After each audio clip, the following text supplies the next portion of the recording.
Go local for your footy. This is EFL Saturday. Let's jump straight into the warm-up.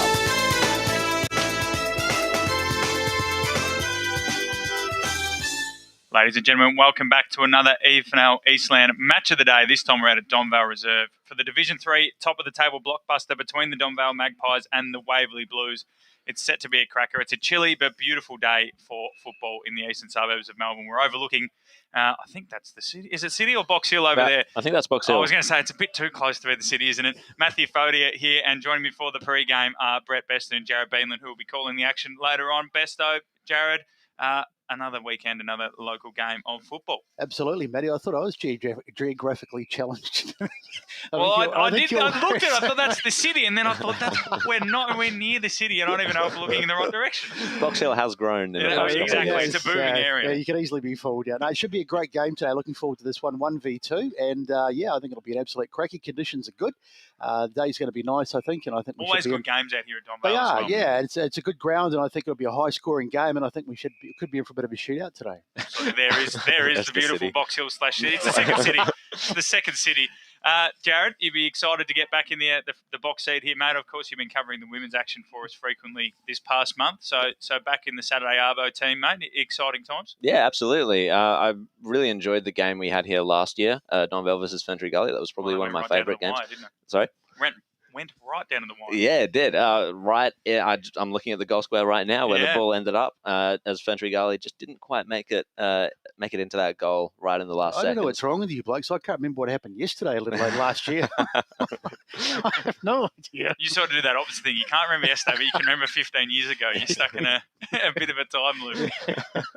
No, it is great to have you back, Jared. And I agree with both of you. It's good memories of this ground in terms of games, and it is something about, I don't know whether it's the size, the shape, whatever it is, it does seem to cultivate attacking football. And both these sides like to attack, and we'll get into more of that across the pre-game. Of course, Kevin Collins will be joining us in the second segment, and then we will have Tom Langford. He's going to be a bit later. A few latecomers for the Waverley Blues side, so they've had to change their pre-game routine. Will that change your tip? We'll find out later. Yes. And that'll be something to question, because I think Tom likes things done very particularly, so to not have his players here on time would be frustrating. But in the meantime, let's look around the rest of the division. Of course, if you want an in-depth look at the round coming up, people should probably quickly go to their phone and have both of these going. You can have the pre-game going, or you can have the Deakin University weekend forecast on Apple and Spotify podcasts if you want to get a bit more in-depth stuff. But one game we didn't really talk about on that show yesterday, Jared, was Doncaster and Noble Park. Now, on paper, this one screams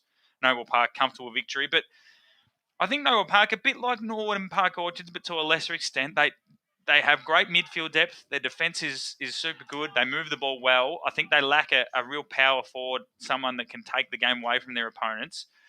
And Doncaster, there's no Cole Martin, no Jackson Sketcher, and their midfield can be quite good on its day. So Doncaster at home, they give themselves a chance if they can start well. Yeah, absolutely. And I think there's a solid reason that Josh and I both decided to choose Doncaster against South Croydon just a couple of weeks back. Noble Park, I rate a little bit higher than South Croydon, but those are a couple of big outs that they've dominated the midfield for Noble Park. I'm sure Besto might know more as Noble Park aficionado, but I'm pretty sure that I don't think Sketch has played for a couple of weeks, and Martin maybe not last week. I'm pretty sure as well. And so for them to keep winning as they have been, has been something they'll hang their hat on. Yeah, I think Sketcher has missed a couple of weeks. Martin, I can't remember, but they are two very important players, particularly Cole Martin. I mean, I know he hasn't won the Chandler medal, but he's arguably the best player in the comp. And an absolute superstar. But, they've got other players here that will have to step up and do the job. And, I'm interesting to see how they go. I'm still going to tip them, but not with a great deal of assurance today. Yeah, something about Shram's reserve.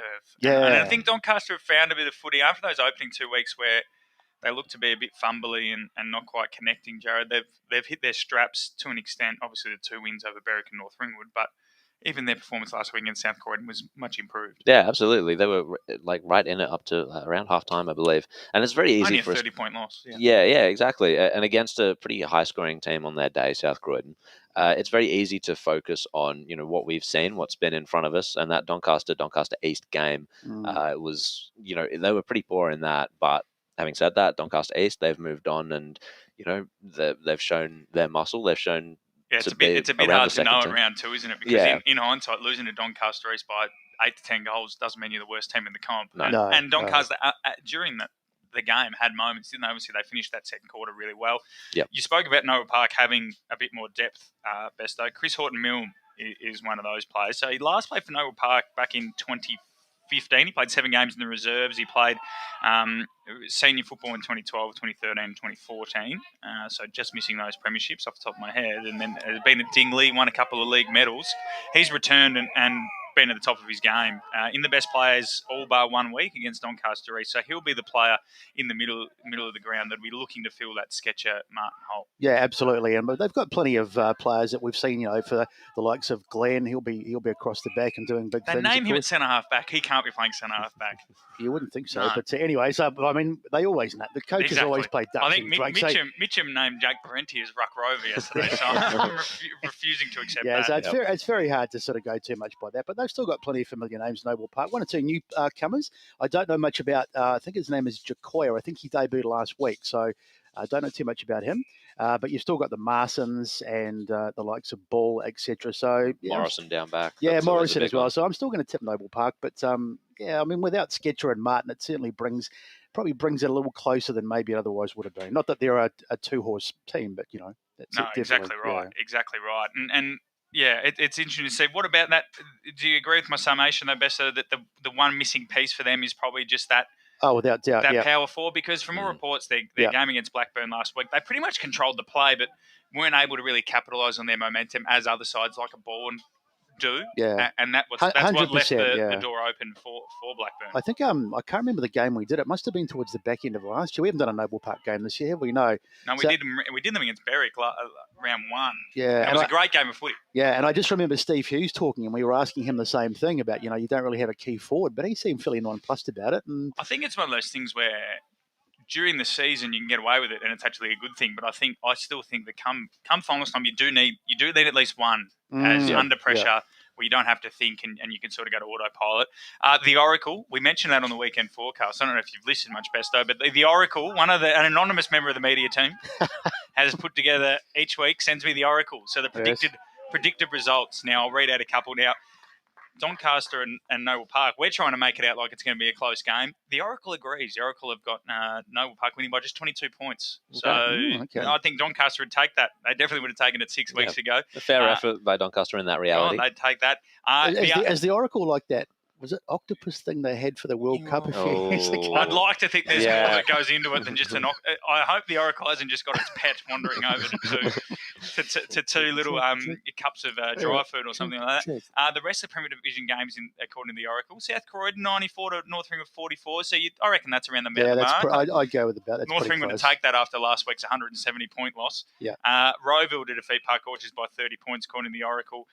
Doncaster East by just 12 points over Blackburn, and that game does start at 5:30. So you won't hear any scores from us around the grounds. We might even pop through on the way home.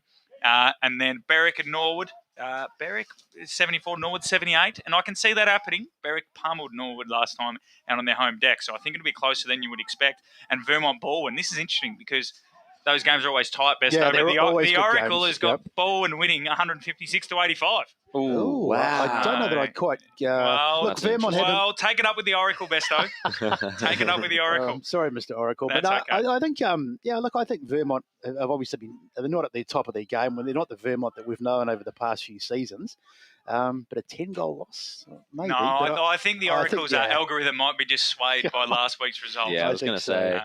But definitely, let's keep an eye. We'll keep an eye on how the Oracle's going throughout the day, as we call it. He might have to get the sack, the Oracle, if he doesn't. Well, being anonymous, that's such a clever. It's hard to sack. It's hard to sack an anonymous tipster. Division 1, and you guys were mentioning off air just before. Croydon Mirrabah shapes as a big game 2 weeks ago. It would have probably been a battle for a top 2 spot after last week's performance, Jared, though. It looks like Croydon just want to get a little bit of respectability back after Mitchum just absolutely towed them up. Yeah, absolutely. I'd say Croydon, I think, honestly, against Morrelbach, just quietly, they'd be happy with like a close... Well, look, they wouldn't be happy with a close loss, obviously. I'm sure they want to win, but they want to win, but it's sort of... Morrelbach are just that good. I think At the moment, definitely. Having beaten East Ringwood as well, that's for sure. That's a real They feather in their cap. rolled East Ringwood, as you mentioned, and as we mentioned on the weekend forecast, average 100 points a game. And I know that they've played up a gully, so that sways it a little bit. But it wasn't like they put 200 on the board like Baldwin did. No. They're consistently around that 100 mark, Mooroolbark, and that's something that really good teams do. Isn't it best though when they win premierships? That's right. I mean, you've got to be able to kick goals, and I think one of the hallmarks of a good side too, we often see this, a side will get someone and they'll have the game won going into that last quarter, and then they take the foot off the pedal, and I hate that.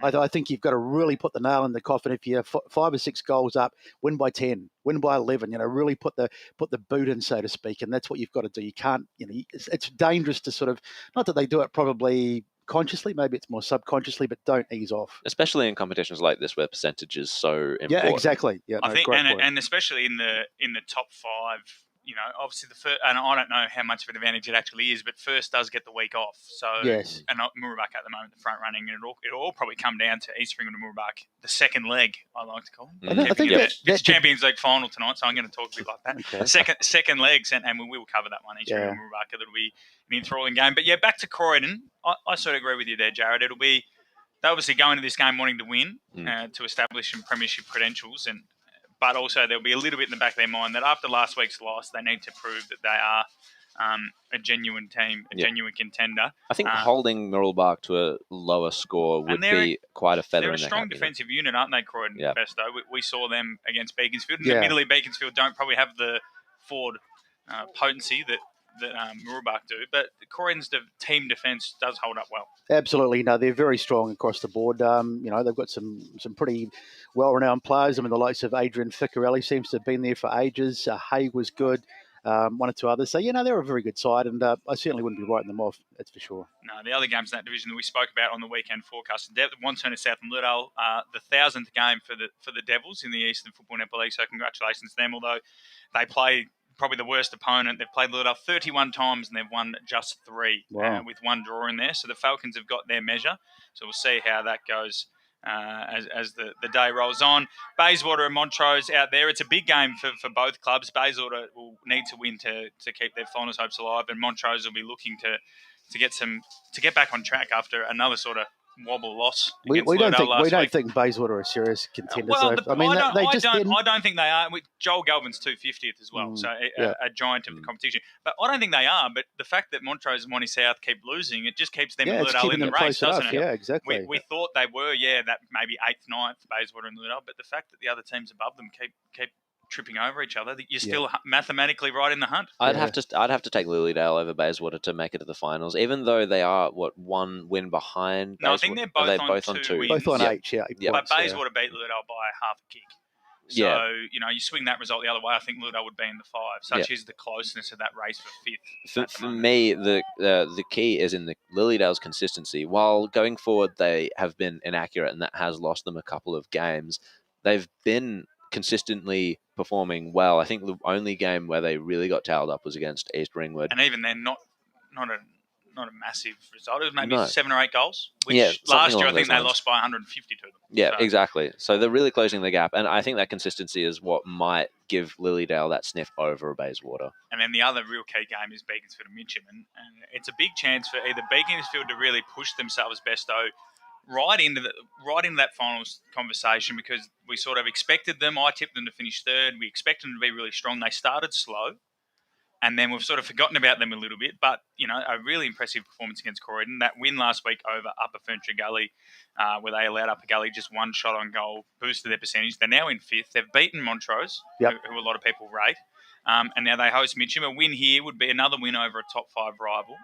But then a win for Mitcham would possibly put Mitcham into 3rd if results go their way by playing Croydon. So it's a big game for the juxtaposition of the top 5 in Division 1. That's a huge game, isn't it? As you say, 4v5, and it could have some big ramifications. But I think Beaconsfield, I'm picking that they'll get the chocolates today. Yeah, it's an interesting one to watch. Back to the Oracle. We love our Oracle. Getting a good run today, Oracle. Division 1. So Bayswater Montrose, Joel Galvin's 250th. Draw. The Oracle got it as a draw, besto. We don't see many draws tipped. I don't think we've ever done a radio game that's ended in a draw. I don't ever remember. I think Dyson Baker, maybe not ourselves, besto, but I'm sure Dyson Baker said that Vermont Ball went out at out at Vermont, they had a draw once. Yeah. Calling that one. He tells me about it all the time in the more office. More on our time, Yeah. Croydon, Murrabak by 87 points. So, again, might be swayed by wow. the two most recent results. But look, I'll tell you what, there's more chance of that one than the Baldwin winning by 80 points. Yeah. Beaconsfield Mitcham got Beaconsfield by 20 points. I don't mind that. Yeah, I don't mind that. I could live with that. Yeah. Upper Gully 25, East Ringwood 100. I reckon that's pretty bang on. Yeah, honestly. I think East Ringwood's not the highest scoring side out of the top teams of Div 1. They're not as high scoring as Murrabak at least. And so, 100 sounds about right against Upper. Wanturna South Ludo. They've got Wanturna South by 28 points, but yeah, I think that should be how it should end out. But Wanturna South, like Montrose, cannot be trusted. So we will wait and see that one with bated breath. But look, as we've said countless times this year, gents, isn't it, that every division has got a bit of jeopardy this year. Yeah. We thought South Belgrave were running away with things, and then Mulgrave knocked them off, and then we thought, Div 4, the top 4 was done and dusted, and now Croydon North have appeared out of nowhere. So it is good that there's a storyline in each division. Into Division 2 now. Obviously, we're doing this first segment as a bit of a general preview before we get the two coaches on after the first break. Eastfield and Heathmont jumps out as a bit of a game to me. Obviously, another one with ramifications, Besto, great word that used there. Specifically for Eastfield. Permutations, ramifications, yes. Of course, Spider will be listening to this one, hopefully, as well, and he'll be giving us scores throughout the day. But in terms of, again, context, so Heathmont looking to get a win against a top 5 opponent to push themselves back into finals. Again, they're in the race, but they probably need to win at least 1 or 2 games against a top 5 side in Eastfield to pinch a spot, given that there's a logjam of teams. 100%, yeah. And then Eastfield, on the other hand, won their first 5 and then have been taught a couple of lessons by who we did think at the start of the year were going to be the 2 best teams, South Belgrave and the Basin. Both sides that have strong midfield cores, South Belgrave's particularly. The Basin, I wouldn't have said are actually that big of a side, but they've got depth in the midfield. They're not. I wouldn't have called them contested bulls, but both games played on small grounds, and Eastfield conceded 290 points in 2 weeks. So a big week for both these clubs, and it'll be interesting to see who comes out on top, Esther. Look at you going for the Basin, trying to redeem yourself after that horrid prediction. Well, I tipped them there. Now I've tipped them second this year, and they couldn't get a win for 4 weeks. I can't. They're just out to get me. No, I certainly. Specifically losing games. I think Eastfield will be there or thereabouts. I'm not convinced about Heathmont. They're a side that I think will be around the mark of the playoffs, but they just keep dropping too many games for mine, and they're just a bit too inconsistent. They might scrape in, but I don't see them being a contender at the end of the season, and I think Eastfield will certainly be there or thereabouts. Yeah, honestly, I think Eastfield, they'll love getting back to their home ground for this one because they do play it well, don't they? They play it well, and the past couple of games against on smaller grounds, it's going to be a big change for them. I think they're going to be pretty revved up here for the game against Heathmont. Yeah, the other games, obviously, South Belgrave and Baronia, 72 points. They reckon South Belgrave win that one. I can see that happening, to be honest. South Belgrave are pretty scary when they get going. Mulgrave and Oakleigh District, Mulgrave will win that one handily. Templestowe and the Basin is an interesting one as well. Knox and Ringwood. The Oracle. So the Oracle's got South Belgrave winning by 72 points over Baronia. I could see that happening. I could see that happening. I couldn't. As good as Baronia were against Heathmont, as dominant as they were against Heathmont. Heathmont were undermanned. They so were very much undermanned. And Baronia have sort of shown themselves up a little bit. Losing to Templestowe, that's a big one. I reckon Baronia perhaps a little. We may have overrated them after that game against Heathmont. Yeah, absolutely. And then, as I mentioned, Knox and Ringwood, it's got Ringwood by 27 points. That starts at 7-10. So, again, you won't hear any scores from us throughout the day on that one. Templestowe, the Basin. Tempe, a big winner last week, but it's the Oracle's got the Basin winning by 50 points here. I probably don't see the margin getting out that much, but I do think the Basin will win. Well, it's at home as well. But it's at Templestowe. Oh, yeah, that's what I'm saying. Yeah, it's at Templestowe. Yeah, so, I think you'd give them a sniff. I mean, particularly after the win last week, but the Basin should get the chocolates. Yeah, absolutely. And then that Eastfield Heathmont game, the Oracle, Heathmont by 52 points. Whoa. Well, I actually think Eastfield will win, so I'm not with the Oracle there. But nonetheless, the Oracle giving us plenty of talking points here on the Eastland Even Match of the Day. That's the first segment done and dusted on the pre-game. When we come back, we'll hopefully be talking to Kevin Collins of Donvale, and we'll give you more of the Around the Grounds action. Today at Eastland, Lucy's trying on jeans for a momentous occasion. Coffee with the ex. She needs jeans she can move in because she's definitely moved on. Jeans that get a second look, but don't give any second chances. Jeans that say, why yes, I have spent the last 8 months in a post-breakup juice cleansing kickboxing personal training frenzy. And it looks as though she's just found the perfect pair. Bravo, Lucy. For all of life's little moments, there's Eastland. Eastland. Live real. Sprained your ankle, bursting through the banner? Broke a finger, high-fiving the ruckman? Or did you run into the goal post again? For bumps, breaks or bleeds, be seen sooner, close to home at Knox Private 24/7 Emergency Department. The preferred provider of emergency care to the Eastern Football Netball League, you'll generally experience shorter wait times. You don't need private health, but there is an out-of-pocket fee. Be seen sooner, close to home at Knox Private 24/7 Emergency Department, 262 Mountain Highway, Wanturna. Running and jumping can be really painful for girls, especially in contact sport. Boob Armour supports your breasts, minimises the bounce and guards against impact and injury. Feel confident, feel supported, available at boobarmour.com.au. At Yarra Valley Water, we know reducing your shower time, or show time, to 4 minutes can save you an average of $200 a year on water and energy bills. Shower shorter. Save water. Authorised by the Victorian Government, 1 Treasury Place, Melbourne. Do you feel good about your bank? Because there is a bank you can feel good about. They share their profits to fund big community projects, small community clubs, and vital emergency services. They've given $250 million to help Australian communities thrive. They have all the products and tech you expect from a big bank, with service you don't. It's Bendigo Bank. Feel good about who you bank with. Try Bendigo. Search bendigobank.com.au or search Bendigo Bank near me. How would you like to be celebrated? I think I'd like to be celebrated with lots of music, dancing, a bit of a party. I'd like to be celebrated at the pub with a few frothies. Maybe some colourful balloons, my favourite flowers. How about some glitter? I'd like to be celebrated in space. Outdoors, having all my family and friends together. At Tobin Brothers Funerals, they know that every life is unique and they think that every celebration should be too. Find out more at tobinbrothers.com.au. Tobin Brothers Funerals, celebrating lives. Sprained your ankle, bursting through the banner? For bumps, breaks or bleeds, be seen sooner, close to home at Knox Private 24/7 Emergency Department. You'll generally experience shorter wait times. Knox Private 24/7 Emergency, 262 Mountain Highway, Wanturna. Running and jumping can be really painful for girls, especially in contact sport. Boob Armour supports your breasts, minimises the bounce and guards against impact and injury. Feel confident, feel supported, available at boobarmour.com.au. The warm-up continues right here on EFL Saturday. Yes, welcome back to EFL Eastland Match of the Round. We're here at Donvale Reserve for the big Division 3 top-of-the-table clash between the Donvale Magpies and the Waverley Blues. And straight into the pre-game, of course, Matthew Foddy here with Brett Beston and Jared Beadland, and we're joined by Kevin Collins, Donvale royalty. I don't think you mind me saying that, Kev, about yourself.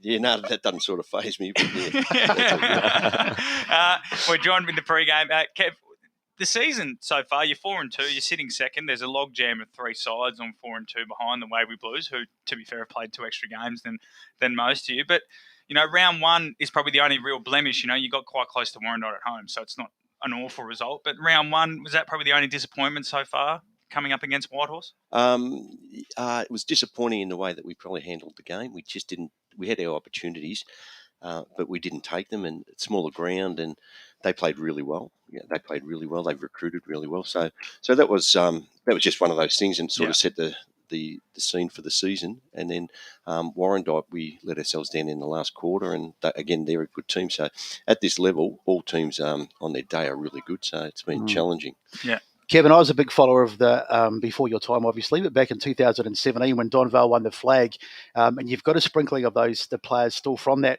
premiership side, and one of those is Nick Murphy. Is having a colossal season, 24 goals. Is that? I mean, he's obviously playing particularly well, but is there a bit of a over-reliance on him to kick your goals? I know the next best, I think, is on something like 12. Yeah. Nick Murphy's had, as you say, a colossal season, but breaking news, he's not in today. He's a best I might go home now. That's it. I'm out. Nick's strained his hammy, and so he's out today. So that's going to be. Who's coming in? Have you got an in or? We've got an in. We've got Toby Nash. Oh, I saw that on debut. Is he not? Yeah, on debut. Wow, and he's the son of Phil Nash, who played back in the grand days of 1960. 19. '96 grand finals and stuff like that. So Yeah, Phil's that's awesome. life member down here. So that's good to have Toby come in. Does that change from your sort of point? When did you find out about Nick, and then how do you sort of change it? Because he would be fairly key, you'd suggest, to your forward structure, definitely. Yeah, he's key to our forward structure, but we gave him up until the last moment. Yep. To see if he come up, and he didn't. We couldn't sort of take a risk, so we'll just have to structure up a little bit more. But as you say, sometimes it does become a bit too reliant, and the focus becomes on Nick, and so hopefully it'll open up some opportunities for a couple others. So who are those couple of others, perhaps, who might fill that kind of role? Okay. Is that Nash coming in, or Nash will play? He'll play up the ground, but we've got Tommy Slocum, who'll play the tall forward role, and Tommy's in ruck forward, and we've also got Dil Liardi. Again, he's a more mature type player who can play back and forward, so he's got that versatility. So he'll come in, and hopefully he can he's got a good raking left foot, good strong mark, and hopefully he can fill the void. While we're on your forward half, goal kicking actually has been a problem across the league. You're not the only team that has struggled to convert all your opportunities, but you've only kicked more goals than behinds on 2 occasions this season. And whilst it probably hasn't hurt you yet in terms of a win-loss, there was a game against Glen Waverley where you probably would have liked to convert a few more to give that percentage boost. Is it something that you're a little bit worried about, or is it just the context of the shots that people are having? It's been of concern, and we've done a lot of work on it, especially the last couple of weeks, and it actually has cost us points. Yeah. And as game points, a couple of those games where we could have put shots away. In one game, we kicked 1 goal 9. Yeah. In one of our losing quarters, 1 goal 9, and that turned the game. That was against us. So we've got to come in and have that. We're really even with Waverley Blues. I think we've scored. We defend better than them by 3 points, and they kick more goals by 1 point. So yeah, it's a really tight. Well, that bodes well for us. Mixture. Yeah. Exciting game. So so it should be an exciting game, and they've got a really good brand of footy. They're really fast, and they keep the ball in motion.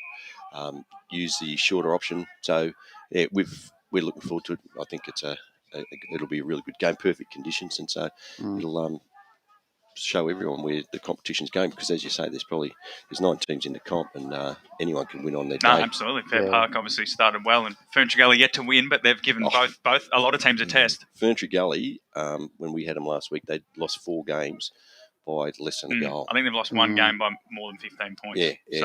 And so we the best 0-8 team I've seen. They are, and they'll take. I said to their coach last week, I said, you'll take 6 scalps before the end of the season, minimum. That's just how it is. They got some good players, and a little bit of luck went our way. So that's good. But that's the beauty of this level. It's really even, and it's played in good spirit. And it's so important to win the ball out of the middle. And one of your key components, he was once again a key component in that 2017 side. Went away for a while, came back to the club. Zach Haig. Obviously a terrific player. Will he play obviously in the ruck today? Any chance of him going forward a little bit, particularly with... he went forward last week. With Murphy and kicked 4, but Zach's not in either. So. Oh, you're kidding me. So, my Lord. I really am going home now. Oh, the tall timber, mate. They're walking into doors or something. The issue is... and I don't know what's going on behind doors at thing, but as you say, Glen Waverley the other week had to forfeit. So the issue is flu and stuff like that, and of course COVID as well. And so we've had players who haven't been able to get to training. It's all completely different, because they feel all right that they can play, but they don't want to come down and bring anything into the club. Sure. And so he's got the big flu, and so Zach, he kicked 4 for us last week. So that's probably where we're really going to have to defend right across the ground. It's just got to be manic defense. That's it. I'm not asking any more questions. Every time you mention someone, they're out. Yeah, exactly. Just don't mention anyone names. I've got someone to talk about, but I want to make sure they're playing first. So we're watching the reserves right now, and given this new situation of many many outs. Yeah, exactly. Exclusions happening. Who are some players that we're watching in the reserves right now that might actually start making their debut if we start having a high attrition rate? Actually, that's a really good question, because what we said, when you coach, you hope you train up 32 blokes to play seniors, and if you're having a good season, you'll have 32 players play. And at the very start of this year, we said that we're going to work really, really hard from 32 to 44. Yep. And that's where it's going to be, because it's going to balance out. We've got so many people who are going to be exposed to senior football. So we're probably fairly lucky out there at the moment. We've got Dave Withers who's coming in. You've got Adam Adam over here. Adam, 19. He played our seniors last week and played best on ground. Yep. Okay, last week, and he got the flu. And so he's just got over it now. You've got Adam Cameron. Yep. Sorry, yeah, big dog. And so you've got Junior Parkinson out there on the ball, Ben Curry, Nick Day, Danny played seniors. Nick Day won the league medal, did not in the 19s? Yeah, in the 19s last year, and then he did his ankle 2 weeks ago, and so that was an injury, and so he's just coming back. We've got to stop mentioning them. Yeah, but we're really lucky because so we're fortunate that we have some depth, but all of those players will certainly play. With us. Wignall, Luke Wignall, and so his brother is Kyle. Yep. And so the Wignall boys, they can all play. Luke Stevens is just about to get the ball.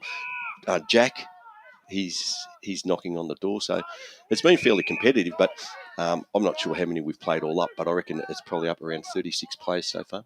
Absolutely. It's about timing your run as well. Yeah, and we don't know what's going on behind their doors as well. It's just it's completely for them. I've never seen. We do know they've got a lot of outs. The boys were doing a bit of homework and they were in a similar situation. One player I'm going to name to talk about him. Let's see where he is. Mahaley Zalak is a Donvale junior. He was at Doncaster last year and he's come back to the club. I assume that's due to maybe not wanting to chase that VFL, AFL sort of pathway anymore, or how did he come back to the club and what influences he had? He's had a major influence. He's in the senior leadership group. He's a really hard on ball. He's done all of his juniors here and then went to Box Hill. And unfortunately, when they go to the VFL then say, okay, go and play Premier Division. That was Box Hill, who I had ties with. But then we were lucky, like last year, Frankston encouraged their players. Billy McCormack encouraged them to come back to their home club where they played better footy.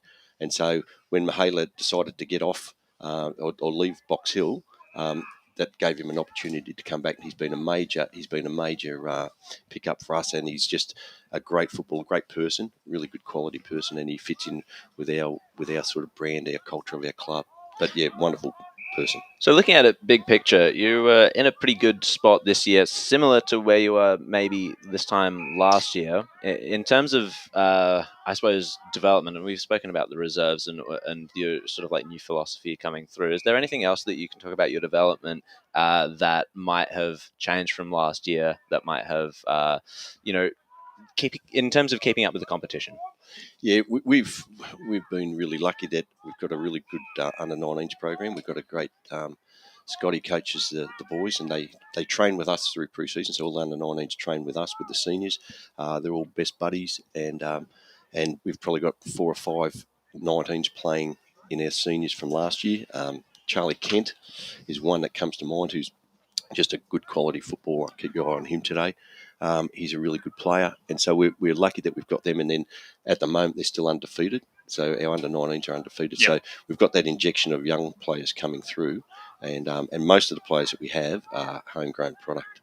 Absolutely. So, well, Kevin, thanks for a very insightful pre-game chat, mate. Hopefully all the players that are playing at the moment can get out on the field for you, and we don't have more of that. But yeah, thank you very much for joining us on the pre-game, and good luck for today and the rest of the season. No worries. Thanks, boys. Doing a great job. Thanks, Kevin. Cheers. Kevin Collins there, the Donvale senior coach, coming on pre-game, and besides letting us know that half of the star players are out, a very insightful chat. Often you don't get that on pre-game.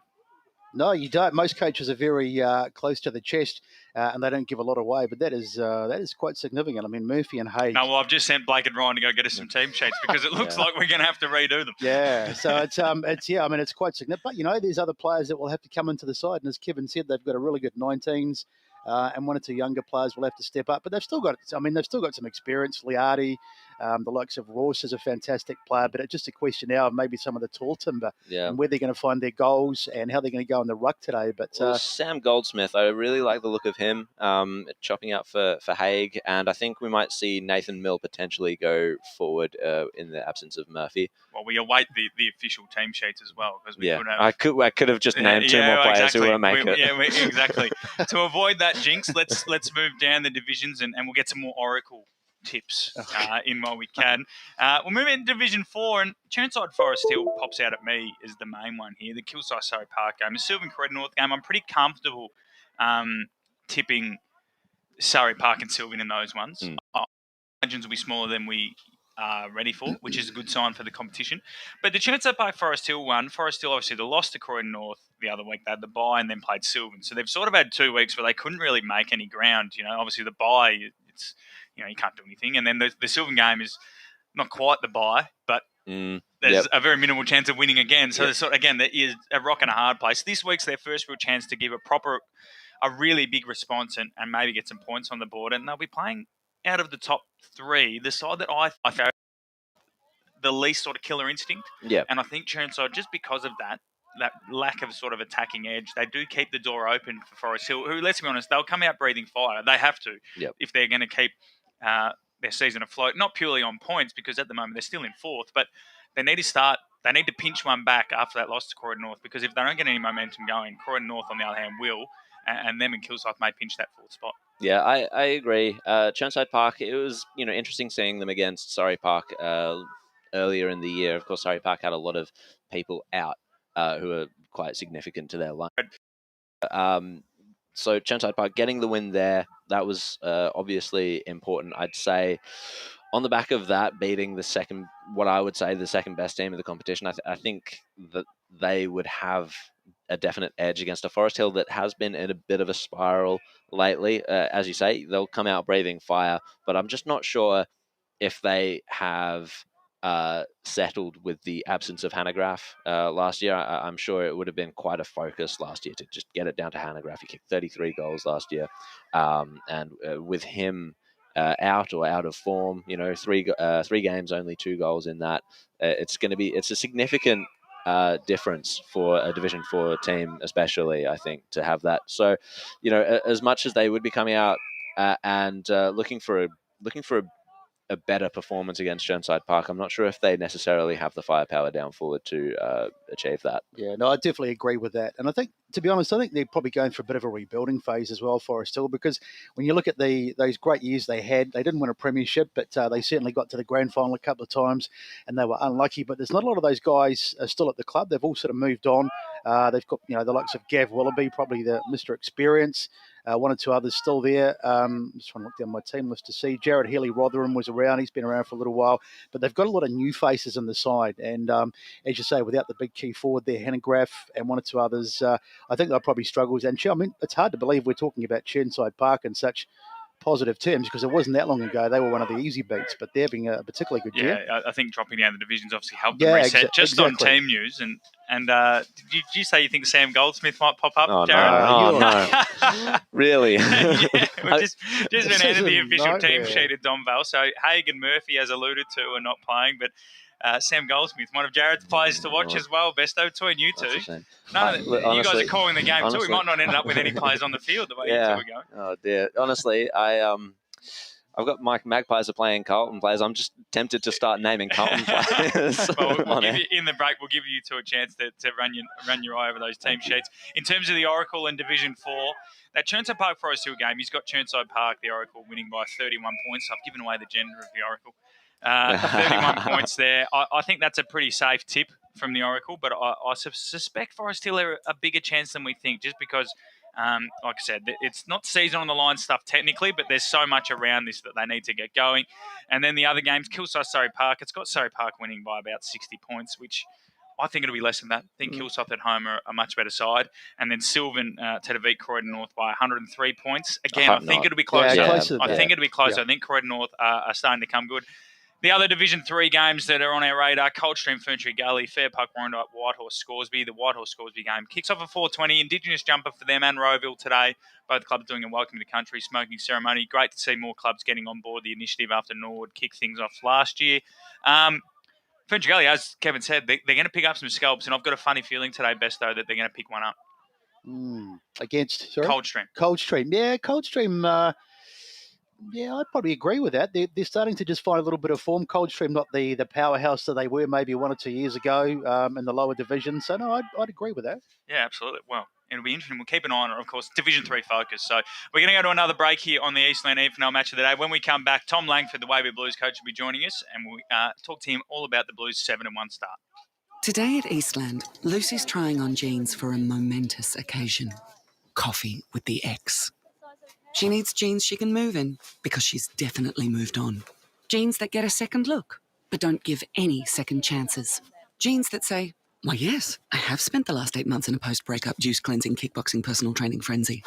And it looks as though she's just found the perfect pair. Bravo, Lucy. For all of life's little moments, there's Eastland. Eastland. Live real. Sprained your ankle, bursting through the banner? Broke a finger, high-fiving the ruckman? Or did you run into the goal post again? For bumps, breaks or bleeds, be seen sooner, close to home at Knox Private 24/7 Emergency Department. The preferred provider of emergency care to the Eastern Football Netball League, you'll generally experience shorter wait times. You don't need private health, but there is an out-of-pocket fee. Be seen sooner, close to home at Knox Private 24/7 Emergency Department, 262 Mountain Highway, Wantirna. At Yarra Valley Water, we know reducing your shower time or show time to 4 minutes can save you an average of $200 a year on water and energy bills. Shower shorter. Save water. Authorised by the Victorian Government, 1 Treasury Place, Melbourne. Running and jumping can be really painful for girls, especially in contact sport. Boob Armour supports your breasts, minimises the bounce and guards against impact and injury. Feel confident, feel supported, available at boobarmour.com.au. Do you feel good about your bank? Because there is a bank you can feel good about. They share their profits to fund big community projects, small community clubs, and vital emergency services. They've given $250 million to help Australian communities thrive. They have all the products and tech you expect from a big bank, with service you don't. It's Bendigo Bank. Feel good about who you bank with. Try Bendigo. Search bendigobank.com.au or search Bendigo Bank near me. How would you like to be celebrated? I think I'd like to be celebrated with lots of music, dancing, a bit of a party. I'd like to be celebrated at the pub with a few frothies. Maybe some colourful balloons, my favourite flowers. How about some glitter? I'd like to be celebrated in space. Outdoors, having all my family and friends together. At Tobin Brothers Funerals, they know that every life is unique and they think that every celebration should be too. Find out more at tobinbrothers.com.au. Tobin Brothers Funerals, celebrating lives. Sprained your ankle, bursting through the banner? For bumps, breaks or bleeds, be seen sooner, close to home at Knox Private 24/7 Emergency Department. You'll generally experience shorter wait times. Knox Private 24/7 Emergency, 262 Mountain Highway, Wantirna. At Yarra Valley Water, we know reducing your shower time or show time to 4 minutes can save you an average of $200 a year on water and energy bills. Shower shorter. Save water. Authorised by the Victorian Government, 1 Treasury Place, Melbourne. The warm-up continues right here on EFL Saturday. Welcome back once again. EFL Eastland Match of the round. Donvale v Waverley Blues from the Donvale Reserve, overlooking the beautiful Box Hill. Not the Melbourne City District, is it, Jared? It's Box Hill. I got confused before. And we're back into pre-game as we again Box Hill. What a place! As we get more and more into the preview here, we obviously thank Kevin Collins for his time just before. We've obviously late changes galore there with Zach Haig, Nick Murphy, and Sam Goldsmith. 3 players the best though, and Jared, we're looking forward to watching today. Not playing. We're joined now by Waverley Blues coach Tom Langford. Hopefully, we don't have that effect on your side, Tom. Thanks for joining us first of all, mate. And what a start to the year. Obviously, you've played a couple of extra games than some sides, but you're winning most of them. 7 straight wins after round 1, and only one of those wins has been under 5 goals. Is everything clicking, or is there still room to move? There's definitely still room to move. I think you'd be very naive if you thought, something else was the case. But we're obviously thrilled where we're at, and, having 3 games clear at the moment of second on the ladder is a great position to be in. Money in the bank is always better than, trying to earn that money later on. So we're thrilled with the start, but, the hard work starts now at the same time. Yeah, and then in terms of your game, quickly before we let the guys have some other questions, you've played half the game so far. What's it like going from playing coaching to coaching from the sidelines? Do you think coaching from the sidelines is tempting you to maybe hang up the boots, or you still got that drive to keep kicking the pigskin around? I absolutely hate it. I definitely want to be out there. Yeah. Obviously, I'm invested as a player as well, and trying to help drive the club and drive the players. And I'm by far and away our oldest player. I think there's 2 other blokes over 28. So we're Turner in place there. That's it. So we're very youthful. So I love that side of it too. And I'm blessed to have 3 in particular overqualified assistant coaches underneath me. So look, game day stays the same whether I'm on the field or on the bench. I won't get too involved with the line coaches. Let them do their thing, and I'll address the boys at the huddles, and I'll obviously give my opinion. But that would be the same if I was on the field via the runner anyway. I guess the benefit of being on the field is you can give that message pretty quickly to those players. You're seeing it happen, and you also see a different perspective. So we felt like it's worked well for us so far. 3 on the bench, 1 on the field. So nothing changes when I'm not playing. We just briefly mentioned before we came on air about Josh Williamson, who I understand is relatively new to the club. 18 goals this year. Tell us a little bit about him. What's his strengths and what's his history? Josh is an incredibly talented player who played a couple of years down in the Tassie State League, led his team in goal kicking twice. Is he a Tasmanian native? Tasmanian boy, Okay, yeah. yep. He came over here a few years ago for work and was playing at a club where he also wasn't training, and sort of came to us in pre-season via a couple of friends that play with us and sort of said, I'm wanting to take my footy more seriously. I want to train. I want to get right involved and try and improve again. He was referred to me. I try and run a relatively professional program, and he's come on in leaps and bounds. He's incredibly talented. He'd be disappointed on his start so far in terms of goals scored, but what he does for us is is really impressive. His movement, his finishing ability when he's on. He's got that sort of X factor, freakish ability. So he's an important player for our side. Sorry to cut off Jared. But so he's played Tasmanian State League. Mm-hmm. Do you think sometimes he's sort of maybe is he a step above? Do you think sometimes your players as well, not even the opposition, but do you think that might be contributing to his relatively slow start? He kicked 7 last week. Potentially. I mean, one of those games you kick 1 goal 8 or something. So, he could have easily been truly more than 18 for the season, but possibly. But, his skill set and the X factor I mentioned, that would translate at a high level too. Some of the freakish goals he'll hopefully kick today, he'd be able to execute that at a high level as well. So I guess pivoting back to your status as a playing coach, we have a few playing coaches in the league. I think of Dennis Armfield at Park Orchards, Robbie Nahas at North Ringwood. The common thread between your sides is an exciting brand of footy, right? And I was wondering, is that just like a coincidence, or is there some incentive to coach an appealing brand of footy that you want to play? I don't think that it can be a coincidence. I mean, as a coach, obviously you're going to play the footy that you want to play, so knowing those two boys pretty well, we're all sort of offensive players more than defensive players. So I think our coaching style and the way we'll try and get our team to play, correlates to that. You're going to take the best bits of all your footy experiences under the journeys the coaches you played under along your journey, as well as the teams you played in. And normally the attacking side of the game is where, your most memorable moments are. So I've tried to do that with, I'm fortunate to have played under. You're not saying you remember any bone country tackles or anything like that, mate? No? I don't think I've tackled once in my life, so I can't remember any. But, I'm lucky to play under a few coaches, Gary Ayres, Andy Collins, Darren Creswell, so, and Craig McRae more recently. So, all 4 of those coaches are very different, but, offense is the main thing for all of them. In terms of the guys you played on, so obviously, what drew you to Waverley Blues then? Is it a locality thing? Do you living in the area, or because it's obviously quite a drop off to still be playing and not just coaching? So in 2018, 19, and 17, I was an assistant coach at Richmond, and left the club, left that role to take on my own role at my own club, and to be completely honest, I initially declined the interview, if you like, with Waverley when they were seeking a coach, because I did have reservations about the standard of footy. That was incredibly naive, and I'm so glad I was able to sit down and talk to the guys, because the moment I left the interview, I knew it was a job that I wanted.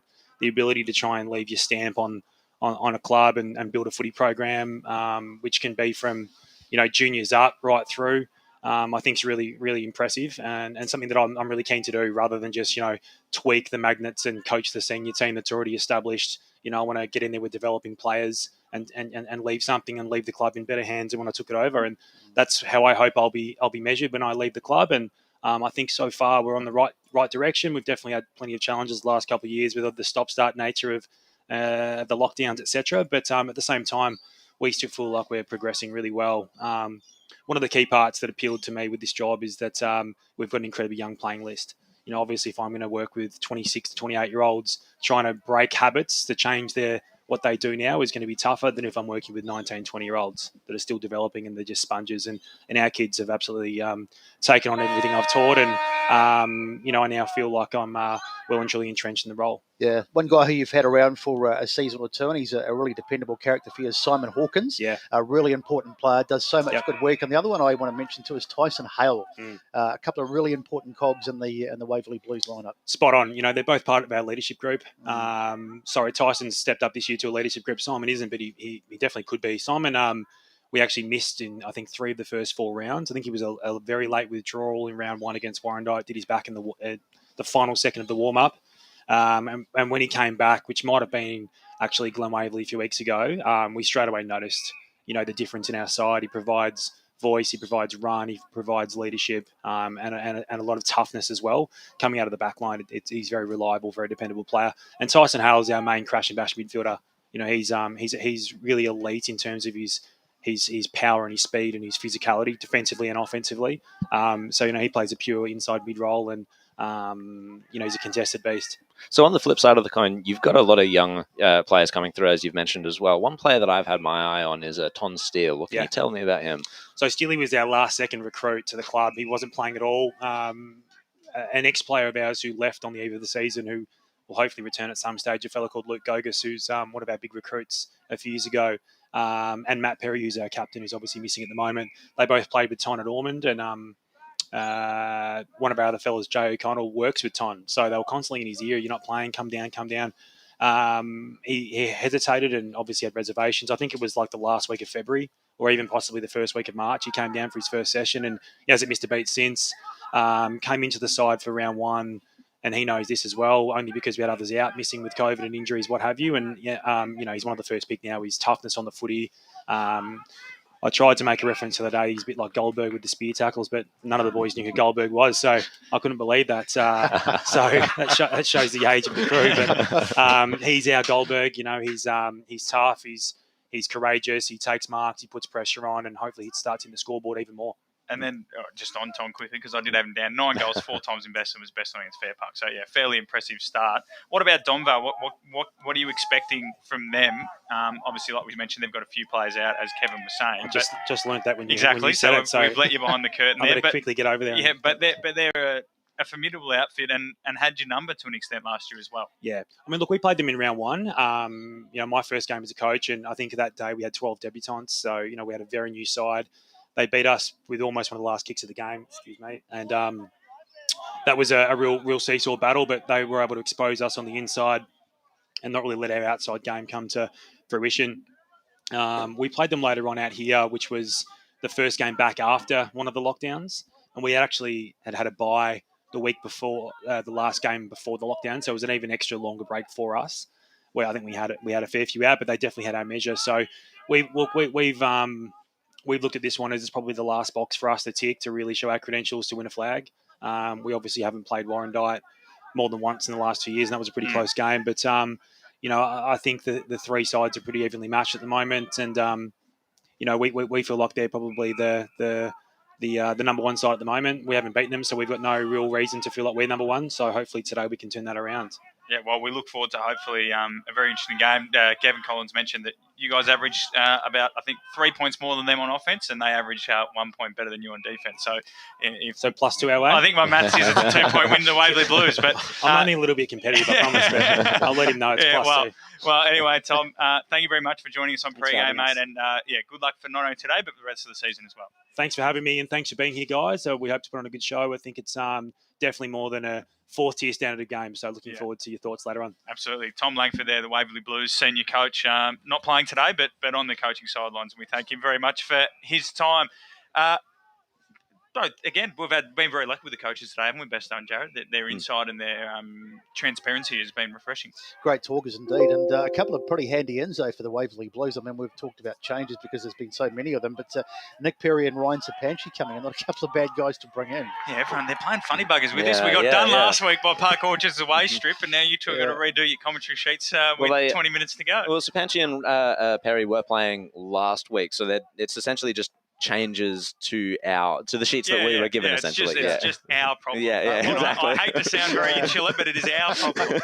I must admit, I was surprised when I saw Sapanchi not playing, but obviously, Mo, I don't know if he had a bit of a knock or something. It was very interesting to note that Jared was very tentative naming a player. Oh. Wasn't Yeah. he? Besto would learn his mistake. He just went away from naming many players, but Jared, on the other hand, went for it.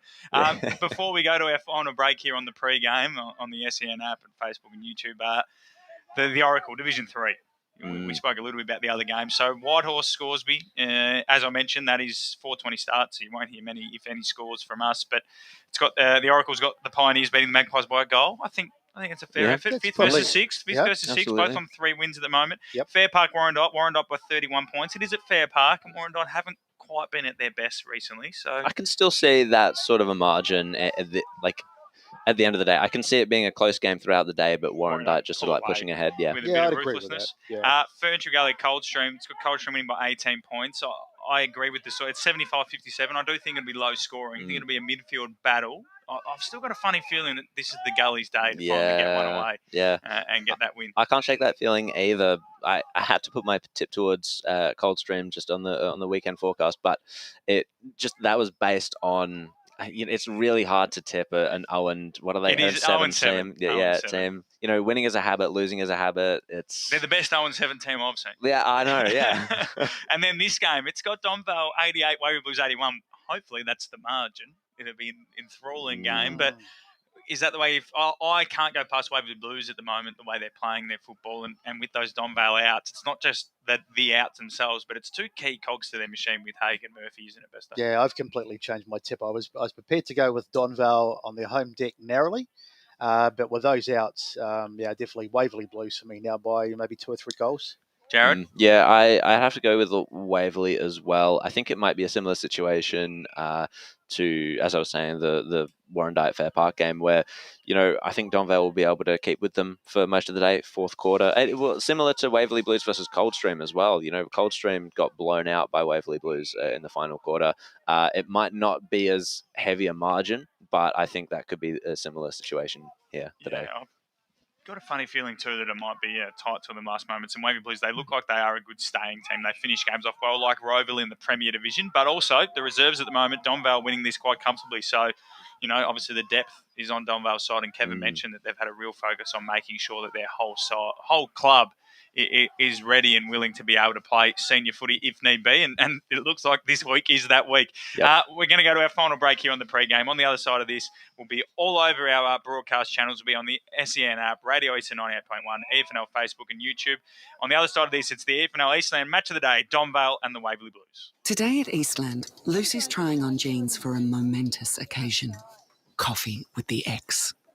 She needs jeans she can move in because she's definitely moved on. Jeans that get a second look, but don't give any second chances. Jeans that say, why yes, I have spent the last 8 months in a post-breakup juice cleansing, kickboxing, personal training frenzy. And it looks as though she's just found the perfect pair. Bravo, Lucy. For all of life's little moments, there's Eastland. Eastland. Live real. Sprained your ankle, bursting through the banner? Broke a finger, high-fiving the ruckman? Or did you run into the goal post again? For bumps, breaks or bleeds, be seen sooner, close to home at Knox Private 24/7 Emergency Department. The preferred provider of emergency care to the Eastern Football Netball League, you'll generally experience shorter wait times. You don't need private health, but there is an out-of-pocket fee. Be seen sooner, close to home at Knox Private 24/7 Emergency Department, 262 Mountain Highway, Wanturna. Running and jumping can be really painful for girls, especially in contact sport. Boob Armour supports your breasts, minimises the bounce and guards against impact and injury. Feel confident, feel supported, available at boobarmour.com.au. At Yarra Valley Water, we know reducing your shower time, or show time, to 4 minutes can save you an average of $200 a year on water and energy bills. Shower shorter. Save water. Authorised by the Victorian Government, 1 Treasury Place, Melbourne. Do you feel good about your bank? Because there is a bank you can feel good about. They share their profits to fund big community projects, small community clubs, and vital emergency services. They've given $250 million to help Australian communities thrive. They have all the products and tech you expect from a big bank, with service you don't. It's Bendigo Bank. Feel good about who you bank with. Try Bendigo. Search bendigobank.com.au or search Bendigo Bank near me. How would you like to be celebrated? I think I'd like to be celebrated with lots of music, dancing, a bit of a party. I'd like to be celebrated at the pub with a few frothies. Maybe some colourful balloons, my favourite flowers. How about some glitter? I'd like to be celebrated in space. Outdoors, having all my family and friends together. At Tobin Brothers Funerals, they know that every life is unique and they think that every celebration should be too. Find out more at tobinbrothers.com.au. Tobin Brothers Funerals, celebrating lives. Sprained your ankle bursting through the banner? For bumps, breaks or bleeds, be seen sooner, close to home at Knox Private 24/7 Emergency Department. You'll generally experience shorter wait times. Knox Private 24/7 Emergency, 262 Mountain Highway, Wanturna. Check 1 2. Running and jumping can be really painful for girls, especially in contact sport. Boob Armour supports your breasts, minimises the bounce and guards against impact and injury. Feel confident, feel supported, available at boobarmour.com.au. On EFL Saturday, it's time for the match of the round. Let's cross to our team and go local for your footy.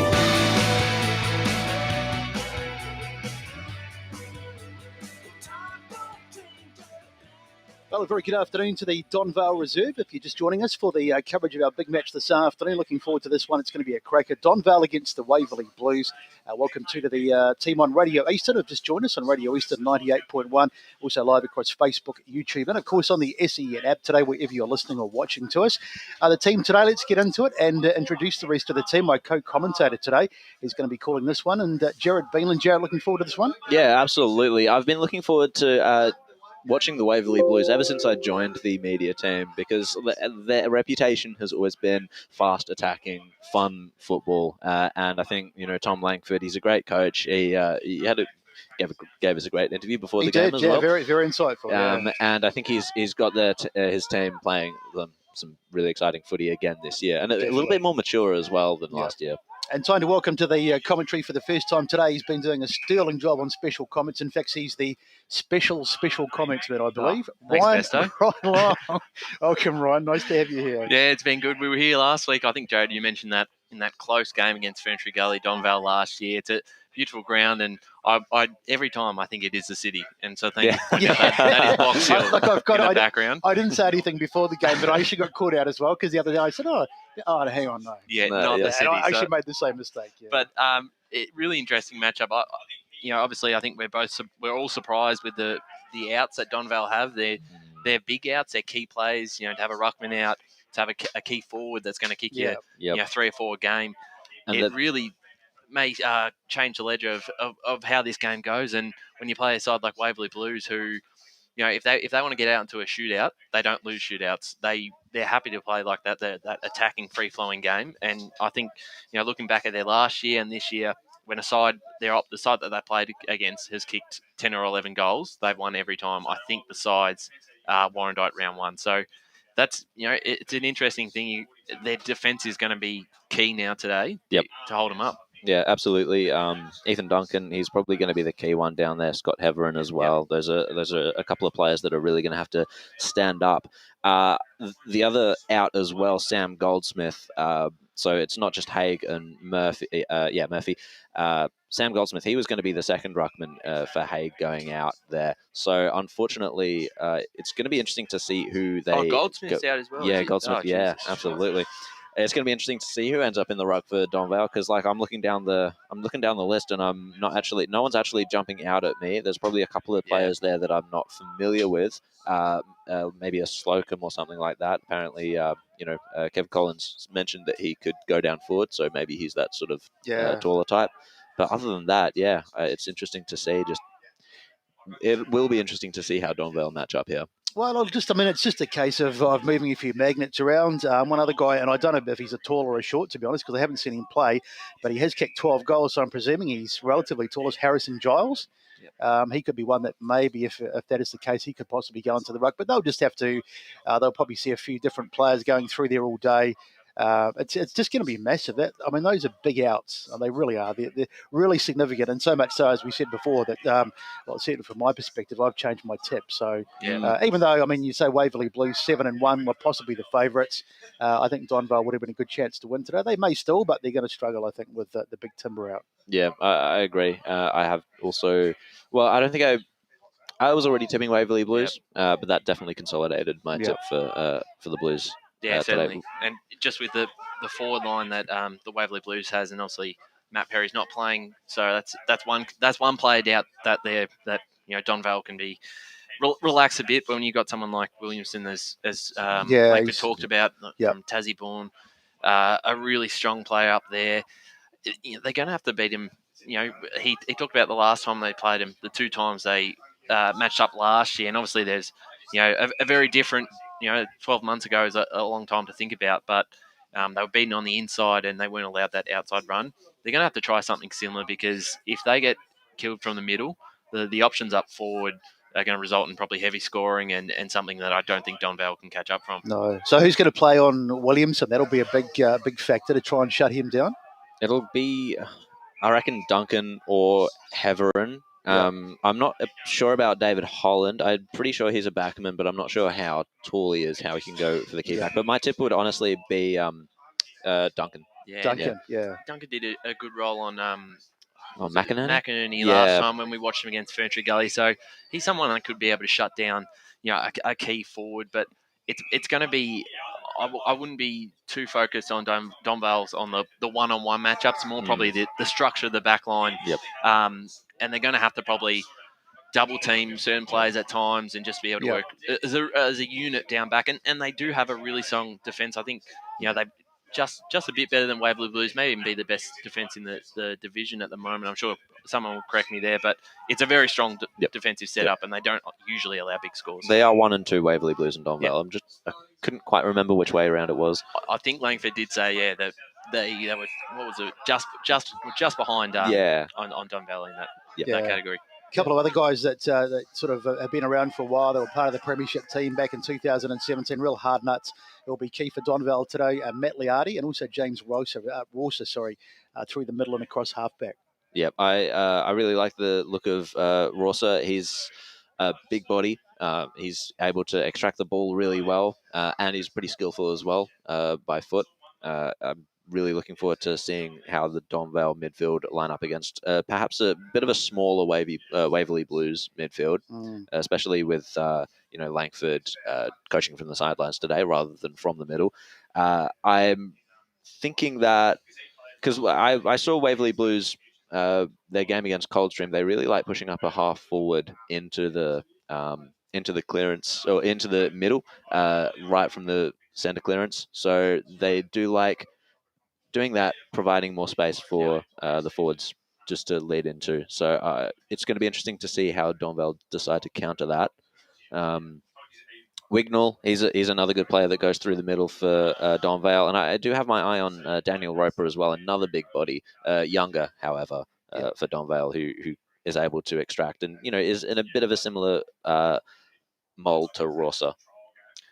Yeah, so you mentioned the premiership side of Donvale a few years ago now, and obviously, me and Jade weren't there at the media team at that stage, so we probably don't have a great idea on what the club was like then. Without seeing too much since, do you know if it's a similar sort of brand of footy that they are playing from that premiership year? I think this will be the first time I've seen them to be honest. But obviously they've got, there's a few different players, obviously, probably about 3/4 of the team, and they've got a different coach in Kevin Collins, because Matty Fife was coaching back then, and they did play a fairly open brand. So that's a question I can't really answer without seeing them. But look, this ground lends itself to open footy. It's quite a big ground. Matt said it's a little soft out there. It looks quite nice from where we're sitting, but maybe a little softer. But the sun is out, and I think the conditions look pretty nice. So I think it will be quite an open game today, and I think it'll probably suit both sides' style. But as I say, just with the guys that Donvale have got out, it's going to, you'd be tearing your hair. Well, Kevin Collins, with due respect, hasn't got that much hair. Neither have I. But he's going to have to change things around completely. They've probably known a little while that these guys weren't playing. We've just found out, obviously. So I'm sure they've got a plan B, but be interesting to see what they come up with. Yeah, absolutely. And Kevin, in his interview with us, mentioned their depth as well. And as we're seing the reserves now beating them, I can't quite see, is that 87 to 17? 87 to 17. That's a thumping for the Magpies that they're dealing out here to the Blues. So absolutely, the reserves are a strong strong side for Donvale. So I'd say that, they will have the depth to cover those outs. It's just sort of like coming up against a quality team like Waverley Blues, Yep. Hague, Murphy. Those aren't the outs that you need. It's just it's really the worst team they could have come across to have all these players out. Yeah, on. exactly. That's right. And I still think they'll be quite competitive, and they've got a brand of footy that stacks up against anyone. It's just you've lost key position players in most areas of the ground, and unfortunately, I think that hurts them when Waverley Blues do play such an open game of football, and I know Donvale do as well, but they're not going to be able to play that to the extent they usually would when you do have guys like Zach Haig in the ruck giving their midfielders first use of the ball. When you've got Murphy down forward as the prominent target, and they do have plenty. Like obviously Giles, you've mentioned, has kicked 12. Tommy Slacombe comes into the side. Kevin, I think, talked about him being maybe a target up there. Also Liardi. So they do have plenty of options, but just being able to have, even if you don't even kick it to Nick Murphy, at least that takes away one key defender, and you've got some more options around the ground. So that's right. The setup's going to be a lot different, but if they can win the battle in the midfield, and I think they probably need to maybe slow the game down a bit.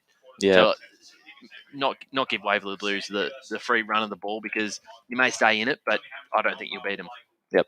Yeah, I absolutely agree with that. One player that we haven't spoken about yet is Brandon Kapakalakis. He's one player that he kicked a lot of goals last year. I think he's gotten on the board for maybe like one or two this year. His role seems to have changed a little bit. I don't think it's necessarily a dropping off of form or anything like that. I think he's playing more of a high half forward.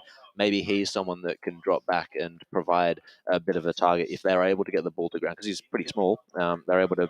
If they're able to get the ball to ground in their forward line, maybe that's another option, another pathway to goal for Donvale. Definitely, we do get a bit probably tall focused, I suppose. And when the talls go out, we think it's the end of the world. But as long as you've got someone up there that can just create a contest, and if you've got good smalls, you can get a decent amount of goals out of your smalls. But you've still got to have that one target up there, or at least preferably another one who can go forward as well and just take the attention away. So it gives you that second option. Yep, and I'm starting to wonder if this Donvale side is going to look a little bit like the Fantry Gully side we saw a few weeks back against Warrandyte, just given the slight lack of tools up forward. But as you just mentioned, it's also about the smalls as well. Definitely. That's absolutely a good point.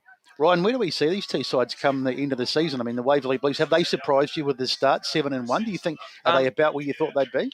They're about where I thought they'd be. At the start of the season, I had, as in my top four, I had Warrandyte, I had Donvale, I had Waverley Blues, and then Coldstream is a bit of the dark horse in fourth.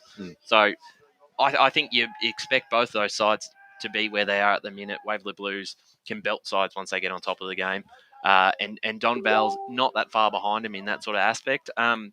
It's a hard one to read when Waverley Blues have played the extra two games. So, I mean, I'm looking at 3 games ahead. It's weird to consider that, but they're at least a game ahead at the moment, which is important. And as Langford said, better to bank up the wins now, because especially with everything that's going on with COVID and the flu, and players are missing in every division, every side because of that. So there's going to be games that they may miss, some of their important players. So, well, we talk about it every week, don't we? The depth of the 19s. I think last week we were talking about Park Orchards, and Park Orchards have always they've had some really strong juniors, and they've brought them all through. And okay, they didn't do that well last week, but it's so important to have that depth, and even more so now with the problems we've got with, as you say, well, the flu's always been there, but it seems to be worse this year. And of course, being accentuated by the COVID situation as well. Yeah, it is, and I think from both sides, I think should play finals from here. And I'm looking at the ladder now. Look at the top 3. I think you'd almost they're not safe in there, but I would lock them in for a spot, including Warrandyte as well. And it's that 4th spot that's really open between your Coldstreams, your Whitehorse, and even Scoresby is a dark horse. That's the dark horse, isn't it? Yeah. With another impressive win last week, but I think it's a pretty good matchup today. Yep. Yeah, I have to agree. Just looking at the ladder there. Coldstream, that is also. I think I shared that with you, Ryan, in terms of having Coldstream fourth. It might have been them or Ferntree-Gully. I think it's pretty easy to look back at Ferntree-Gully and say, oh yeah, they absolutely should have made finals in this division, you know. But yeah, I agree. Coldstream are definitely one of those teams that are, you know, starting to knock on the door. Whitehorse as well. I'm really interested in that Whitehorse versus Scoresby game that's going on today. That might be quite illustrative of what the division could look like going forward. And I did like that the way Tommy said that, you know, he doesn't believe they're the top side because they haven't beat Donvale yet. So he sort of mentioned that as the last box to tick, and I like that. I think he's really setting up the players that, you know, if we are going to be, you know, a real premiership contender, we've got to beat Donvale because we didn't do it last year. We lost twice. Today's the day to do it, especially with the outs that they've got now. Donvale, it's a big day for the club, and they can win that. You know, they'll be 8-1, and you know, really sets them up for the second half of the year. All right, so who's under the most pressure today then? Because, I mean, coming into this game, you'd probably say Waverley Blues would have been the favourites, 7-1. But with the Donvale outs, I mean, Waverley Blues, they'll be under. I mean, they've lost a couple themselves, but they'll be under the pump even more today because now they'll be really expected to take this one, you would think. Yeah, it's interesting because, like, small picture, just in the context of the game with the outs and playing the best team, Waverley Blues, are absolutely favourites, and Donvale, you'd forgive them for dropping this one. However, big picture, Donvale then go down to 4-3. And they start to look like one of the vulnerable parties to a Whitehorse or a Scoresby coming up. So I'd say, yeah, Donvale are under quite a bit of pressure for this one. But then on the flip side, Ryan, if Donvale can pull off a win today, I mean, that would be massive, wouldn't it? Well, it sets them up because if they can knock off the Waverley Blues, and I'll just have a look at their fixture to come. They've got a couple of probably tough challenges in Coldstream and Whitehorse. So, you know, if they do still have the likes of Haig and Murphy out the side, teams like that could easily pinch a win or two off them. So if they can get that gives them just that bit of lean, bit of comfort inside the top four, and sets their season up before they start to play some of the lower sides again. All right, boys, well, we're coming up to our last break, I think. But before we get there, let's just get a bit of a tip on today's encounter. Now, I know you've basically sort of said what you think might happen. So just a final tip, Jared, what do you think is going to happen? Who's going to win and by roughly how much? I'd say Waverley Blues by between 3 and 4 goals. Yeah, I'm backing the Waverley Blues too, and with the extra outs, I think they'll actually win quite comfortably. I'm thinking more of a 7 or 8 goal margin. But it would be important. It would be important start to Donvale. If it blows out early, it may be really hard to come back from. So you're saying, Donvale, do you think need to get off to a good start? Yes, they need to. certainly. Yeah, definitely. All right, guys. Well, we might just go to our last break before we get ready for the big call this afternoon. And we'll have all the action from this one. Looking forward to Donvale and the Waverley Blues out here at the Donvale Reserve. Today at Eastland, Lucy's trying on jeans for a momentous occasion. Coffee with the ex. She needs jeans she can move in because she's definitely moved on. Jeans that get a second look, but don't give any second chances. Jeans that say, why yes, I have spent the last 8 months in a post-breakup juice cleansing, kickboxing, personal training frenzy. And it looks as though she's just found the perfect pair. Bravo, Lucy. For all of life's little moments, there's Eastland. Eastland. Live real. Sprained your ankle, bursting through the banner, broke a finger, high-fiving the ruckman, or did you run into the goal post again? For bumps, breaks or bleeds, be seen sooner, close to home at Knox Private 24/7 Emergency Department. The preferred provider of emergency care to the Eastern Football Netball League, you'll generally experience shorter wait times. You don't need private health, but there is an out-of-pocket fee. Be seen sooner, close to home at Knox Private 24/7 Emergency Department, 262 Mountain Highway, Wanturna. At Yarra Valley Water, we know reducing your shower time or show time to 4 minutes can save you an average of $200 a year on water and energy bills. Shower shorter. Save water. Authorised by the Victorian Government, 1 Treasury Place, Melbourne.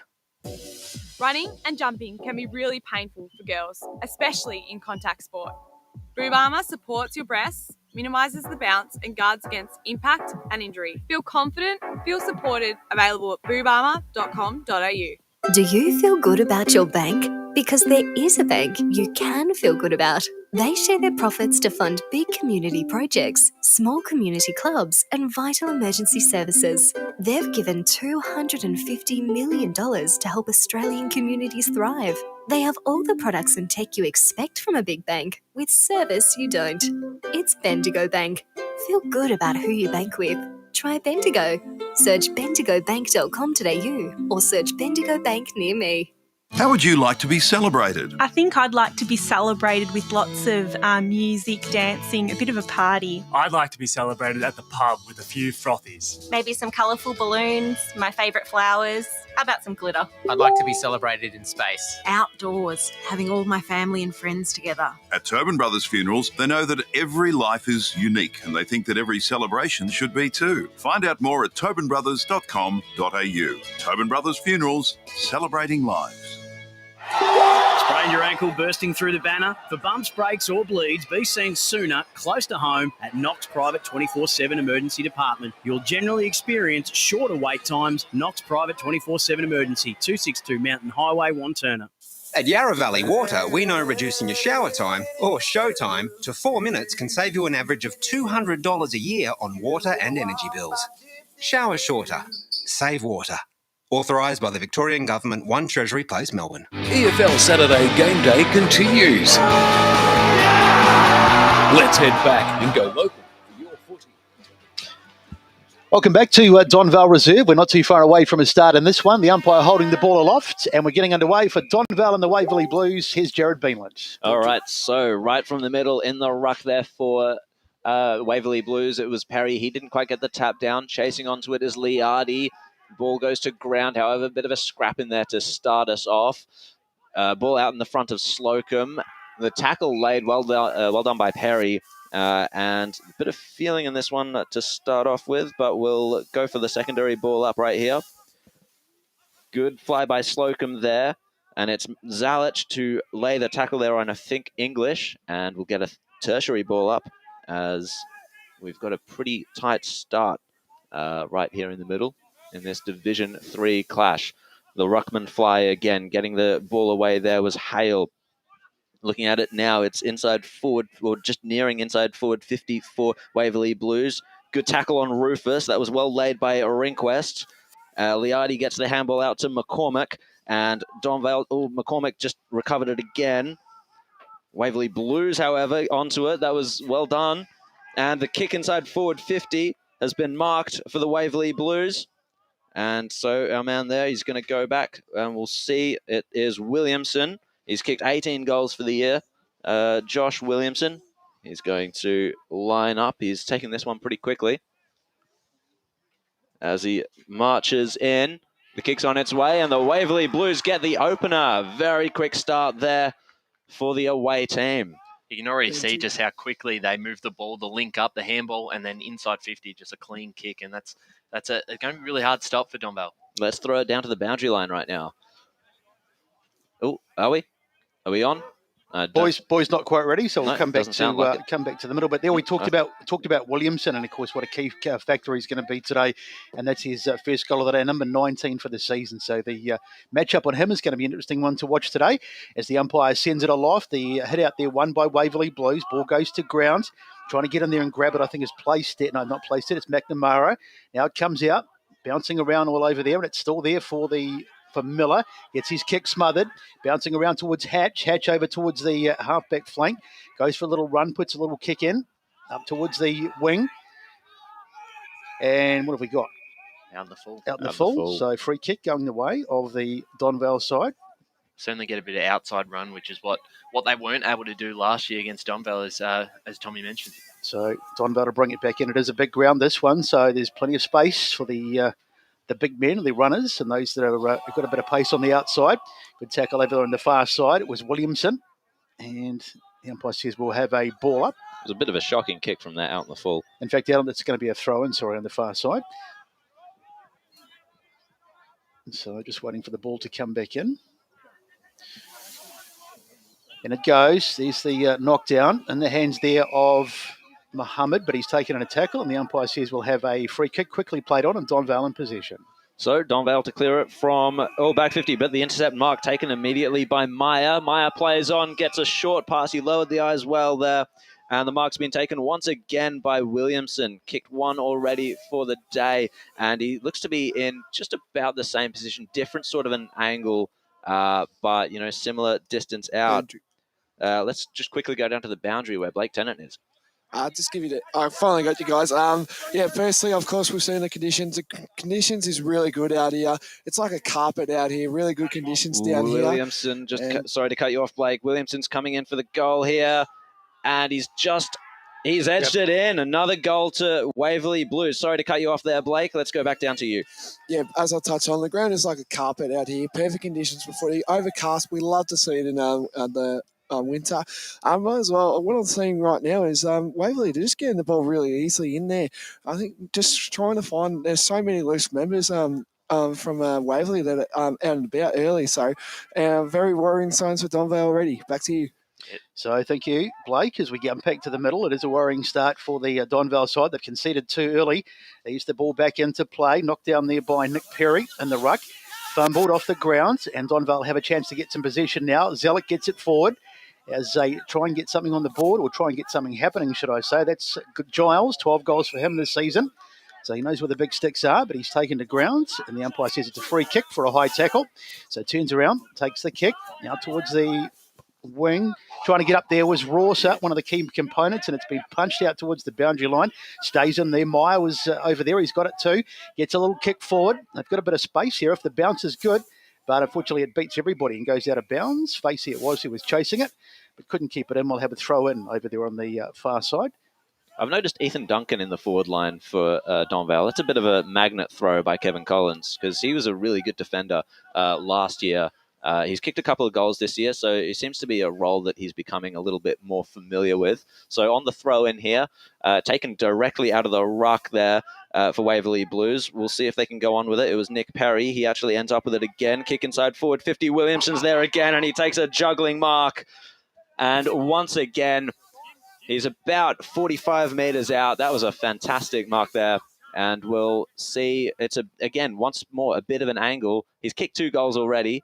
Let's see if he can kick a third. I think he's a little further out than what he was before. So he doesn't take his time, Williamson. He turns right around and goes straight for it on this set shot. He's pushed it a little bit right there, I think. So Donvale takes a mark on the line. That was well done by Scott Heverin. So he's going to play on with it quickly. He goes to the switch. Over on the side there is Bowden. He's seen Slocum.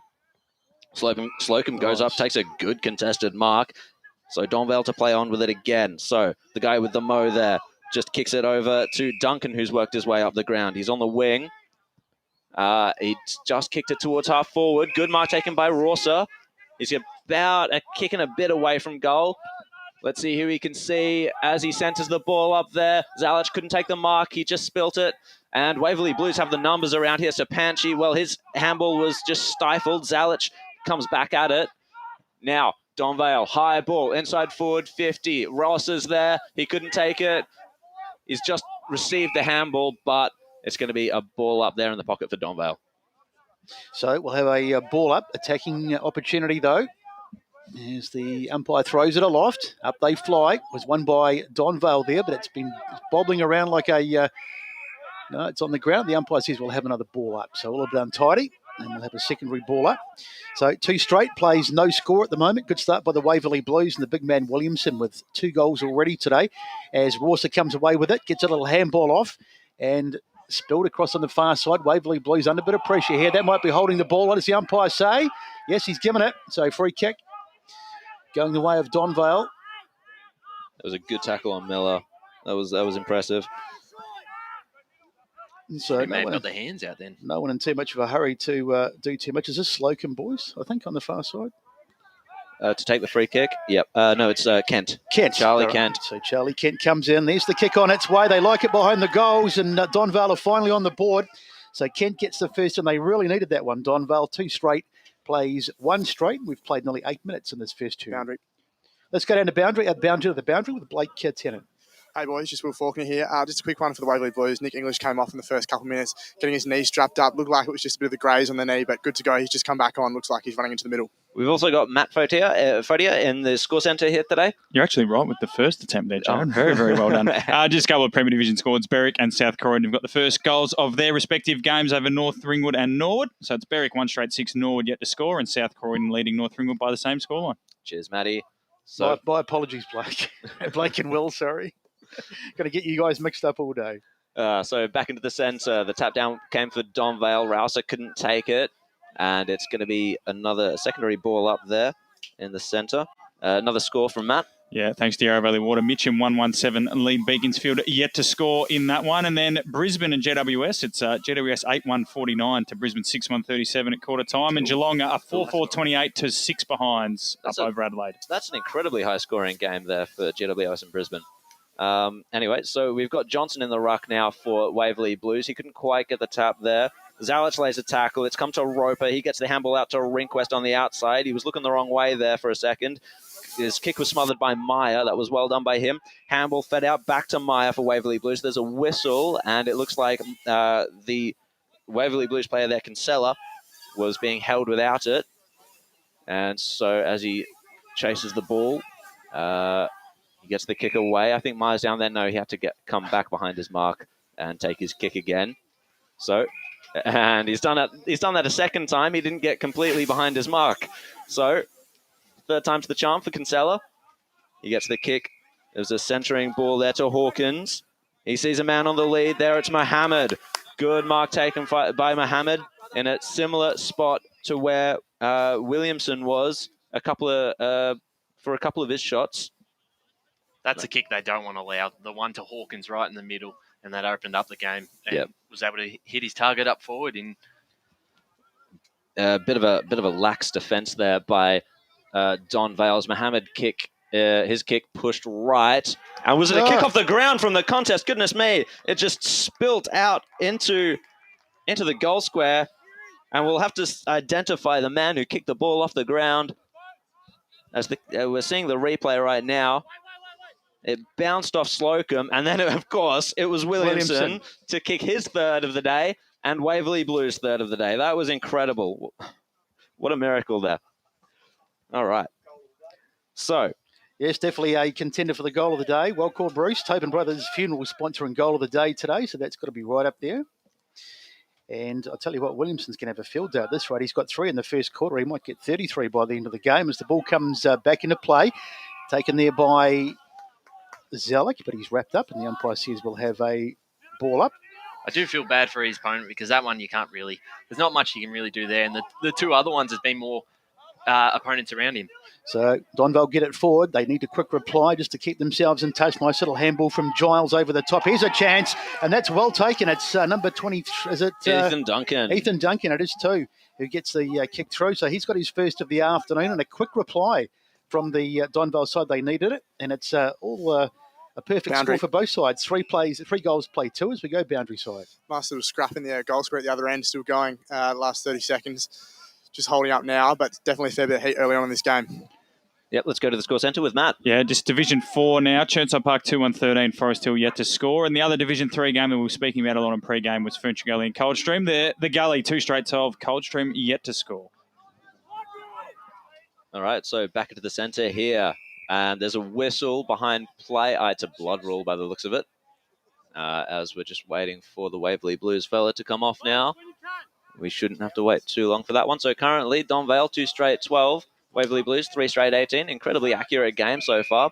So back we go into the centre. Ball goes up. Johnson goes up. Good rucking there by Nash, who got the ball down.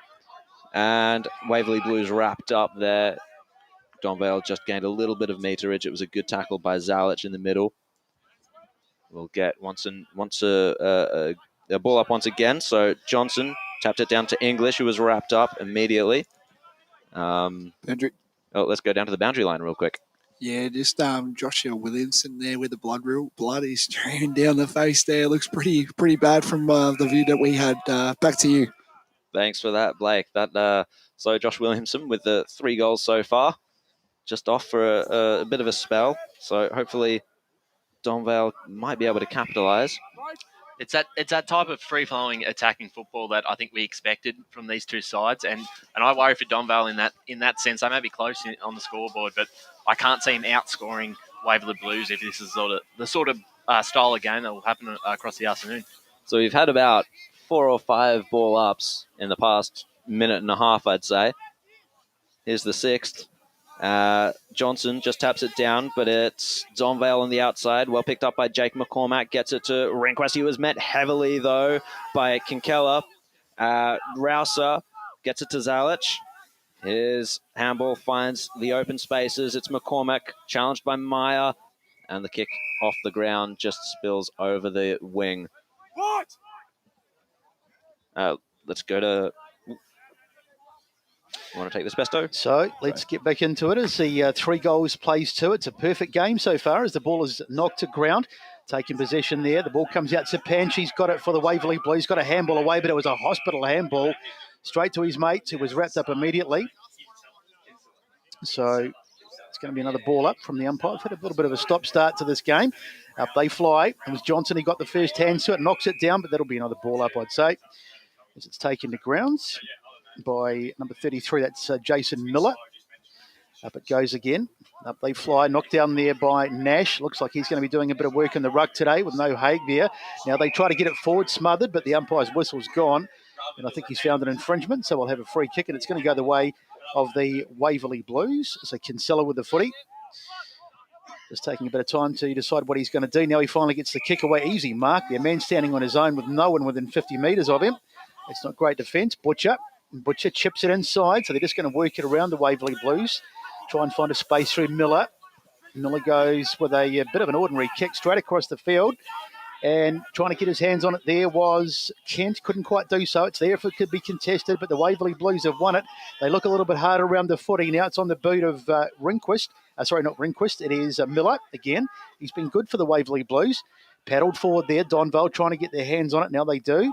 And it's a good tackle. And they'll be holding the ball, I'd say. It'd have to be. No, the umpire's his play on. He's given them the benefit of the doubt as the kick comes in. And a good mark. Good, strong mark taken over there. That's the man we were talking about in the pre-game, Tom Steele. So Tom Steele it is, who will go back. Interesting hairstyle. He's got the old, what do you call that? Sort of, it's like, looks a bit like G.I. Joe, doesn't it? From back in the day. So Tom Steele, you'd expect him to kick this. It's pretty handy. And this will be goal number 4 for the day if they can kick it. It is there. Yep, that's number 4. So the perfect score continues. 4 straight plays, 2 straight in the Waverley Blues. Looking good as we go boundary side. Yeah, just got an update with Josh Williamson. It's still looking pretty bad. He's still getting treatment by the trainers at the moment as we speak. I'll let you know when he's back on the ground, boys. The Waverley Blues they moved the ball so quickly from those stoppages. And again, that was another one where it sort of threw Donvale's back line out without expecting the ball to come in so quickly. So we'll be back in the centre in just a second. Donvale, 2 straight 12. Waverley Blues, 4 straight 14. We're about 16 and a half minutes gone in this first quarter. Ball goes up. Johnson gets the tap down, but it was sharked there by Roper. He gets the ball to Kapikalakis, who was tackled immediately by McNamara. And we'll get another ball up here, just forward of the centre for Donvale. So, tap down by Johnson once again. It's now fallen for McNamara. He gets the ball over the top. Chasing onto it is Facey. So, Facey to go inside 50 again. They're really good at lowering the eyes, and that was another good mark. And it's Tom Steele once more. So, impressive stuff there by Waverley Blues. They're consistently getting those short kicks into the forward 50. A lot of their shots have been from quite a fair way out. But, honestly, it doesn't matter if they're kicking straight. Tom Steele marches in. And it's on its way. It's another goal. That's his second in a minute for Steele. And Waverley Blues, it's their 5th for the quarter. You said it well, Jared. Just be able to lower the eyes. I think a lot of footy in this sort of division and these lower ones, a lot of times sides just go long and just hope for the best. But they're looking for players like Steele or Williamson and be able to hit them up. And their forward line are just, when they do take those marks, they're converting, which makes a huge difference. Not sure if he's ready for us. Let's pop into the score centre just very quickly. Matt Fodio. I don't know exactly what scores you want me to update, but South Croydon have kicked another goal. They're 2 straight 12 to North Ringwood, 1 straight 6, and Norwood have kicked 2 in a row to be 8 points in front of Berwick. So maybe you had a premonition there, Besto, because there were some scores to update.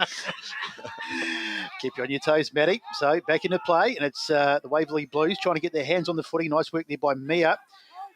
Gets a little kick out towards the wing. It's in dispute. It's going to be seen across the boundary line there by Nash. I think that lowering of the eyes is probably symptomatic of the very professional way Langford wants to go about coaching. And so still a perfect game. 3 goals, plays 2 as the ball comes in. One there by Johnson. Did well out of the ruck. Knocks it down. Sapanchi's off.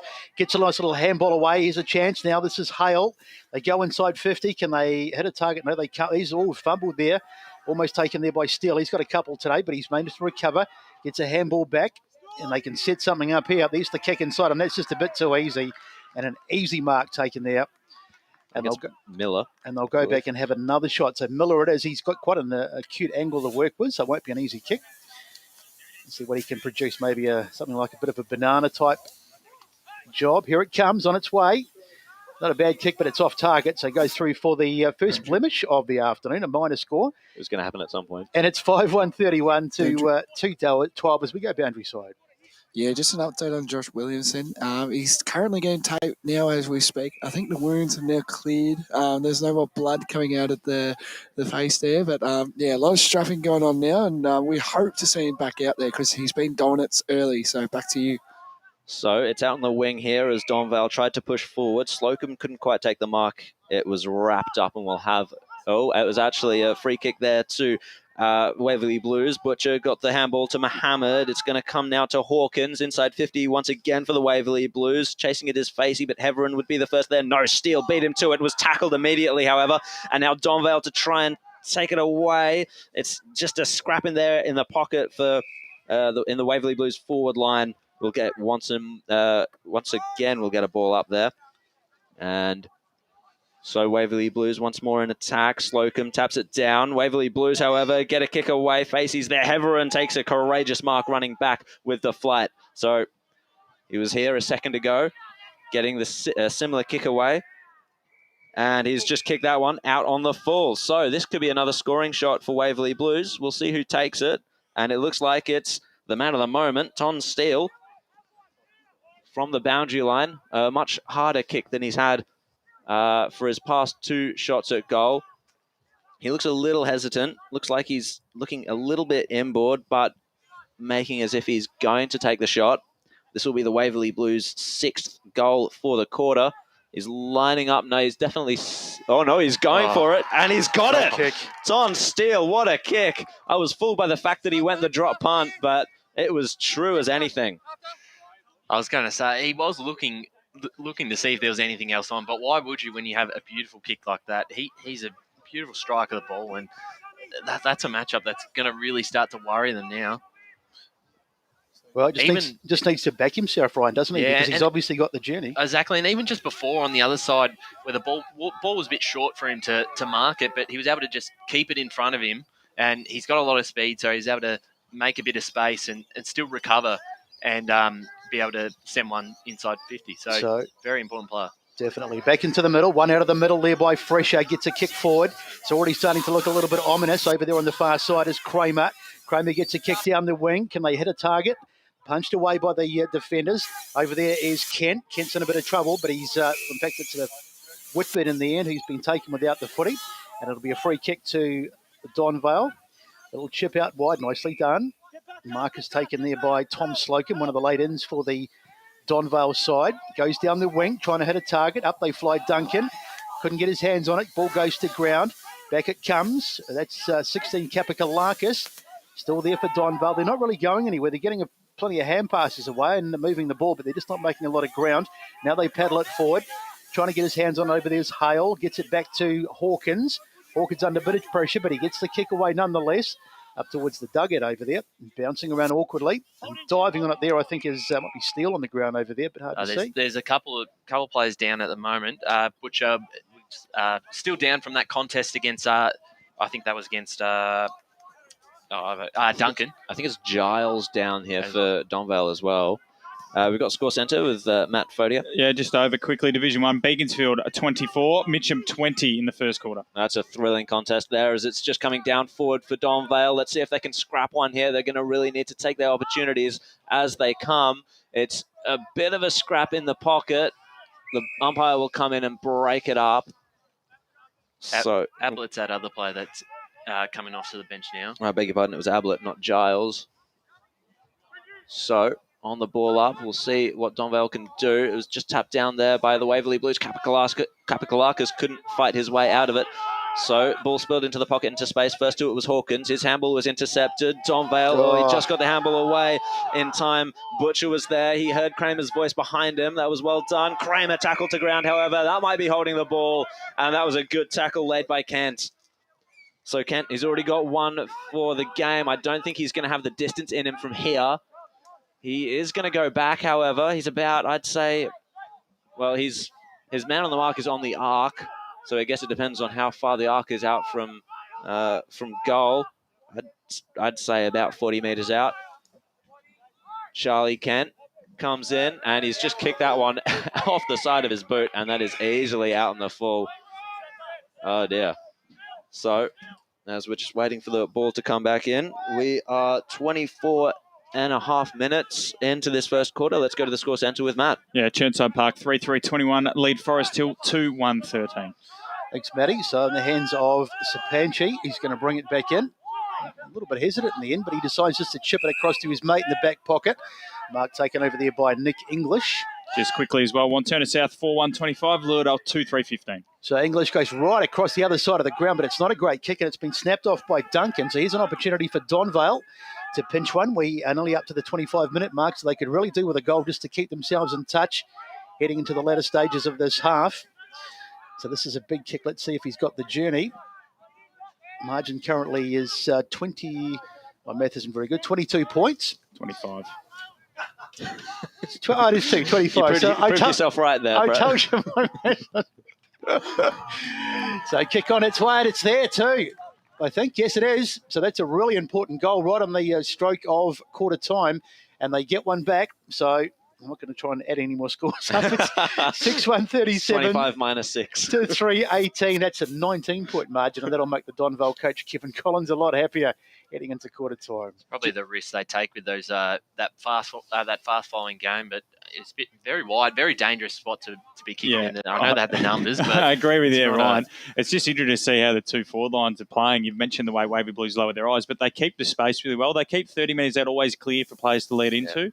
Donvale playing the other way, no Nick Murphy, so it's about getting the ball as deep as possible and applying forward pressure. And when they have done it, they've actually done it well.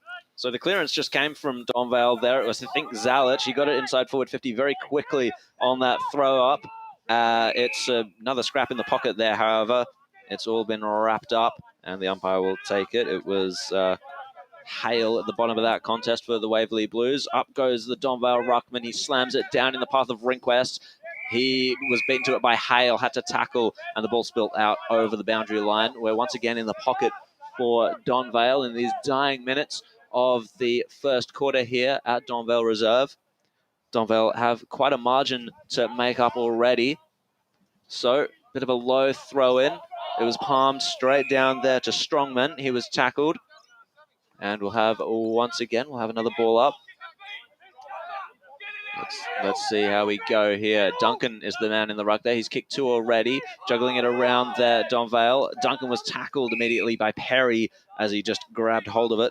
And we'll get another ball up here in the forward pocket for Donvale. Duncan and Perry go at it again. Perry tapped it down. Strongman tackled by Kapikalakis. Ball spills out over the boundary line. So, Donvale just holding it in here. Waverley Blues started fast. 6 goals for the quarter. Donvale with 3. Kapikalakis couldn't get that one. Tackled. Taken away by Perry, but the whistle's gone. The umpire's been a bit of a ball hog here. He's Donvale, Ryan, have to probably dominate the inside because, as we've seen, once Waverley Blues get any room to move, they're pretty cutthroat. So this is the area Donvale have to keep high, both their tackle pressure and their contested ball. McNamara scrapped a ball outside the defensive 50 for Waverley Blues. There's the quarter time siren.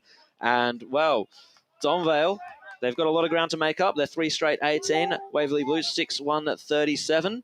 Let's go to the goal scorers. Tom Steele with 3 for the Waverley Blues and Josh Williamson with another 3 for the Waverley Blues. So a couple of spearheads there for the Blues for the away team. And Duncan kicked 2 in a new roll-up forward and Charlie Kent with the 1. So pretty interesting first quarter out of here at Donvale. We'll take a quick break and we'll see if Donvale can come back and get themselves back into this game. Quarter time though, it's 6-1-37 to 3 straight 18 on EFNL game day. Today at Eastland, Lucy's trying on jeans for a momentous occasion. Coffee with the ex.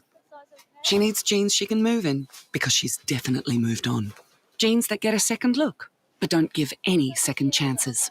Jeans that say, why yes, I have spent the last 8 months in a post-breakup juice cleansing, kickboxing, personal training frenzy. And it looks as though she's just found the perfect pair. Bravo, Lucy. For all of life's little moments, there's Eastland. Eastland. Live real. Sprained your ankle, bursting through the banner? Broke a finger, high-fiving the ruckman? Or did you run into the goal post again? For bumps, breaks or bleeds, be seen sooner, close to home at Knox Private 24/7 Emergency Department. The preferred provider of emergency care to the Eastern Football Netball League, you'll generally experience shorter wait times. You don't need private health, but there is an out-of-pocket fee. Be seen sooner, close to home at Knox Private 24/7 Emergency Department, 262 Mountain Highway, Wanturna. Running and jumping can be really painful for girls, especially in contact sport. Boob Armour supports your breasts, minimises the bounce and guards against impact and injury. Feel confident, feel supported, available at boobarmour.com.au. At Yarra Valley Water, we know reducing your shower time, or show time, to 4 minutes can save you an average of $200 a year on water and energy bills. Shower shorter. Save water. Authorised by the Victorian Government, 1 Treasury Place, Melbourne. Do you feel good about your bank? Because there is a bank you can feel good about. They share their profits to fund big community projects, small community clubs, and vital emergency services. They've given $250 million to help Australian communities thrive. They have all the products and tech you expect from a big bank, with service you don't. It's Bendigo Bank. Feel good about who you bank with. Try Bendigo. Search bendigobank.com.au or search Bendigo Bank near me.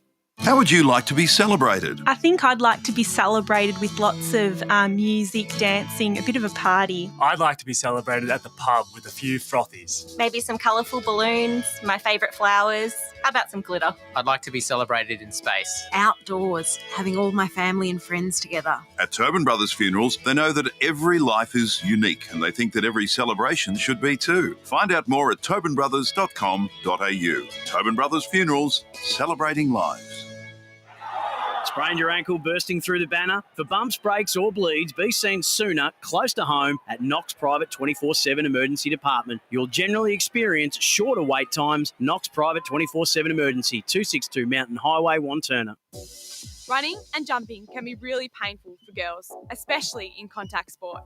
Boob Armour supports your breasts, minimises the bounce and guards against impact and injury. Feel confident, feel supported, available at boobarmour.com.au. EFL Saturday game day continues. Let's head back and go local for your footy. So welcome back to the Donvale Reserve. Hope you're enjoying this one wherever you may be watching or listening, of course. We're coming to you across various platforms today, Radio Eastern 98.1, Facebook and YouTube, and of course the SEN app. But quarter time out here at the Donvale Reserve, and it's been an interesting game. Donvale got off to an okay start, but it's the Waverley Blues that really have dominated in recent times. 6-1-37 to 3 straight 18. Boys, quick summation of the first quarter. Yeah, it's been an interesting one. Obviously, the impressive thing about Waverley Blues is just how quick they move the ball once they get on top. The way they're able to spread, link up and just hit targets. Every time they've gone inside 50, they've been able to hit their targets. Sorry, Ryan, let's go quickly down to the boundary with Will Faulkner. Hey, boys. Just here with Donvale coach Kevin Collins. Kevin, thank you for joining me. What do you think you could have done better in the first quarter defensively? Obviously, a very free-flowing start to the game. Yeah, I just think our starting points defensively weren't as good as they should have been. So they went inside forward 50, 12 times and they scored... 10 times they scored 7, so that was disappointing. They kicked it fairly accurately, so we just got to get our starting points up and just a bit more pressure around the ball when it's coming in. Very, very good. Ethan Duncan, good move up forward. Will he be staying there for most of the game? Yeah, it just depends. He's sort of a swingman, so he's probably one of our better defenders, but he's given us something up forward and he brings the ball to the thing, so at this stage we're planning to leave him there. Awesome, very, very good. And Harrison Ablett came off late in that first quarter. He's all good? Yeah, we think so. He just got a ripped neck, so he should be right. So everything is looking good with him. So we've got a full bill of health, I hope. Awesome. Thank you very much, Kevin. Cheers for joining us. Thank you. Thanks, Will. Good job down there. Yes, the last thing they can do is afford is to have any more injuries. So let's hope that those problems that Will mentioned are fairly insignificant. So interesting first quarter out here, 37-18 as we go into the score centre. Matt's got some quarter time scores. Thank you very much, Besto. Just the ones that have been coming through. So Vermont and Baldwin, we're always looking forward to that one. It's Baldwin by 5 points, 19-14. South Croydon by 16 points over North Ringwood, 24-8. Noble Park 40-2 over Doncaster. Berwick lead by a goal, 21-15 over Norwood. Division 1, as you mentioned, Wantirna South by 10 points over Ludale, 25-15. Beaconsfield and Mitcham, it's Beaconsfield by a goal, 24-20, so not quite a goal, I've rounded up. And then Croydon and Mooroolbark, it's Mooroolbark 23-3. Division 2, Basin by 15 points at quarter time. Eastbourne by 7 points at quarter time over Heathmont. Ferntree Gully by the same margin over Coldstream, and it's a 12-point lead for Churnside in Division 4, and I'm sure they'll update as we go on through the second quarter. Let's quickly throw down to the boundary with where Blake Tennant is. Yeah, he just spoke with the Waverley Blues coach. He was very happy in a way. They started, obviously, you could tell. But he touched on before the game that he spoke about was how they want to play their brand of footy in their style. He says it's really working for him at the moment. And also some good news as well. Josh Willington is back on the ground. So big news for Waverley there. Back to you.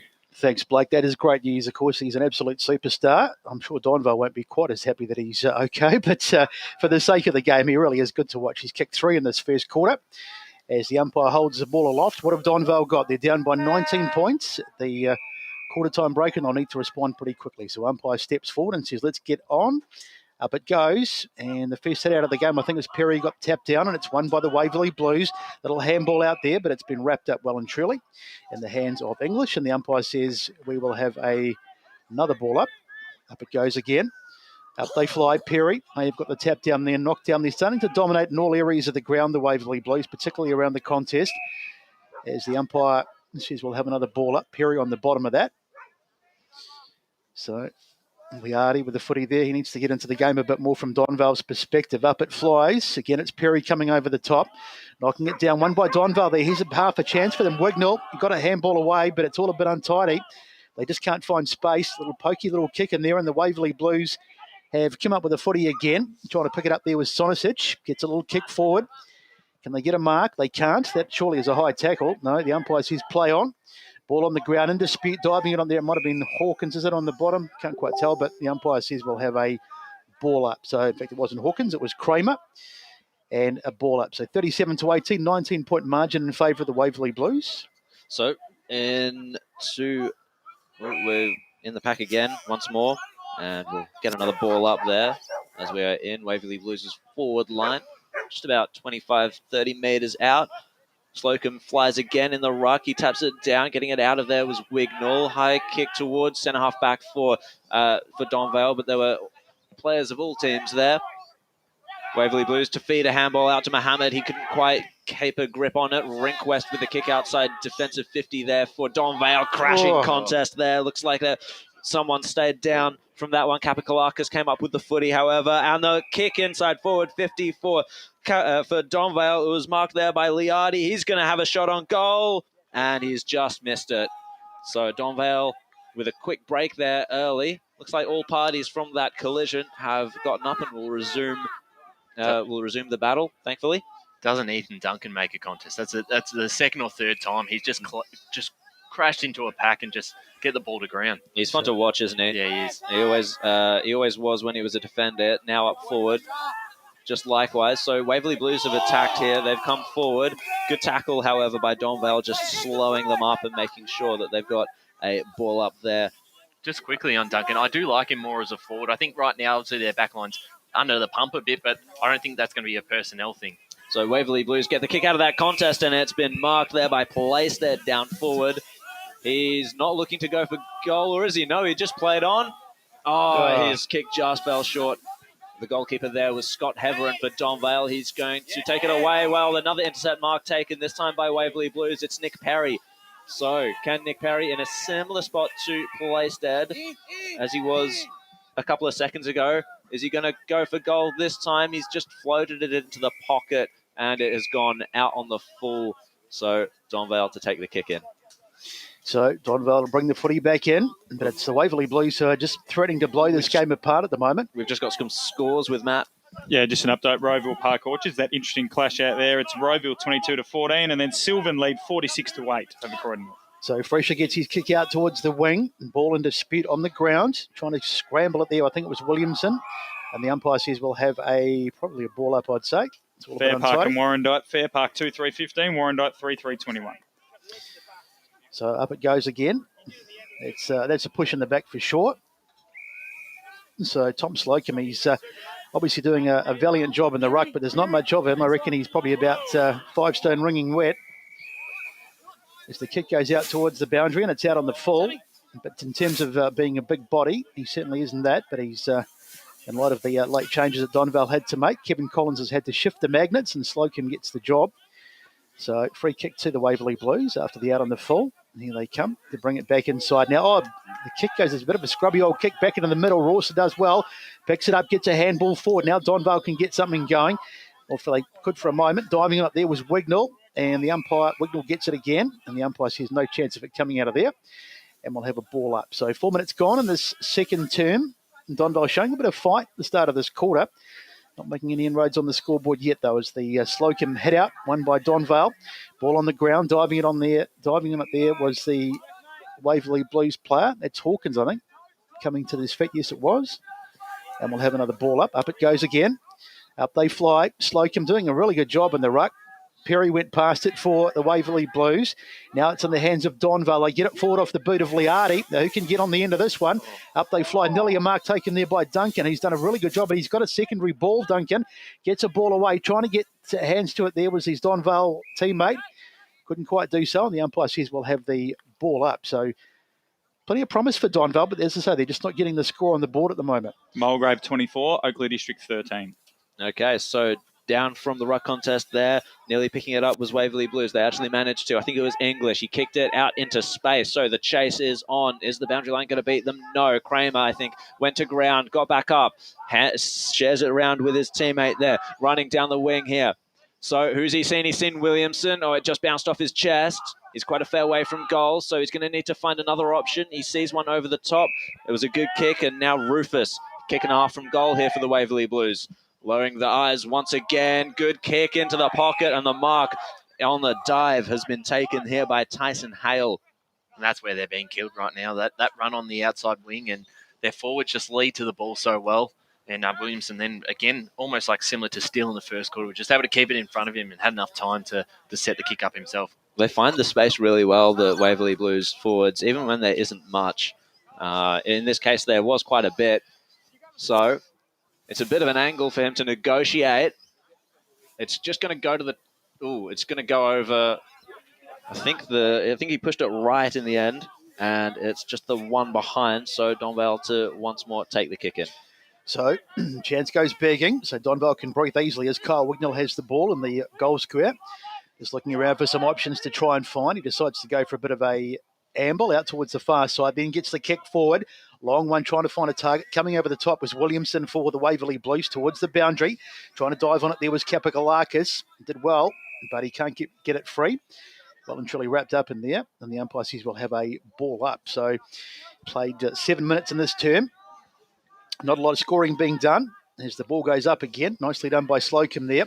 Doing a sterling job. Liardi gets a little handball up towards the wing. In the hands of Hale. Cries of holding the ball. Slocum tries to get hands on it. Doesn't do, but now it's in the hands of Rawson. Rawson gets it forward. Here's a chance for Donvale. Can they get something going here? Little handball inside. They need to try and find a target. They do. There's a little chip kick in towards. Oh, it's well done. And the mark is taken there by Rehnquist. So is it too far out to score? He's not looking terribly confident. He's going to just let one go, I think, and try and find a teammate. It's not going to have the journey. Up they fly in the goal square. Ball bouncing around. Nicely done by Sapanchi. Sapanchi sets up, gets away from his man. Great play there for Sapanchi. Great composure. And he gets the kick down the line too.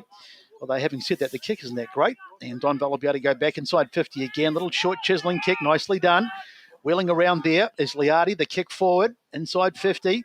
Here they come to meet the ball. Ball falls to the ground. It's in the hands there of, I think it's Liardi of the Dillon variety. Keep forgetting there's two Liardis out here today. Umpire to throw it up. Up they go. There's some pushing in the ruck, and the umpire says free kick to Donvale. So here's the big opportunity they've been looking for, and it's that man Duncan again. Montrose 22, sorry to cut you off there, Besto. Bayswater 17 in Joel Galvin's 250th out of the Bayswater Oval today. He's been a great servant, hasn't he, Joel Galvin? 250 games, it's a fair effort. So Duncan, this is a big kick, because Donvale have had a pretty good period in this second term. They just haven't got the score on the board to show for it.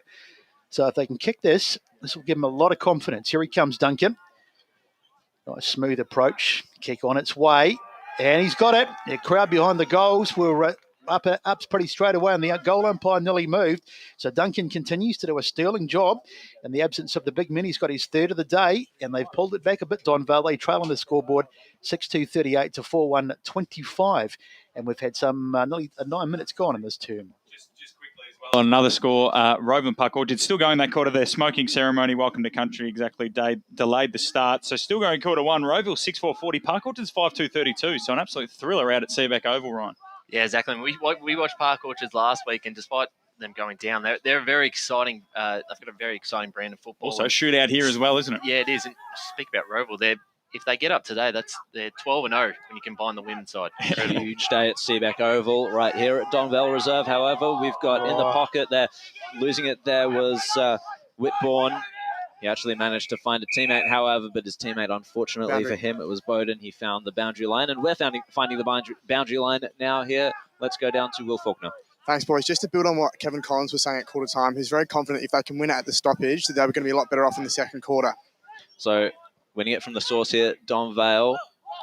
And it's been smothered there. Mohammed's kick just went straight into Roper. He finds Rehnquist. He's dodging, dancing. Bit of a soft shoe shuffle as he manages to kick it down the line there for Donvale. He couldn't find his teammate in Sinisic, and it's been a high tackle there on Waverley Blues. So they're going to switch it out now, just trying to find it down the line. Let's have a look at what this kick will do. It was a bit of a scrubby one inside forward 50, picked up by Steele. He couldn't get it onto the boot. It spilled out to Mohammed. He snaps around the body, and he's just pushed it right.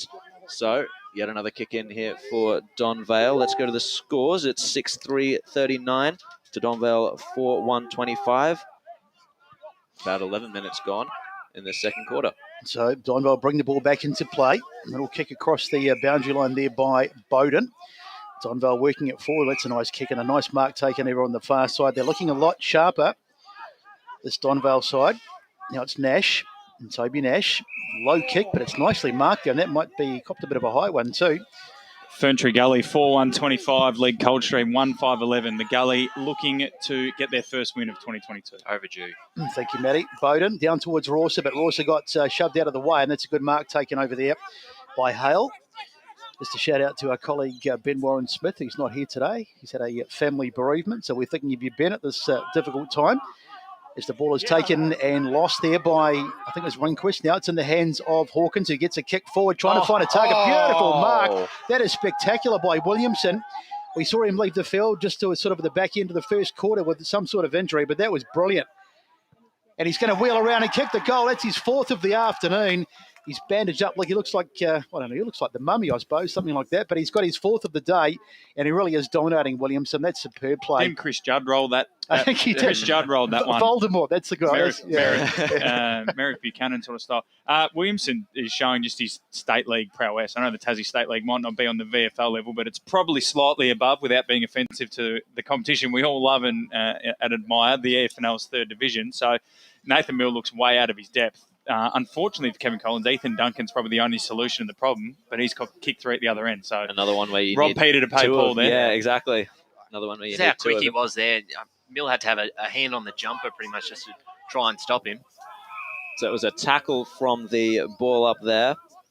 The players are checking on the welfare of whoever was underneath that tackle. He's looking all fine. I think it was Mihail Zalic. So up goes Donvale there in the ruck. Rehnquist couldn't take it. Facey just gets rid of it there. Kick off the ground by Waverley Blues. They're going to go forward again here. It finds Facey again, about 40 out. He handballs back into space. Kick inside forward 54. Waverley Blues, no mark taken. That's the first time Williamson was beaten in a contest there for quite a while, I'd say. Kick off the ground by Heverin. And Tom Steele took a bit of a tumble there. So Kapakalakis was met heavily by Sapanchi, and the Waverley Blues will go forward again through Miller. Who is he seen down here in forward 50 over the top? It's going to be Roper, who gets it outside forward 50 or defensive 50 for Donvale. It's going to come back again, though, I'd say. Holland couldn't handle it. Waverley Blues scrapping. It looks like there was a free kick off the play. It was holding against David Holland. So Waverley Blues go forward again, and they lowered their eyes once more, and they find Rufus, Demetrius Rufus, who's going to go back and find another target here. He's seen Kramer out in space. Absolutely no checking there by the Donvale defenders, as Kramer is going to go back and try and slot Waverley Blues' 8th goal. Not really sure why he passed it off. They seem to be almost maybe in a better position than Rufus, but either way, yeah, take what you can get. Unselfish football there by the Waverley Blues, as Kramer will go in. Let's see what he can do with this one. Oh, the roars came before the goal itself. It was always online, and Kramer has kicked his first for the game. Waverley Blues, 8-3-51, Donvale 4-1-25. It's not the first time that they've just had open numbers inside that forward 50. They find so much space, don't they, Joe? Yeah, absolutely. That's definitely one of their strengths for this game. So back towards the middle. We've had nearly 15 minutes in this quarter, and for all their endeavour, Donvale, they haven't made up a lot of ground on the scoreboard. Still trailing by 26, but they haven't played badly in this quarter. Just haven't got the points on the board as the ball goes up. Playstead wins it out of the middle, knocked down. They're in the contest. It's been socketed forward, though, and here's an opportunity. Nice mark taken there by Ablett. Haven't called his name too much today. Ablett wheels around. Kick out towards the halfback flank. It's been one over there, though. Nicely worked there by Johnson. And they've got it, the Waverley Blues, once again. They've just had better control of the footy, or having said that, they have turned it over this time on the boot there of the Waverley. It's Waverley Blues who are back in contest. It's bouncing around all over the place. Mayor, I think it was, on the ground over there. That was an incredibly chaotic minute of play. So Ablett, all his teammates went to the left side of the ground. Ablett went to the right, and then Zalek's taken that intercept mark and just kept running into three Waverley Blues tacklers. They just looked a bit frazzled at the moment, Donvale. So Duncan, the man that Matty was just speaking about, makes the tackle on the Waverley Blues player over there on the far side of the ground. I think on that, Matt, they had a lot of time then, and if he just had taken a second to breathe. I don't mind the play on, but he just sort of kept storming forward. If he had a handball in Rouser on his right, which would have still opened up the play, and it would have been less chaotic. But Zalek has been probably one of their best players as he takes another mark. As he takes a mark, good intercept there by Zalek. He feeds it off to Holland. It's a high, long one inside forward 50. The contest ensues. Bit of a tussle there. That's Liardi of the Dillon variety. He couldn't quite handle it, though. Kramer, who just kicked that goal before, is hassling and hustling. And it's going to be a ball up in the pocket there for Donvale as they go and attack once more. Just on scores as well, quickly, Jared. South Croydon kicking away from North Ringwood looks like another dogged day for the Saints. 55-14, while Norwood are in front by 5 points over Berwick. Oh, double tackle there on Sinisic as he tried to get away from it. And another tackle there by Waverley Blues. Their defensive pressure starting to ramp up here as that was Fresher laying a good tackle. Ferntree Gully lead by 20 points, 5-2-32 to 1-6-12 over Coldstream. Up goes Roper in the ruck there for Donvale. Laying a good tackle there was Kinsella, and it's going to be yet another ball up. East Ringwood lead 42-0, and Mitcham have kicked the last three. They lead 41-25 over Beaconsfield. Ooh, 42-0. That's not just good one news for the scoring Kings. shot in the last 5 quarters for Upper Gully. Oh, that's an ugly stat there. As we're going to get once again, we'll have a ball up there down in the forward line for Donvale. We'll see if they can scrap something out. They need to take these opportunities. Meeting it hard was Roper and Perry in the ruck there. That was they've had a couple of good contests down there.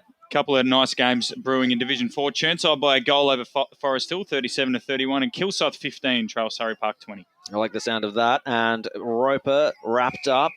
I'm helping you out here, Jared, because we've gone nowhere in the last 3 minutes. We've got, it's one of those situations again where we've got about minute and a half of 7 or 8 ball ups. So off the ground there, it was Rorsa. He just kicked it out in the full. So he's done us all a favour and broken it up, even though it's to his own detriment. I don't think it's a bad result for Donvale just to slow the game down a bit and lock it They're not going to score from sort of formulaic sort of ball movement, are they? Like Waverley Blues do. They're a bit more position. Donvale, like I said, they're going to try and get it in. If Duncan doesn't grab it, their next best bet is locking it up and winning some free kicks through forward pressure. Massive shout out to the lady and her dog who went and fetched the ball over there on the far side as the Waverley Blues bring it back in. Hope you're enjoying the broadcast today. Coming to you live on the SEN app, of course, Radio Eastern 98.1, Facebook and YouTube. If you're watching today, as the ball comes back inside, it was McCormack who had it, gets it forward. As the ball in dispute, the umpire's whistle goes, but we'll play advantage as the kick goes inbound. Still there for the Waverley Blues, and this is dangerous. Nice little chiselling kick out wide. It's Williamson trying to get his hands on it. He fumbled, but he gets it on the second wheel. Wheels around. Can he kick it? He sure has, and that is definitely a contender for the Tobin Brothers goal of the day. That is spectacular stuff. Brilliant goal, and another one for the Waverley Blues, and they extend their lead even further. 9-3-57 plays 4-1-25 on the Bendigo Bank scoreboard. 19 minutes played. That was spectacular, boys. He might win all the awards at the moment. 5 goals in the first half puts him in the front running for player of the day, and he's got the two front runners for goal of the day, Ryan. And if he keeps working pretty hard, he might win the 4 workers. And he was off for half of the first quarter as well, so he's doing a lot of work in little time. I'm just amazed at the speed he has. So he doesn't have to. If he doesn't take the mark, the amount of room he gets on Mill to be able to straighten up and kick. I think it showcases as well, obviously no Haig and no Nick Murphy are the 2 real guys that could maybe match his presence for Donvale at the other end. So that might end up being the difference today. So Zalic got the kick from the wing.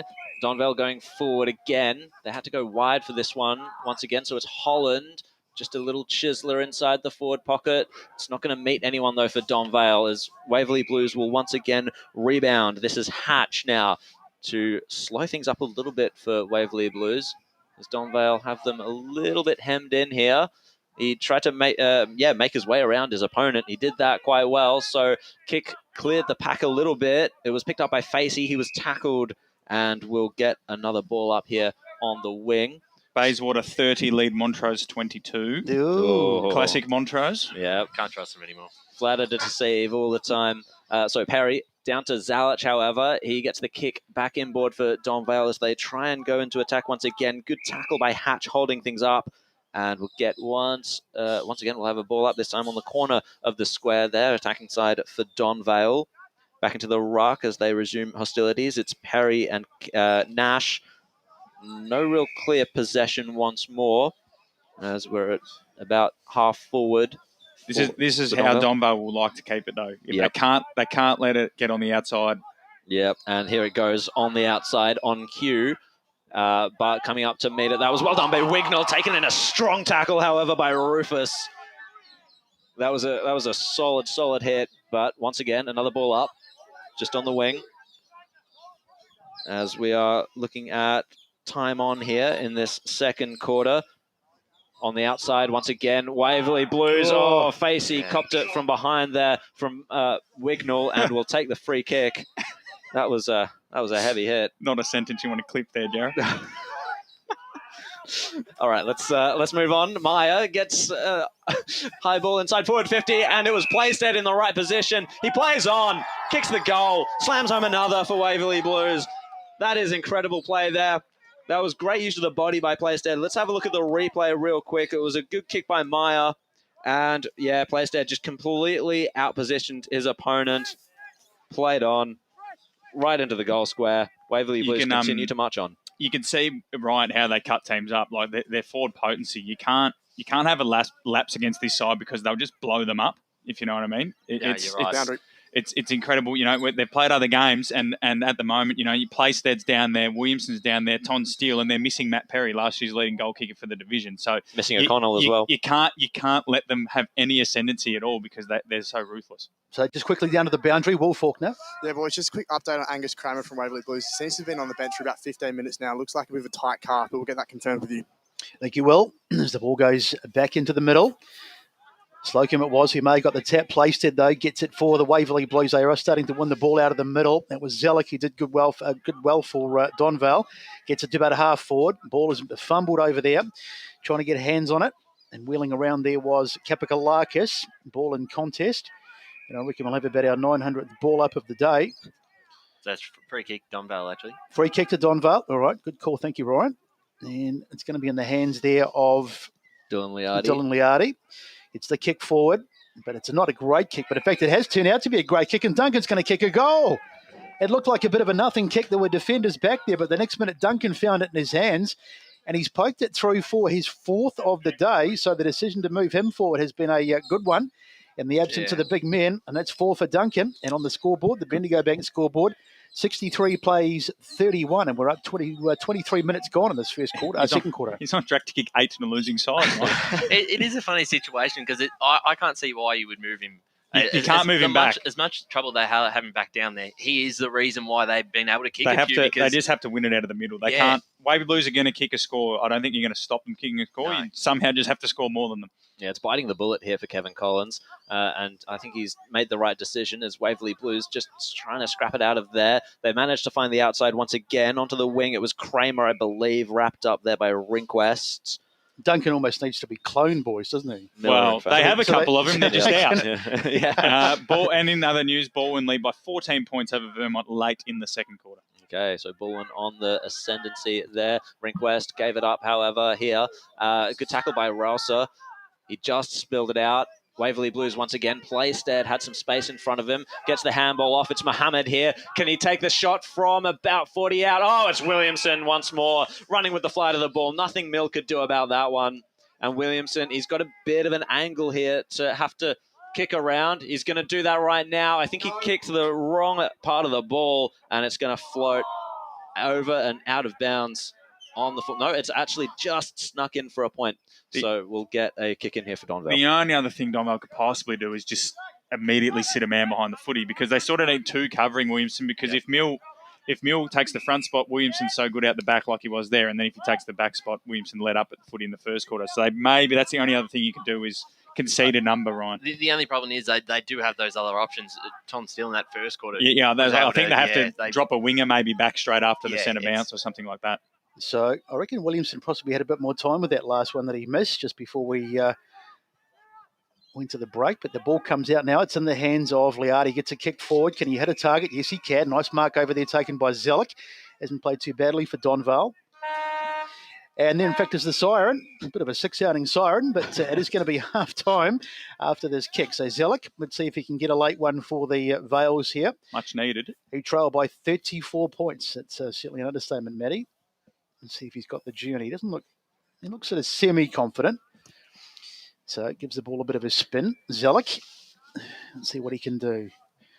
On his way, just kick through the ball and nice smooth approach on its way. It doesn't look too bad, but it's going to be out to the right. In fact, it's missed everything and gone out of bounds on the full. So that'll be the final act of the second term, as we go to the halftime break, and the Waverley Blues in control.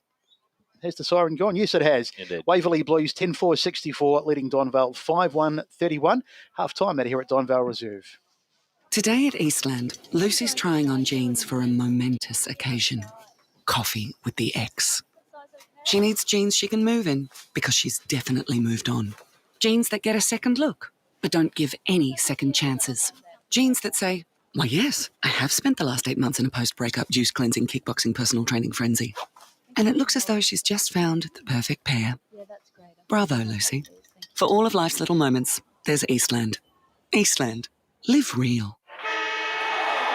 Sprained your ankle, bursting through the banner? Broke a finger, high-fiving the ruckman? Or did you run into the goal post again? For bumps, breaks or bleeds, be seen sooner, close to home at Knox Private 24/7 Emergency Department. The preferred provider of emergency care to the Eastern Football Netball League, you'll generally experience shorter wait times. You don't need private health, but there is an out-of-pocket fee. Be seen sooner, close to home at Knox Private 24/7 Emergency Department, 262 Mountain Highway, Wanturna. At Yarra Valley Water, we know reducing your shower time or show time to 4 minutes can save you an average of $200 a year on water and energy bills. Shower shorter. Save water. Authorised by the Victorian Government, 1 Treasury Place, Melbourne. Running and jumping can be really painful for girls, especially in contact sport.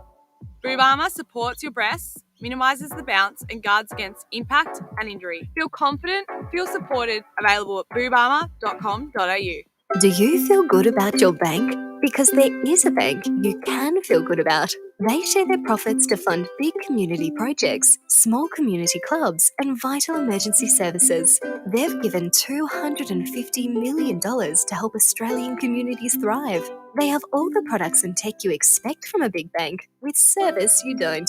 It's Bendigo Bank. Feel good about who you bank with. Try Bendigo.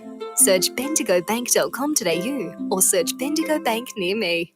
How would you like to be celebrated? I think I'd like to be celebrated with lots of music, dancing, a bit of a party. I'd like to be celebrated at the pub with a few frothies. Maybe some colourful balloons, my favourite flowers. How about some glitter? I'd like to be celebrated in space. Outdoors, having all my family and friends together. At Tobin Brothers Funerals, they know that every life is unique and they think that every celebration should be too. Find out more at tobinbrothers.com.au. Tobin Brothers Funerals, celebrating lives. Sprained your ankle bursting through the banner? For bumps, breaks or bleeds, be seen sooner, close to home at Knox Private 24/7 Emergency Department. You'll generally experience shorter wait times. Knox Private 24/7 Emergency, 262 Mountain Highway, Wanturna. At Yarra Valley Water, we know reducing your shower time, or show time, to 4 minutes can save you an average of $200 a year on water and energy bills. Shower shorter. Save water. Authorised by the Victorian Government, 1 Treasury Place, Melbourne. EFL Saturday Game Day continues. Let's head back and go local for your footy. Yes, welcome back to Donvale Reserve for the Eastlands match of the round between Donvale and the Waverley Blues. Both sides on the top of the ladder at the minute. Waverley Blues ahead on with the extra couple of games. Today they lead 10-4-64 to Donvale, 5-1-31 at halftime. And I'm joined by Blake Tennant and Will Faulkner for the halftime show here. Boys from the boundary, what's your thoughts on the assessment from the first half? Afternoon, boys. It's an interesting one. I think the first quarter, Waverley Blues really had a lot of they had, I think, 10, 11 inside 50s, and they were just really, really successful on the scoreboard, really making the most of their entries. On the contrary, Donvale at the quarter-time huddle, as I said earlier, Kevin Collins was really confident that just winning the contested ball, that's how they get their way back into the game. They showed times as parts of that in the second quarter and probably didn't quite get it done. They probably let themselves down the last 5 minutes. So I think Donvale will go in quite disappointed, and Waverley Blues, they'll be happy with the opportunities they've capitalised on. For me, point of view, I think Joshy Williamson, he's just having a superb game, kicking 5 goals at half time. He looks really like the vocal point for Waverley. I think Kevin Collins needs to get someone on him because he's causing havoc definitely for a Waverley Blues point of view. Donvale, yes, they've had chances in that second quarter where they're a bit, but they're lapses, and they need to start building it consistently after half time, because I tell you what, if you're down by 5 goals, it's pretty hard to come back, especially with Waverley. They're piling a lot of pressure on them, and it's very hard to see very hard for me to see Donvale getting back into the game. You're right, and the midfield battle hasn't been completely one-sided. I think it's just when Waverley Blues do get the ball, and especially when they come across that wing, they just open the ground up, and their kicking, their skill level, everything is really professional. Their forwards lead up for the ball, and they've got a lot of speed on them. So a couple of times where they don't mark the ball, they're able to keep it in front of them. Just with Donvale's backline, you talked about Ethan Duncan and his role down forward, and he's been really impressive. And I don't think you can move him back. But what are the options for Donvale back there? Because it's not just Williamson. Obviously, Steele can get involved. They've got Playstead. They've got midfielders that, if they don't want to pass them off, they've got the space to kick goals. How do they stop that? Because it's a very hard thing to break down. It is a really hard thing, and I think sometimes it can work against you if you put too much attention into one player, like a Williamson who's kicked 6.5, can really open up the other forwards who haven't been able to get involved in the first half. Having said that, I think they just need to play him like a glove. You can't let someone kick 6 goals in a half. It is going to kill you. So probably just locking down on him a little bit. Ton Steele was really impressive, particularly in the first quarter. But I mean, it's been the smalls really for Waverley Blues that have got it done. And on the contrary, down at Donvale's forward line, Ethan Duncan has been their main man. So I was watching it quite closely on the boundary. There were times where they were wearing him like a glove, and other times he probably had 20, 30 metres of space. So that's probably something Waverley Blues would want to look at half time. But I think it's smalls for the Blues and tools for Donvale. And Blake, when the Donvale do get the ball and they're able to lock it in sort of that forward 50, their pressure hasn't been too bad. A couple of times they've even been able to just slow the game down, lock it down, get some repeat ball ups in repeat stoppages. And is that the way for them to score? Because otherwise, they're kicking inside 50. Obviously, Duncan's a massive target up there, but Waverley Blues a few times have put 2 or 3 up to make a contest with him, and it's come to the ground. Is that the way to score against this Waverley Blues outfit? Yeah, definitely. I think you got to lock it in your 450. I think that's what the thing is. And seeing Duncan, I feel like he's the main focal point. Like I was touched on, of course, with Waverley Blues, Williamson. He's been their focal point of the day, and I think Duncan, he just needs to start by talking to the boys, getting them up. 4 goals again by half time. I feel like if Donvale can just lock it in their 450 for the majority of the quarter, get the game back on their terms, I feel like they can win from there. But it's up to them if they really want to walk away with the 4 points. And who stands out on this list from Donvale that probably needs to step up a bit? I mean, you can look at Zalak. Zalak in the middle's had a fair bit of the ball. He's been able to find it. He's used inside 50. He's not been too bad. Has there been other players that you probably look at, really need to step up? Is it that midfield that if they can start winning the centre clearances and be able to create more forward pressure and more entries, is that where it can be won? Yeah, I think so. I think the man for me from Donvale, Kapakalakis, he's been quite good. He's been in and around the contest, but he looks like someone, without having watched him too much, who's probably got a lot of run and carry about him. He's quite quick on his feet. Just a little bit of energy, really. There hasn't been a lot of switching. I mean, considering how good the conditions are, that could be something Donvale look to try and break the game open because, as of now, you're 5 goals down at half time. You're probably going to need to try something a little bit different. While it has been a free-flowing game, the conditions are there to switch it. So that's something I would look at.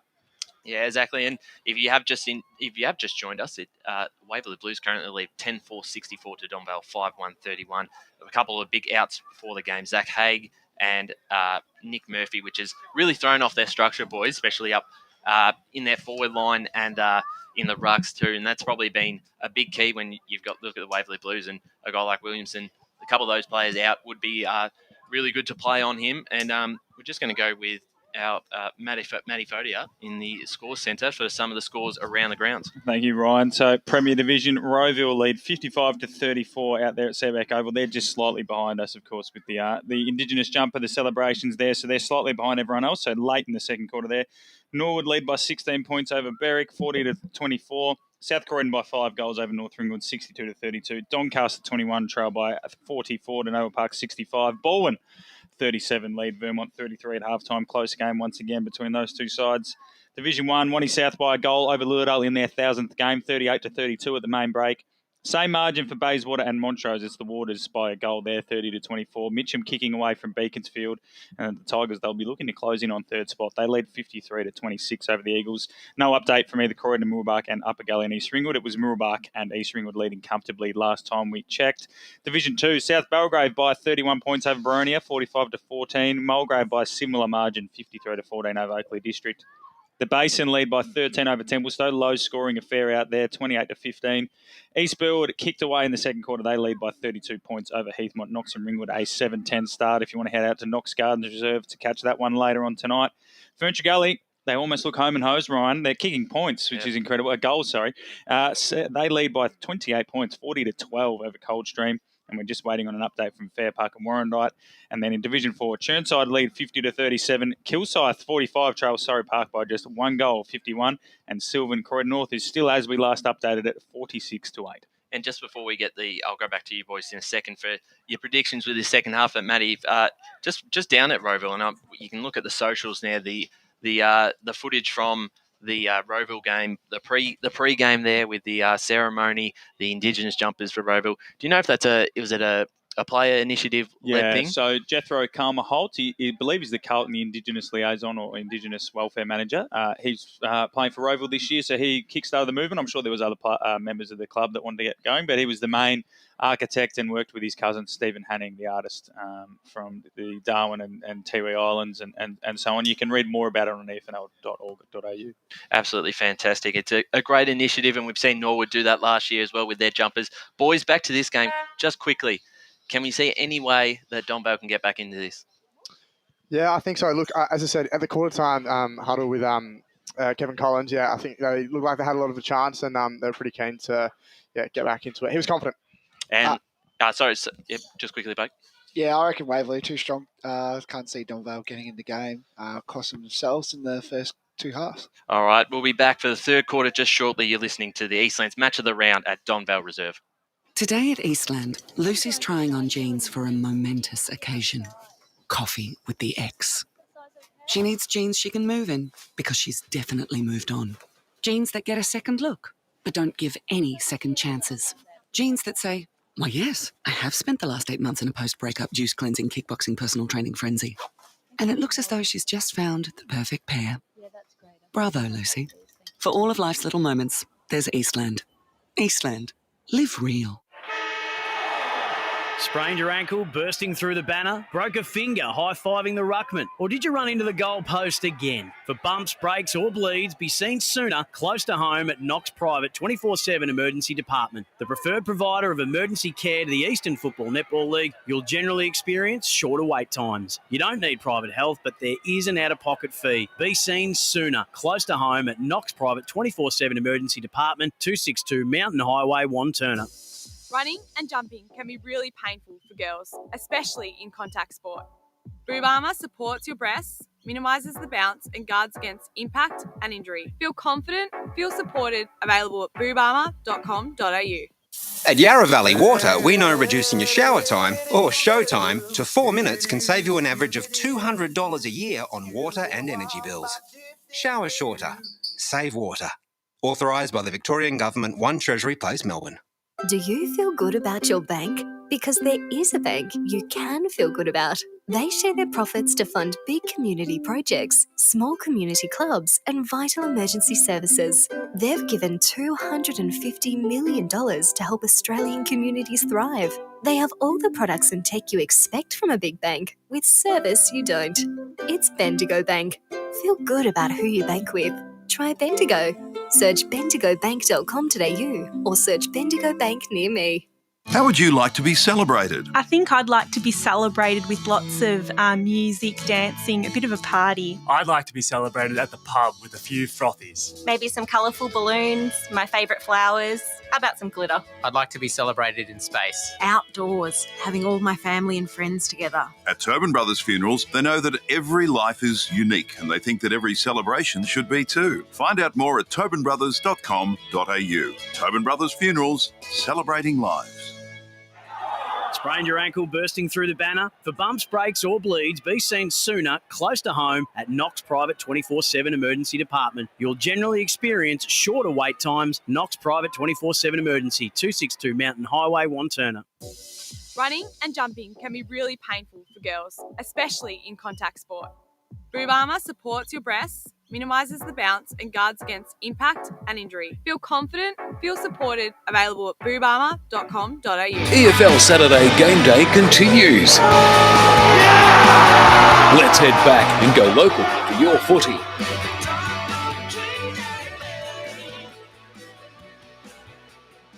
Welcome back to Donvale Reserve as the sun comes out and looking quite pleasant out here. We did have the threat of some rain earlier today, but it's all looking very pleasant. A few dogs out on the ground just starting to clear as we get ready for the second half. And, well, it's a second half that Donvale will need to start well because they trail by 33 points at half-time, and it's a bit of a worry for them, but they could still get back into this game. Jared, how do you see the second half going? Look, it's going to be very difficult, I think, for Donvale to really work their way back into this one, especially, I mean, it's the overshadowing issue for Donvale is their outs in Murphy and Haig, and hopefully they won't be out for too long when we look at the big picture. But right now in this game, you know, they've got Duncan up forward who's performing really well, you know, 4 out of their 5 goals.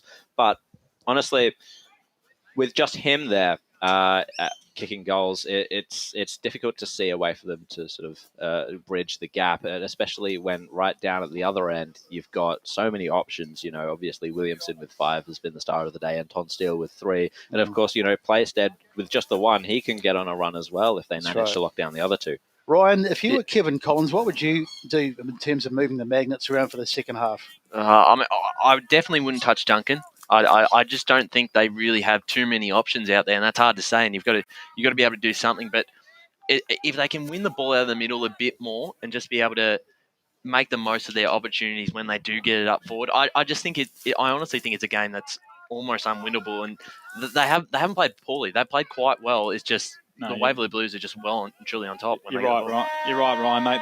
They don't swing the magnets. They just got to win it in the middle more. Yep. So here's the start of the second half, and here's Jared Beanland to take us away. Yep, so it's McCormack just shuffling a handball out to Rink West as the Donvale Magpies get the clearance here to start us off for the third quarter. Kent out in the wing. He sees Kapakalakis leading up in space. Good mark taken. I thought he went to play on. He did in the end. So he kicks it to the pack there. Duncan's there. He couldn't quite take the mark out the back. Is Strongman. He was wrapped up by 2.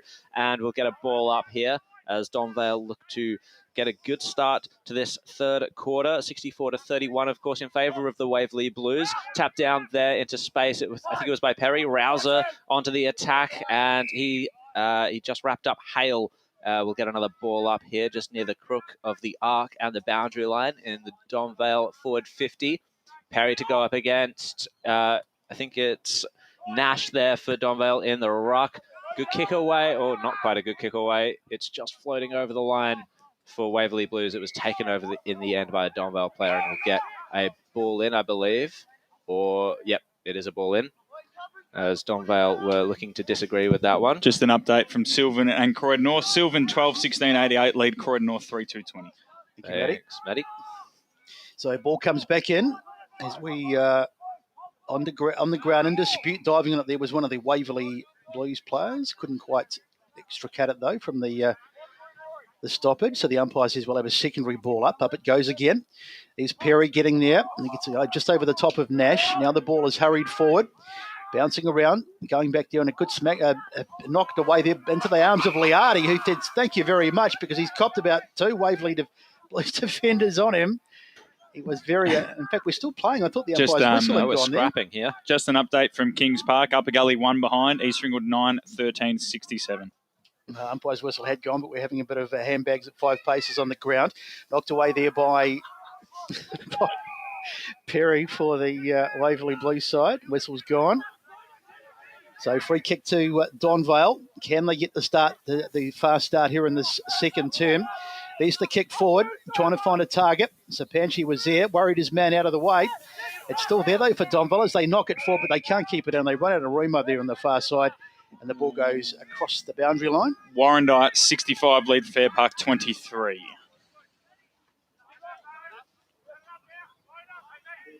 So just waiting for the umpire to resume.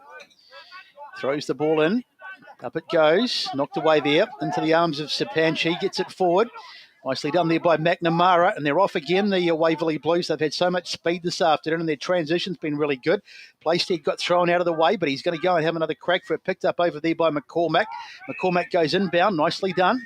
Mark taken there, and they come again, Donvale, right across to the far side. Kapakalakis, Rehnquist it was, who fumbled it, but he manages to get a second bite at the cherry. Goes inboard, tries to find a target.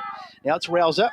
Rouser says, where am I going now? He decides to go straight across the ground. Nice kick, Liardi now.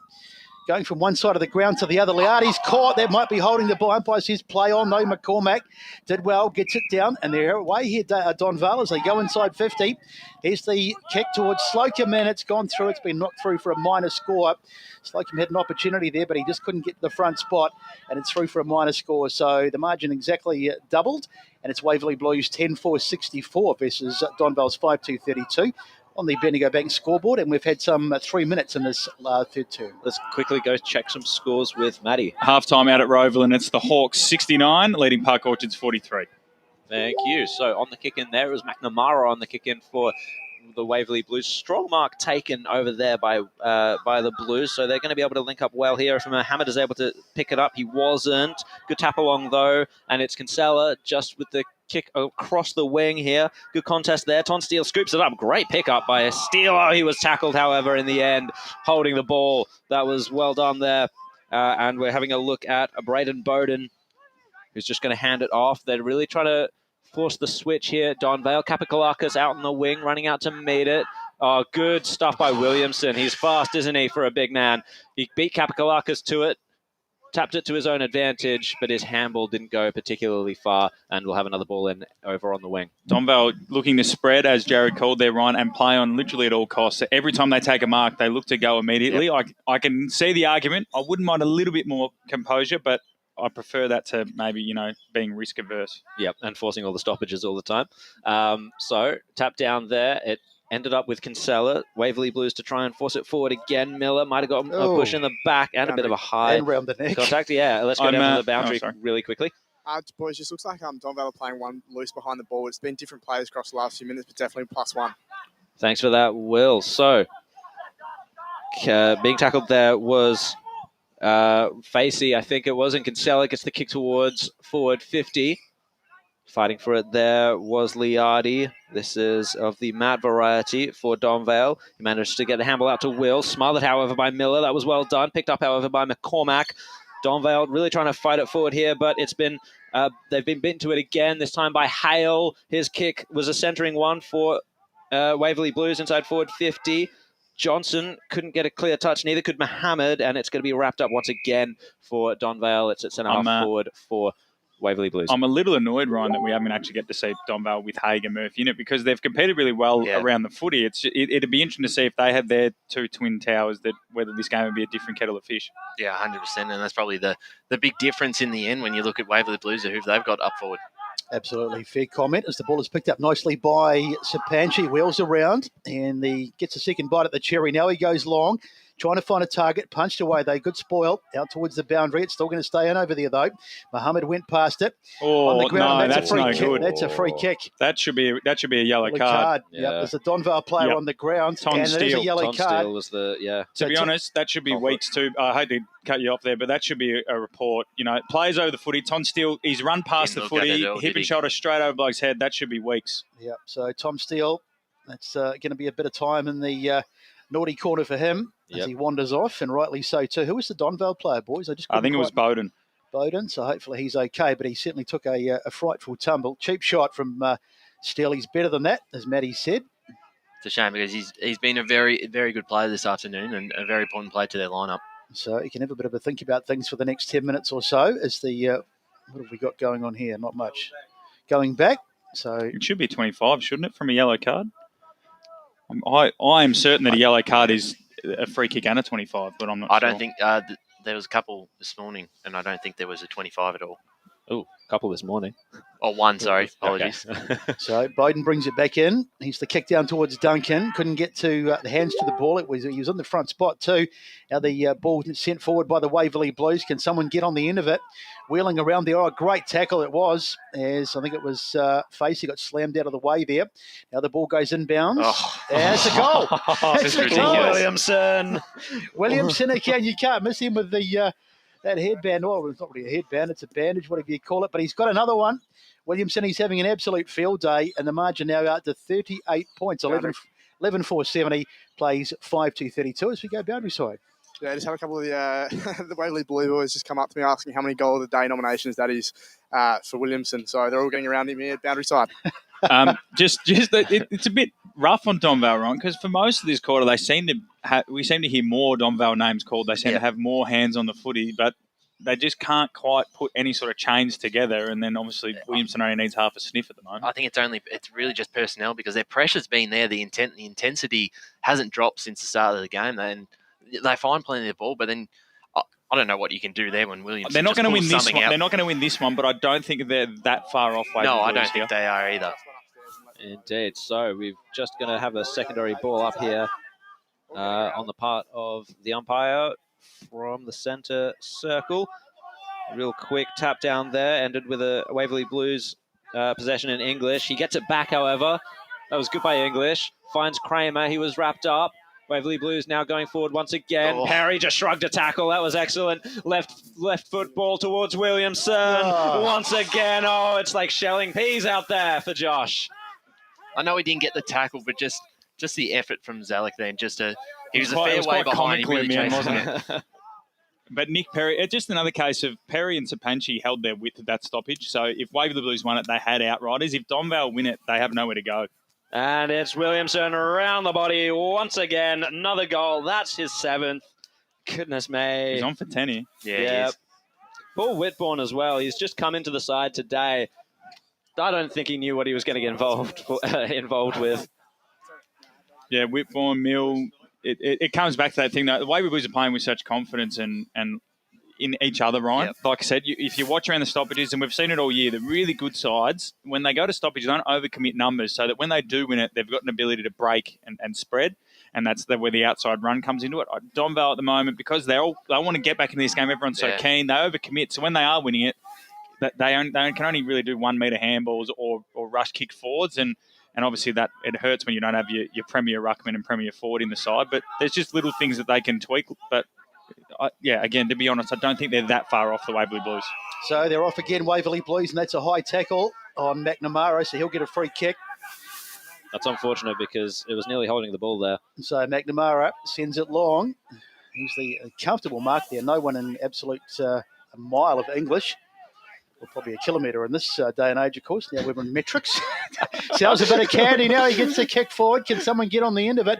It's Rouser back there. Takes a good mark. Welcome to the 21st century, Besto. I'm so sorry. So fresh. Sorry, it wasn't fresh. It was Mill. Mill gets it across the half-back line. Now they're slowing it down here, Donvale. Just trying to find a target. They really don't have a lot forward of the ball, so it's really just a bit of kick and hope. Now the kick goes inbounds. Having said that, Zellick took the mark. He dropped it, but the umpire said we'll pay it. He had it for long enough. Here's the kick out wide. Up they fly. Goes over the back. Kapakalakis couldn't quite get it, but he gets it on the second go. That was good play. Second attempt. Ball goes over the top. Duncan was there. Goes and tries to get it again. Now it's on the ground. Claimed there by number 39 39 is Kinsella. Now the ball picked up on the ground over there. Good work. Nicely cleared away by Waverley Blues, and they'll get it out towards the far side. Mark not taken over there. It was Mohammed. Now it's back for Donvale as they spread it inbounds. Trying to get hands on it there was Perry. Couldn't do so. Back for Waverley Blues again. Now it's McNamara. Little chiseling kick. Not a good one, but it's worked out okay. Now it's number 51, Johnson. He's caught himself in a bit of trouble, and that'll be holding the ball. Good work there by... They've got one-on-ones, Donvale. They've got to go quick. There was an opportunity gone begging there before when Holland dropped the mark for Donvale, but looks like they'll have another opportunity again through McCormack. He's got a man in space. Gee, a little bit lackadaisical there, but he's made it. And so Donvale to go for goal, or to set it up, in fact. High kick in, towards the centre. Oh, that's a mark. You've got to pay that, don't you? Rouser, I reckon, took that, but... unfortunately, the umpire disagreed, so we'll have a ball up here, just at the top of the square. Really, Donvale trying to press home the advantage that they've had throughout this third quarter. The tap down, well done. Johnson gets a secondary tap, and it's come out to Sapanchi now, and they can clear here at the Waverley Blues. Out to Miller. He shares it round with Hawkins from right half back there. Zalach is trying to break up the play there. He was tackled by two. That was well done by Meyer and English. And they are going to force the ball up there. You can see like that piece of play there from Waverley Blues. Like they managed to clear from a really dangerous spot with just handballs. And I know they sort of work. They probably got a bit too complicated there, but you can see why they're so good when they break away from the centre. So Donvale actually got the better of that clearance this time. Sinisic is going to centre the ball. Duncan nearly took that mark. Could have been a free kick, but Butcher is going to share it on the outside here for the Waverley Blues. Hawkins goes for a trot down the wing. He's just going to kick it into absolute space. Nobody there at all. So it's going to be Bowden to lead the race. He just got tackled by Rufus in the end, got a handball away. Now it's Kent for Donvale. They're going to try and find their way forward. Another good tackle by Waverley Blues. Kent gets the handball back. Let's have a look at what's going on there. That's Rehnquist shared it back with Heverin. And let's go to the score centre real quick with Matt. Yeah, so Berwick have hit the front 6-7 to 6-6 over Norwood, and South Croydon lead by 24 points over North Ringwood Saints. Have got the last few, 39 to 63 there. Thank you, Matty. So here's Donvale now with an opportunity. Whistle's gone. What is the umpire saying here? Wants it to come back.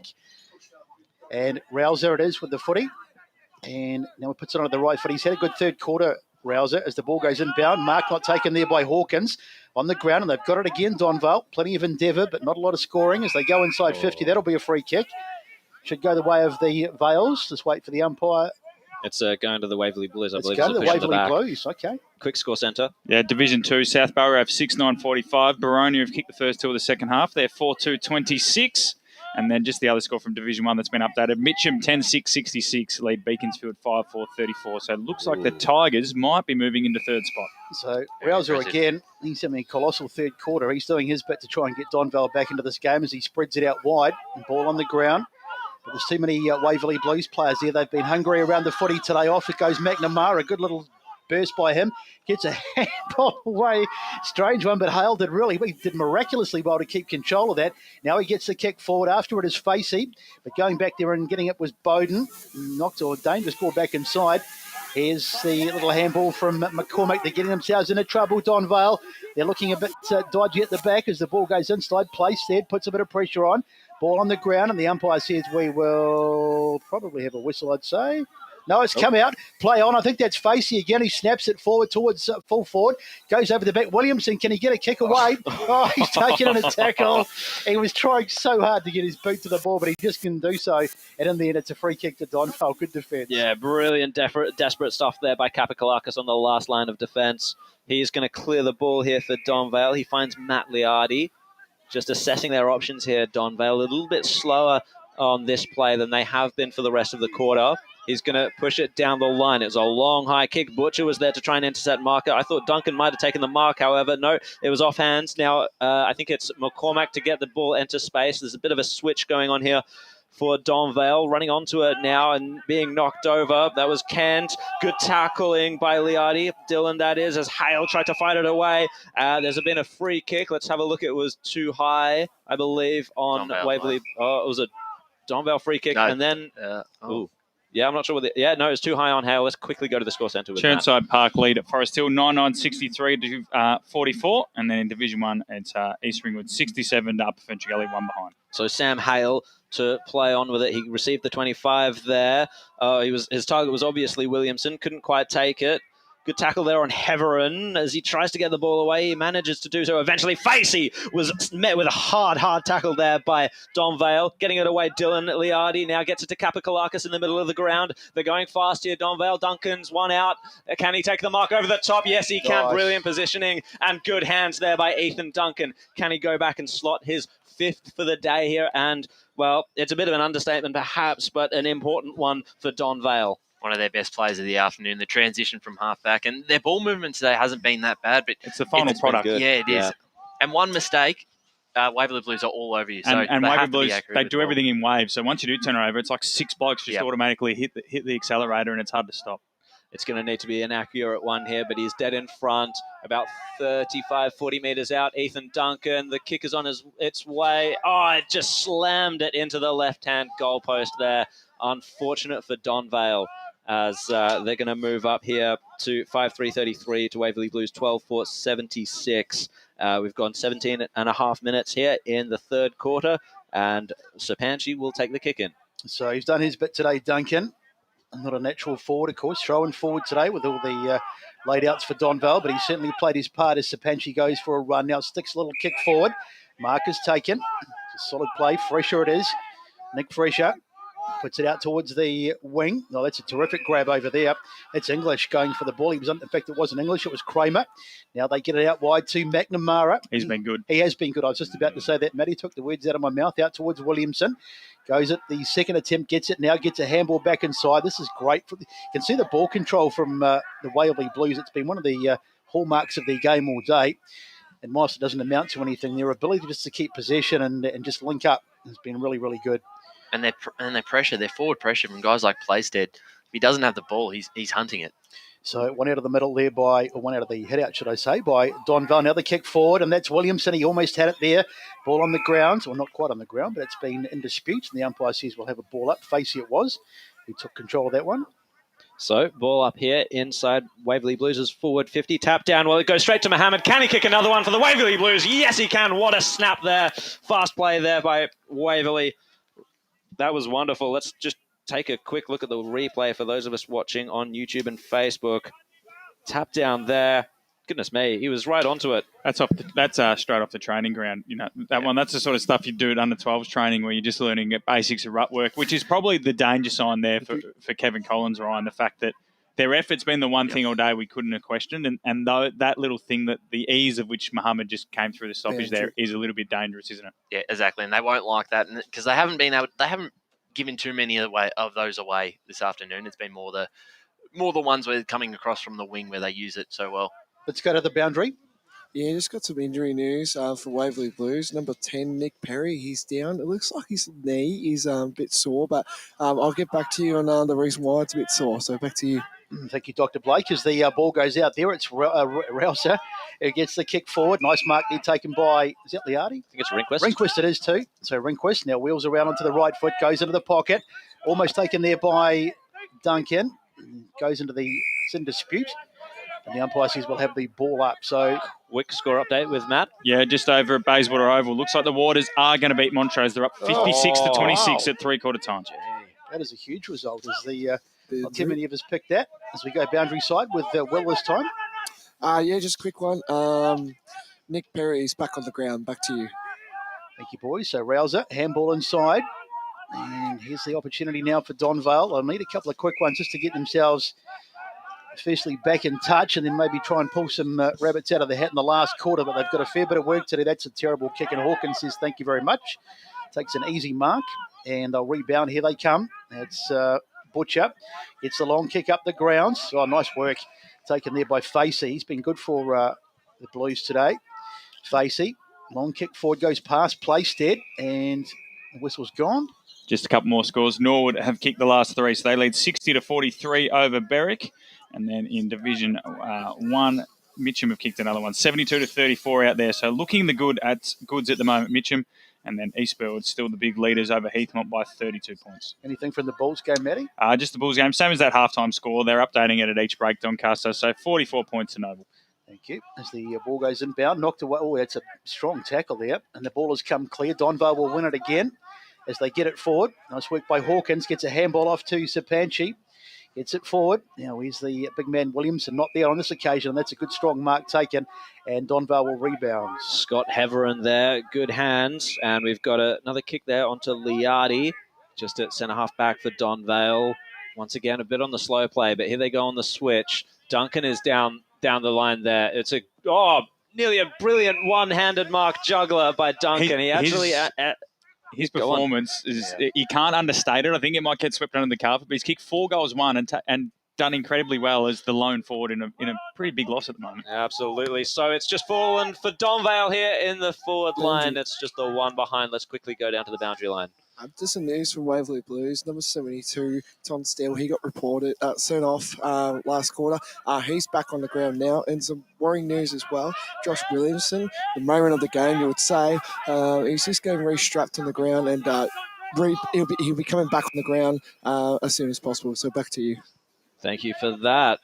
So hopefully, Williamson, we can see some more heroics from him before the day is out, as Playstead just works it down the wing there. Mark taken, and they're going to go inside here, Waverley Blues. They've got such confidence, don't they, that they can just cut Donvale apart through the middle, and this time it's Miller down the line. Ton Steele is back there. No, it wasn't him, actually. It was Rufus. He lays a bit of a high tackle there, I think, on Rouser, but the umpire didn't see it that way. It's going to be a ball up there for Waverley Blues in that forward line. Churnside Park have extended their lead to 31 points over Forest Hill, and meanwhile Surrey Park and Kilsyth just remain 7 points the difference. So Donvale to try and fight it out of there. It's not going to work out. Let's go quickly down to the boundary line once again. Yeah, the real reason why Williamson is actually off, he's actually taken... Oh, it's a Ton Steele with a goal again. He's back onto the ground and making an impact immediately with his fourth. Sorry to cut you off there, but wonderful goal from the stoppage. It was just about a carbon copy of Mohammed's goal just a few minutes ago. Waverley Blues just piling it on now. That was Nick Perry straight out of the ruck, Tom Hawkins style. And once again, giggles in the background there. You can't quite hear him, but he's called it a training drill. And the game, this last 5 minutes has started to look like that, hasn't it, Ryan? Well, just the way that the pressure's completely dropped off. I know Duncan did create a score, but the way Waverley just walked it out of there. It's the thing about confidence. When the Waverley Blues have the ball, they run with numbers. They've got they've just got plenty of run. They link up. Donvale now, when they get the ball, they're a bit hesitant, and that's probably a big difference between both sides' ball movement. Let's go down to the boundary. Yeah, the real reason why Josh Williamson actually went off is because he couldn't breathe through the strapping that he had. There's about 3 loads of strapping. Just saw the trainer then just take it off then. So the new Josh Williamson now, he has got no strapping on right now on his face, and he looks to come on the ground anytime sooner. So back to you. So can he get to 10 today? We predicted it a bit earlier, the way he was going. I think he's up to 7 at the moment, and there's a free kick in here. little bit of push and shove, nothing too much though. So ball up, in fact, not a free kick. Up it goes. Up they fly. One by placed it out of the ruck. In the hands there of the Donvale player. I think it's Rehnquist on the ground, taking in a heavy tackle. South Croydon have kicked 4 in a row to extend their lead out to 43 points after 43 points after a mini challenge from North Ringwood. And so another ball up. Oh, I tell you what. Oh, who's that? That is Facey, I think. Yeah, I think it was Roper. Put a little short when I was actually watching. Then he got one in the midriff. I don't think it was a particularly hard punch, but it was a bit unnecessary. That could have been a yellow card. Oh, but yeah. we play on for now as the whistle's gone. It's on in the middle of the ground. Yeah. They're all getting stuck into Roper. Let's go down to the boundary really quickly.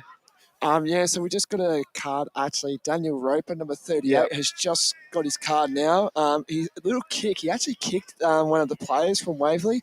Cards now as we speak. And, back to you. So while this is all getting broken up, let's quickly go to the score centre with Matt. Score centre, Mooroolbark 7-10-52, lead Croydon 1-4-10. So another big win on the cards for Mooroolbark and for Croydon. That'll be 2 pretty poor losses in a row. And the side that defeated them last week, Mitcham, have extended out to a 55-point lead, 14-6-90 to Beaconsfield, 5-5-35. So I'm not that good at maths, but I reckon Mitcham might have jumped into third spot. We have underrated them a bit before the last couple of weeks. We probably I will say one thing, Ryan. My maths is better than best knows. Yeah.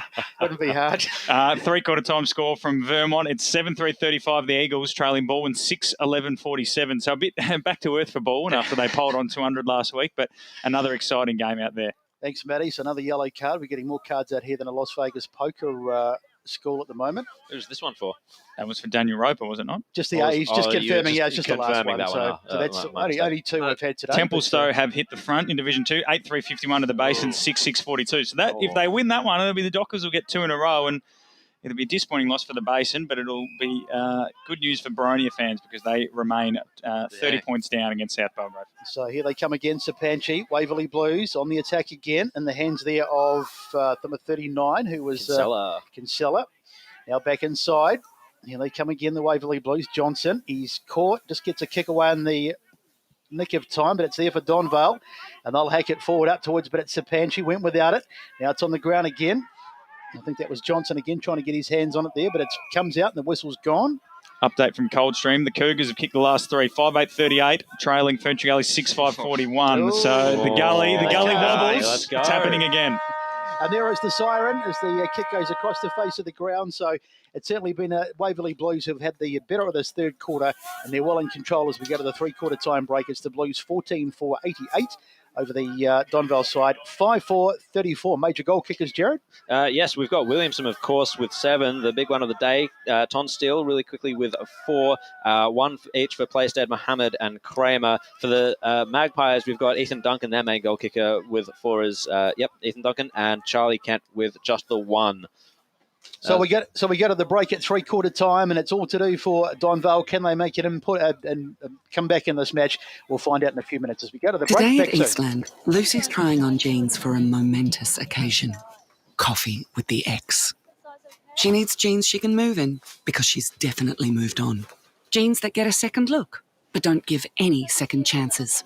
Jeans that say, why yes, I have spent the last 8 months in a post-breakup juice cleansing, kickboxing, personal training frenzy.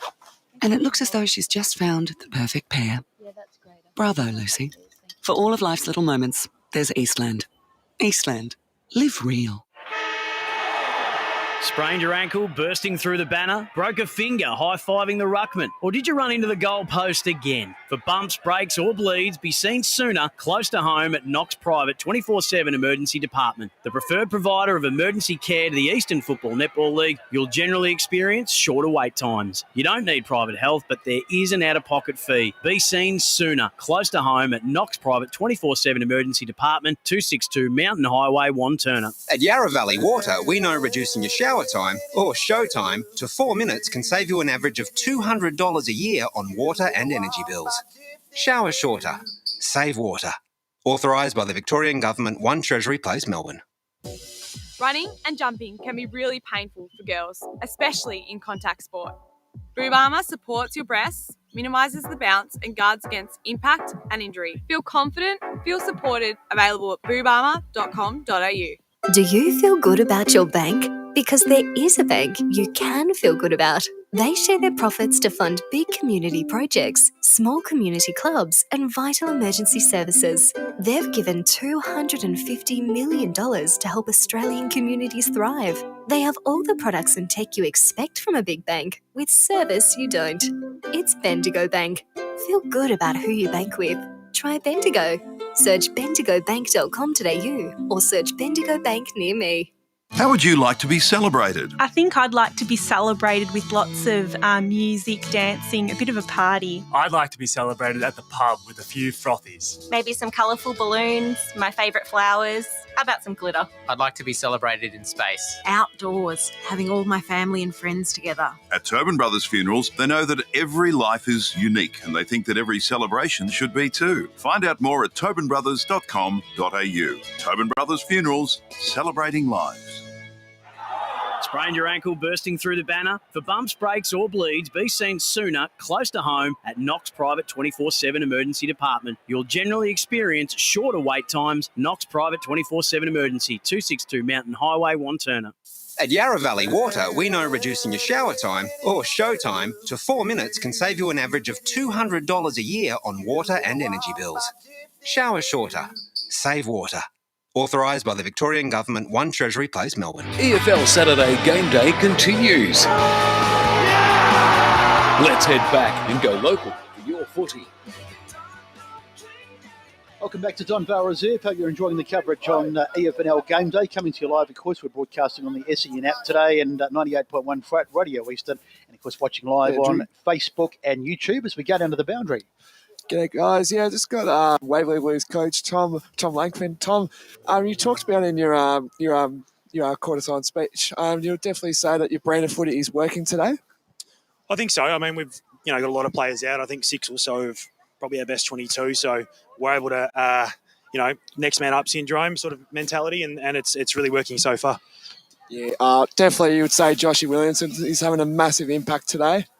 Well, he did last week also, and, he's a quality player. We've been able to, get him used to playing alongside our other forwards. Obviously, we're missing Big Matt Perry today, obviously the leading goal kicker from last season, but we've got another man, who's doing the job. Any changes at all, or just keep it the same to the last quarter? We want to try and win the quarter. I mean, the job's not done. We can't let ourselves down because we've produced so far. We've got a couple of guys that will sit the quarter on the bench that are, carrying injuries. But, we're confident that we'll continue to move the ball like we want to score. Thanks for joining us, mate. Thanks, guys. Thanks, Blake. Good job down there as we go into the score centre now as we get close to some of the other games coming to an end. Here's Matt Fodio. Yeah, absolutely. So in Premier Division, as we mentioned, it's Balwyn by 2 points over Vermont. Noble Park by 85 points over Doncaster with a quarter to go. South Croydon by 43 at the similar stage. Norwood lead by 4 goals over Berwick. So job not done there, but Norwood impressive performance away to Berwick. It's not an easy trip. And Roval, of course, are in front by 30 points at half-time. In Division 1, Wanturna South lead by 14 points over Lillardale. Bayswater by 30 over Montrose. Mitcham by 54 over Beaconsfield and Mooroolbark by 30 over Croydon. In Division 2, it's South Belgrave by just 21 over Baronia at three-quarter time. Templestowe by 9 points over the Basin. East Burwell by 38 over Heathmont. And in Division 3, it's Ferntree Gully and Coldstream. Seems to be a close game once again. Of course, Ferntree Gully are involved. They lead 6-5-41 to 5-9-39, which is obviously a close one in Division 4. Churnside Park 81, lead Forest Hill 44.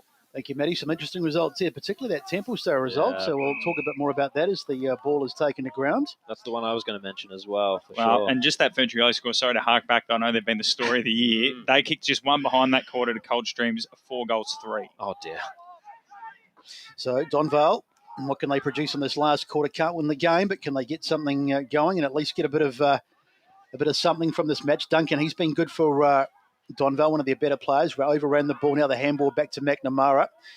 He could well be in the votes today as a little chip goes out wide, trying to find the target over there. Oh, terrific grab. That is great stuff. Steele it was. He's been good today as well with his 4 goals.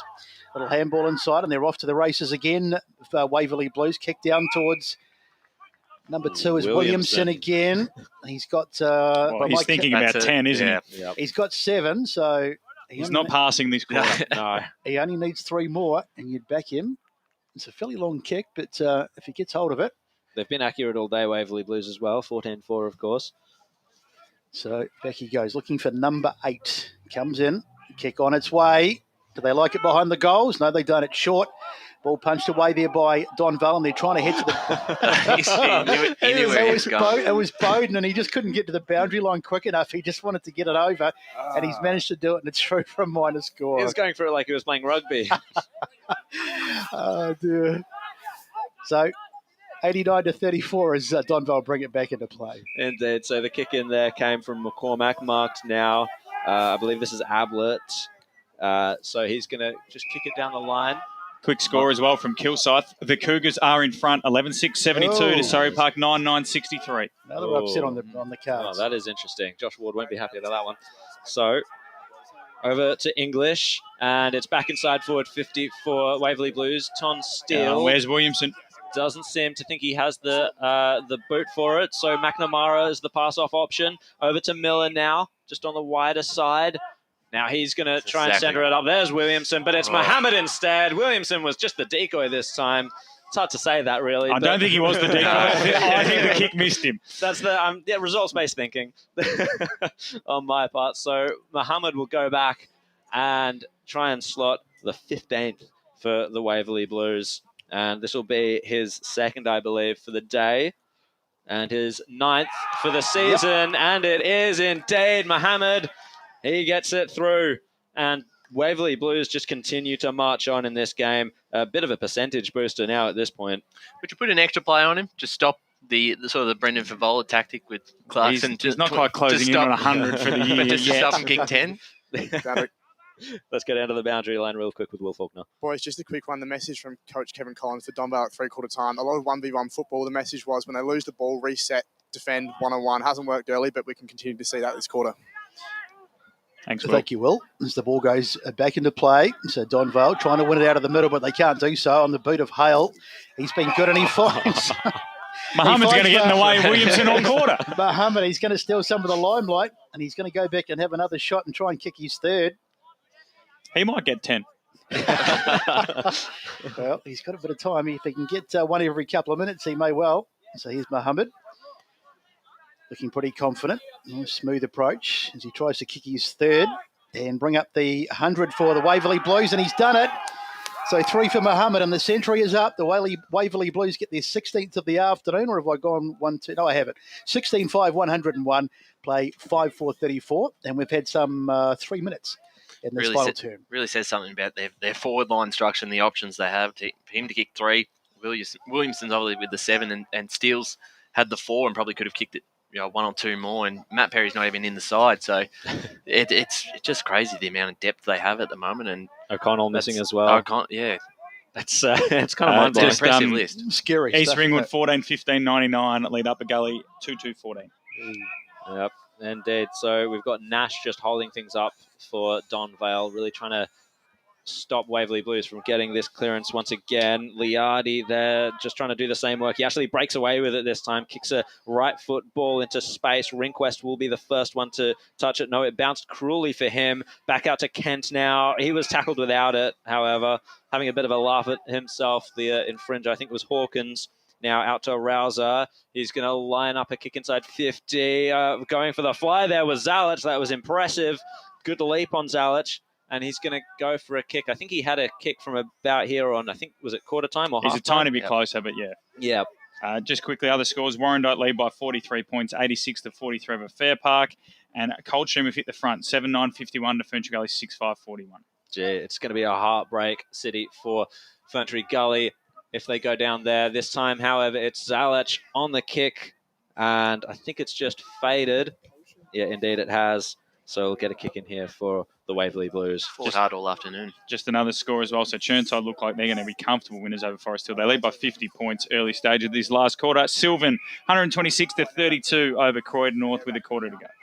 So Waverley Blues bring the ball back into play, just chipping it around across the half-back line. Kick goes into Mohammed's direction. He took the mark, I think. Rowville and Park Orchards. Park Orchards have started well. So they're 15 minutes into the third quarter. They're well behind us. Rowville 11-9-75. Park Orchards 9-9-63. So the Sharks have kicked the first few after halftime. So good spoil. And the ball knocked out of bounds over there at runabout half-back. And we just have to wait for them someone to go and grab the footy now. So 101-35, 11 goals the difference. Probably wouldn't have thought at the beginning of the day it would have been quite as one-sided as this, but in light of the late outs for Donvale, it has made it difficult for them as the ball goes in. And it's in the hands now of Nash. He's been all right today. He's tried very hard, and he takes it across the boundary line. The effort's certainly been there. There's been a lot of players on the side that have the intensity and the pressure. They're just missing 3 or 4 key players. It's not like the 18th to 22 have dropped off. It's probably 2 of their top 5 have really dropped out of the side. Well, if you want to compare, if they were playing maybe a lower ranked side, I think this is a pretty close game. They'd probably scrap home on their intensity and so on. And then if you add Murphy and Haig in, just when they have had momentum, they probably get more out of it. And all of a sudden, it's a closer game for longer because these last probably 20 or so minutes, it's become a bit of a training drill. It has indeed. Would have given Kevin Collins a lot of options too. He could have moved things around a wee bit. As the ball goes back inside, now here's an opportunity for Hawkins. Off he goes. In fact, sorry, it wasn't Hawkins, it was Liardi. Kick out there, mark almost taken, but it's been dropped, but they've still got it, Donvale. Now the ball in the hands, and they kick forward towards half forward, towards full forward, sorry. It's been spoiled away towards the boundary. Can they keep it in over there? Hale it was. Gets it back to McNamara, who goes across the face. It's a dangerous kick. Ball bobbling around it in the end. It's handball. It's still in play. I thought they'd gone through, but it has now. And it's been seen over the boundary line. So the margin stays at 66, 16,501 to 5,535. 7.5 minutes gone in this final term. So as the boys said, a big percentage boost for the Waverley Blues today. I can update you on. I'll just keep those scores rolling through when we've got a little few gaps there. So reminder, Baldwin by just 2 points over Vermont at 3/4 time, and Norwell Park by 85 over Doncaster. Okay, so the ball for the Blues. Whistle's gone. It's a Doncaster result. I mean, no one would have seen that. Yeah, I don't know about 85 points. I wasn't backing them. Certainly, it's a lot more than I think everyone had thought. As Ethan Duncan gets a free kick and line up for 5 out of, what, 6? Yeah, it would be 6 if he kicks this. If you'd said to me Ethan Duncan's kicking 90% of their score, I would have thought either he's had a massive day or Donvale have a shocking day. So unfortunately for them, it's been the second option. So he's been a lone hand, Ethan Duncan, but he's fought bravely in the absence of the 2 big men, in the Haig and Murphy. Trying to get half a dozen for the day. The kick is on its way. How does it look? Looks to be sprayed, and it is. It's off target. So it goes through for a minor score, and the margin on the Bendigo Bank scoreboard, it's 16,501, playing 5-6-36. We've had nearly 9 minutes in this final term. Unfortunate for Donvale once again. So good mark there taken by Rufus. It was Hatch with the kick, and Rufus managed to flummox. It was Mannion there for Donvale. He gets it off to English, who has a bit of time and space to work out what to do with it. Waverley Blues now push it forward. Johnson is there, took a strong mark. Just out on the outer wing there, attacking side of the ground for Waverley Blues.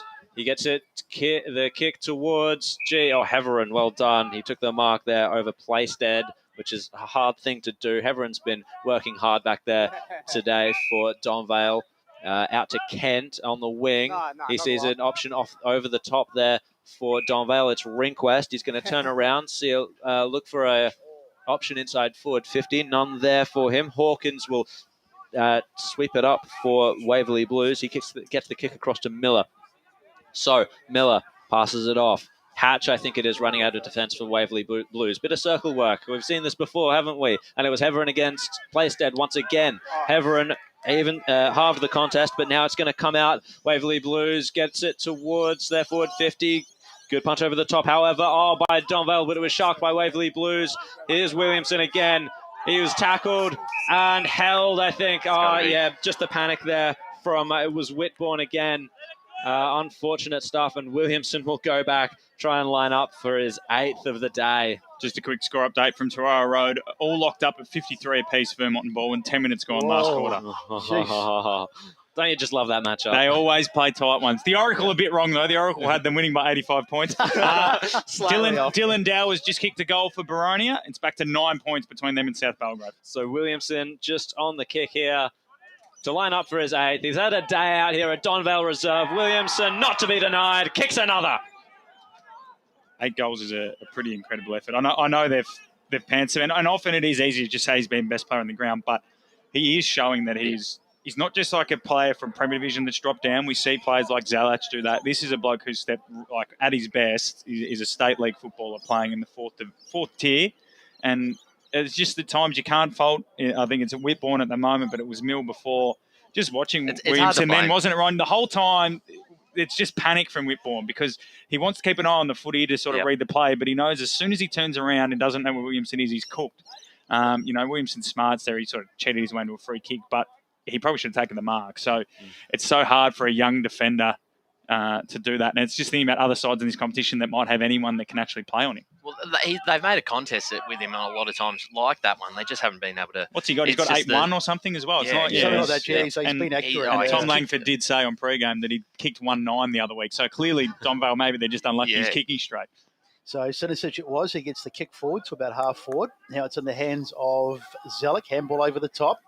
Still got it though, Donvale, as they get it forward. Now there's a little handball out to the far side. It's going from one side of the ground to the other. They need to start going forward. There is the kick to full forward, but nicely defended back there. Falls into the hands of McNamara as he gets a handball off. And they should be able to get out of this the Waverley Blues. As the ball is on the ground, it's been socked off the ground out towards the pocket. In fact, it's going to go out of bounds. And we'll have a throw in. So we've had some 12 minutes in this last term. 11 points the difference at Seaback, late stages of the third quarter, so a bit of time to go in that one. Berwick have closed the gap to 16 points over Nord, but they might just run out of time there. So ball back in again, knocked down. It's all getting it about untidy in this last term as you'd expect, taken by Bowden, who's wrapped up on the ground. Just a reminder that Whitehorse is starting at 4:30 in their game against Scoresby, and Knox is starting at 7:10 in their game against Ringwood, and Coldstream lead by 11 points over Ferntree Gully. No. Goodness me. All right, so there's the kick forward now. There's the Waverley Blues. Come onto the attack again. Playstead ran past it. Now the handball back. Good work there by Zellick. He's been one of Donvale's better players today. And a losing side. Kicks forward, tries to find a target, but there's really no one there. And Mohammed it was, I think he got the hand to the ball. The fisted away there by the Waverley Blues. And straight into the hands of Mannion. And towards full forward, not taken, but it's still a chance for Donvale. But it's fallen nicely there, and it's going to be cleared away by Strongman. Out towards the pocket. It's Mia. And went without it. Someone almost lost his strides there. Oh, they're just hanging off it now, poor Charlie Kent. Looks like a kilt. And so Waverley Blues to go on with it. Baldwin have kicked a goal. They lead by 7 points. 15 minutes gone. Oh, here we go. So Demetrius Rufus there, just sizing up his options. Nothing too obvious until Hale presents for him out into space. So he gets the handball off. I think this is Kramer. Short ball towards Tonsteel, easy as you like. Takes it out in front of, I think that's Dylan Liardi, indeed it is. So Tonsteel to go back. He wants Williamson. Yeah, and look at Williamson coming at him. Easy as you like. Mark taken. They're aware of it. Yeah. Berwick have kicked another, 10 points the difference. Ooh. So Norwood, the Wooders, looking a little worried there, I think. As Williamson, Donvale looking a little more than worried as Williamson coming in for his 9th of the day. How's this kick off the boot? Well, you can tell by the cheers. 9th goal. There it is, Williamson. Wonderful stuff for the Waverley Blues. And that is their 18th goal of the day. 18-5, 113 to Donvale, 5-6, 36. We're gone 14, nearly 15 minutes here in this final quarter.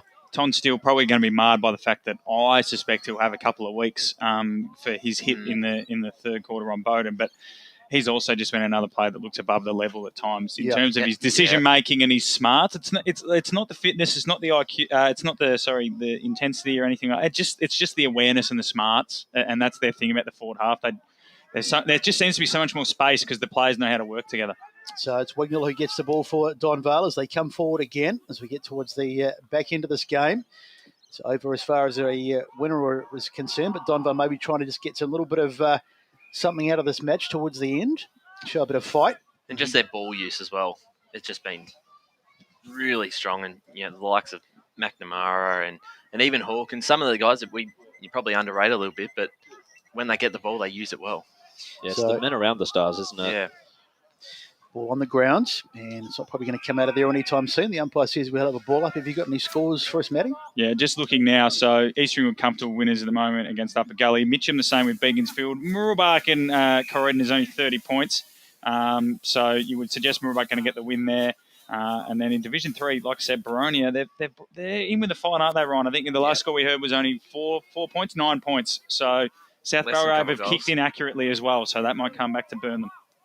So back in the hands of Wignall, and the ball's been smothered, and it's confected itself. Ferntree Gully have hit the front. They've kicked another quick couple of goals. So 2 goals in however long it was since we last checked. So Coldstream 7-10-52, Ferntree Gully 8-5-53. So we'll try to keep you updated on that game and the Vermont Baldwin game, and as well as Kilsyth Surrey Park, which unfortunately for us is just being updated at quarter by quarter. I think it was 2 Williamson goals ago that we last checked that score. Yeah, If we start so about a measuring time minute. like that.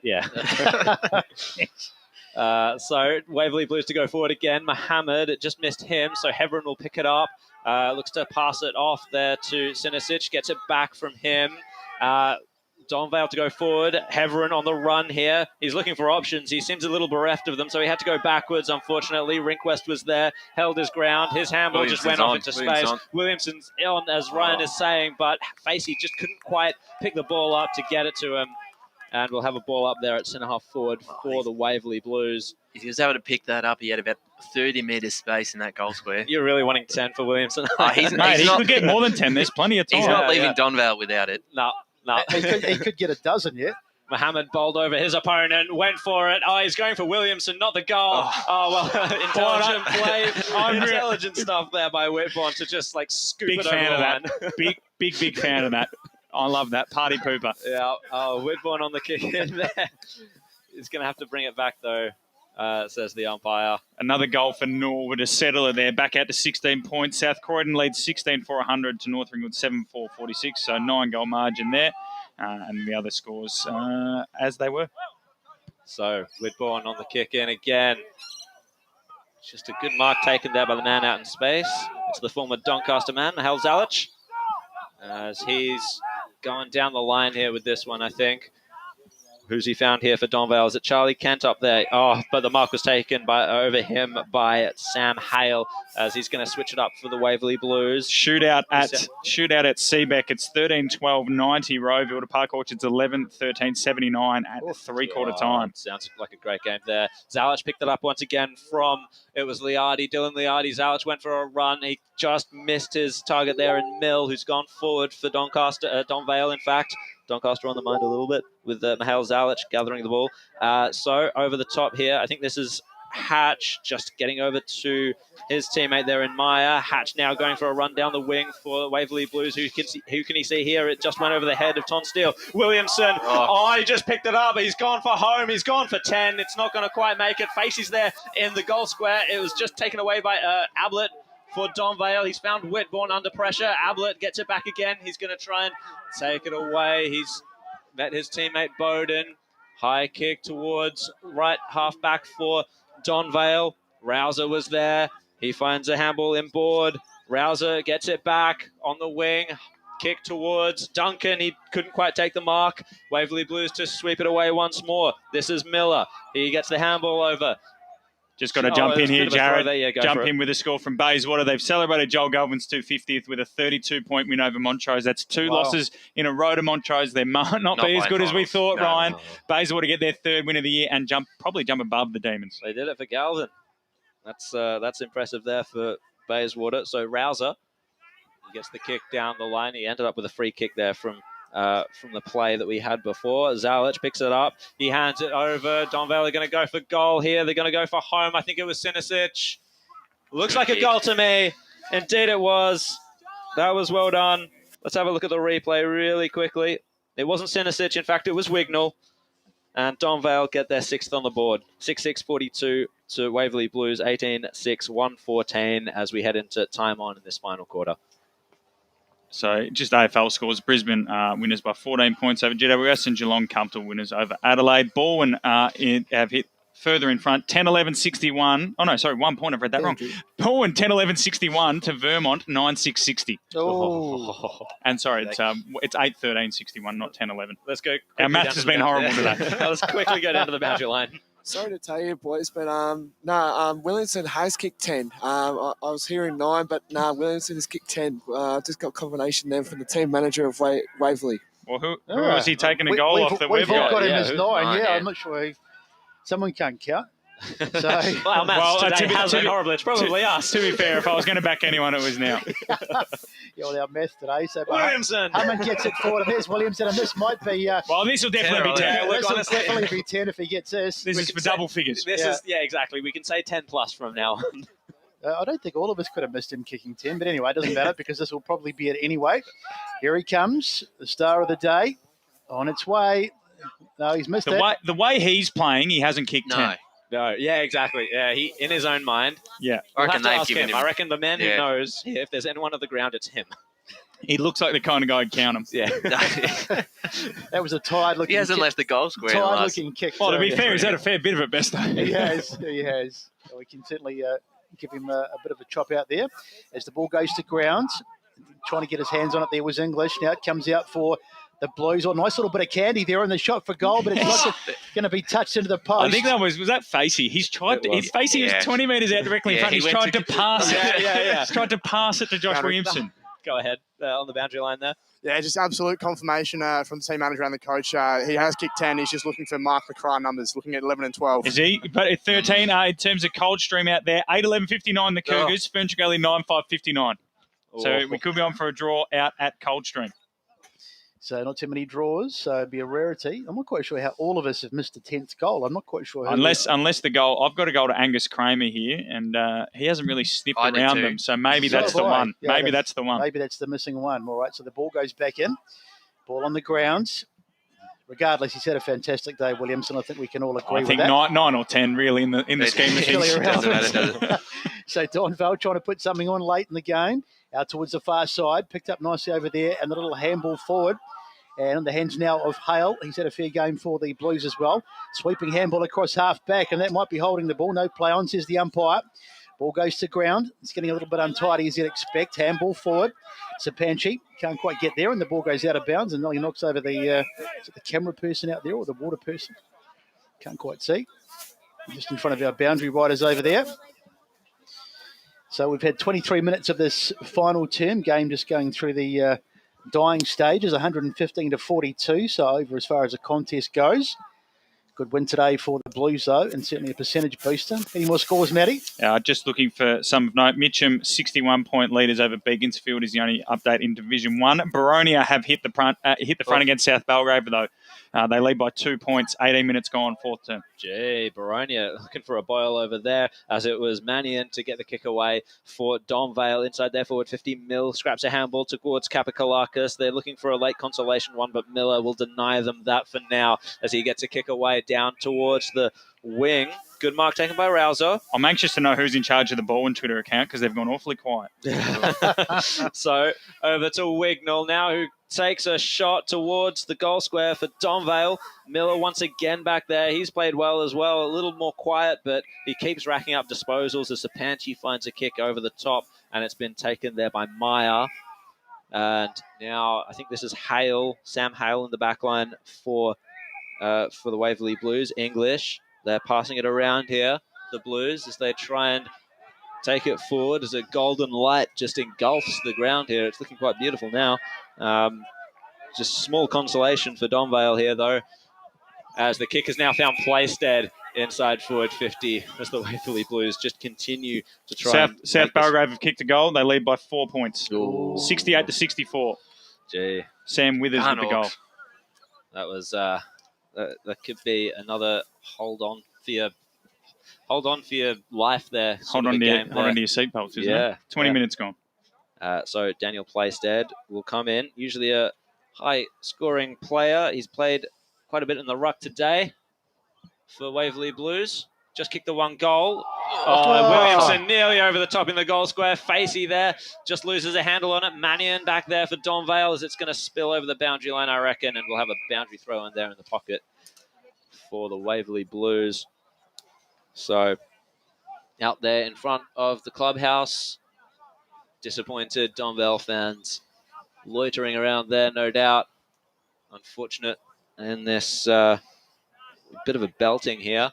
So over the top for the umpire. It was Roper to take it, slammed to ground by Playstead.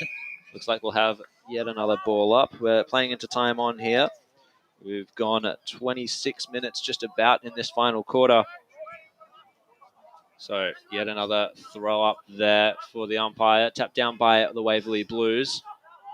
Scooped it up there, Donvale. He was tackled to ground, holding the ball there. I reckon the tackler, I think, might have been Facey there at the bottom of it all. Still all tied up at Coldstream and Furniture Gully, 59 apiece. Churnside Park kicking away against Forest Hill. They lead 113 to 52. So Facey, he had a bit of a cramp there, but he's going to take the kick anyway. Who's he looking for? I don't even need to ask that question. He's looking for Williamson.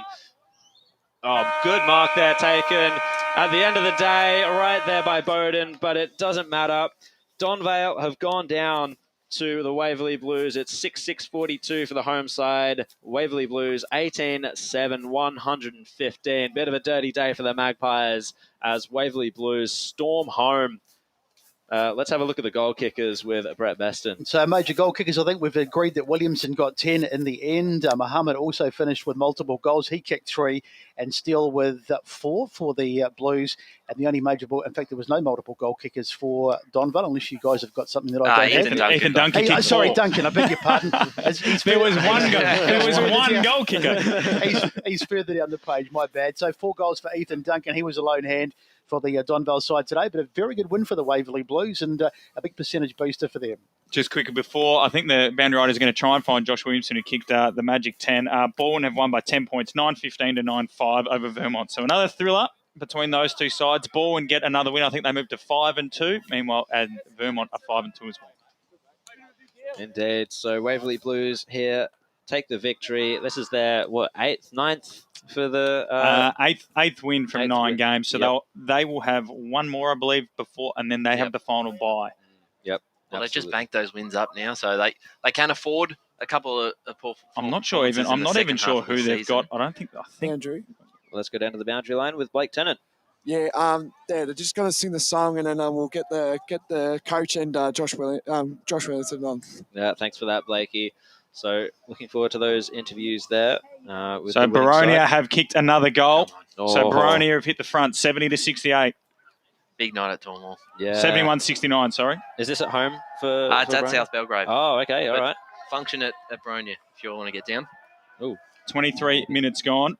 Ryan trying to drum up some cash there for Baronia. $10 entry. Mulgrave have won, three-quarter time, 15-19, 109. Oakley District, 3-3-21. So they will continue to hold on to 4th spot.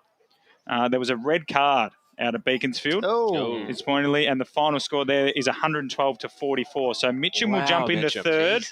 Mitcham will jump into 3rd. Croydon will slide into 4th, given they look like they're going to lose to Murrelbach, and you would assume Mitcham's percentage will take a big bump. So some bit of movement around as we get some other scores. Wanturna South at three-quarter time, we're on 76 points.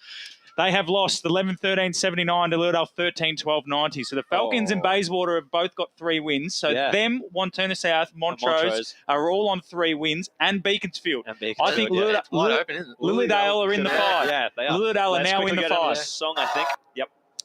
Well, the song's cutting out. It's cutting in and out. So we'll leave that knowing there. But yeah, from simple mathematics, and again, don't worry us. Don't back us in on that one. But Lilydale, I think, will be in the 5 after a win over Wanturna South. And that means, again, they remain the bogey side. 32 attempts for Wanty South, just 3.5 wins against Lilydale in their history. Crazy stuff. So a massive win there for Lilydale. That almost just about locks the Tigers in the finals this year. Yeah, I reckon. I can't see them dropping out. They won't drop out now. They needed a big scalp away from home, and I think that's really impressive. Not just to beat Beaconsfield, but really smash. Eastfield have won in a big fashion over Heathmont, 117 to 69. So that means the Rams will remain, assuming Ringwood win tonight. The Rams will probably jump into 2nd if Baronia. Tim Smith has a set shot at the moment. Baronia lead by 2 points, 11-5 to 9-14. Tim Smith's set shot. My WhatsApp, we could just get that live commentary going. But if Baronia are able to get the win here, Eastfield should jump back into 2nd spot. Former media manager Davis Harrigan on screen for those. Davis Harrigan. Oh no, it's Dyson Baker. Davis Harrigan. Davis Harrigan. Oh no! I have clip it. Tim Smith goal. South Belgrave back in front. I was going to say, children, don't be alarmed. That's just Dyson Baker on the time. screen. He's a scary man with that beard. Davis You would has have saved me with that. bulked up. Still, in terms out of Coldstream, still scores level, 59 apiece. So Ferntree Gully might get their first points, but not the way they wanted them. Shall we start doing our votes, boys? Yeah, go for that. I'll just jump in with scores, guys. All right, no worries at all. So we're going to do our votes. First up, we'll start off with the Workman of the Day for Workers Eastland. Who do you like, boys? I think at three-quarter time I mentioned Facey. I think he worked really hard all day. A little bit more flashy and a little bit more obvious than perhaps a player like Jason Miller down in the back line for Waverley Blues. I think he was great as well. And it looks like we've got Williamson down on the boundary.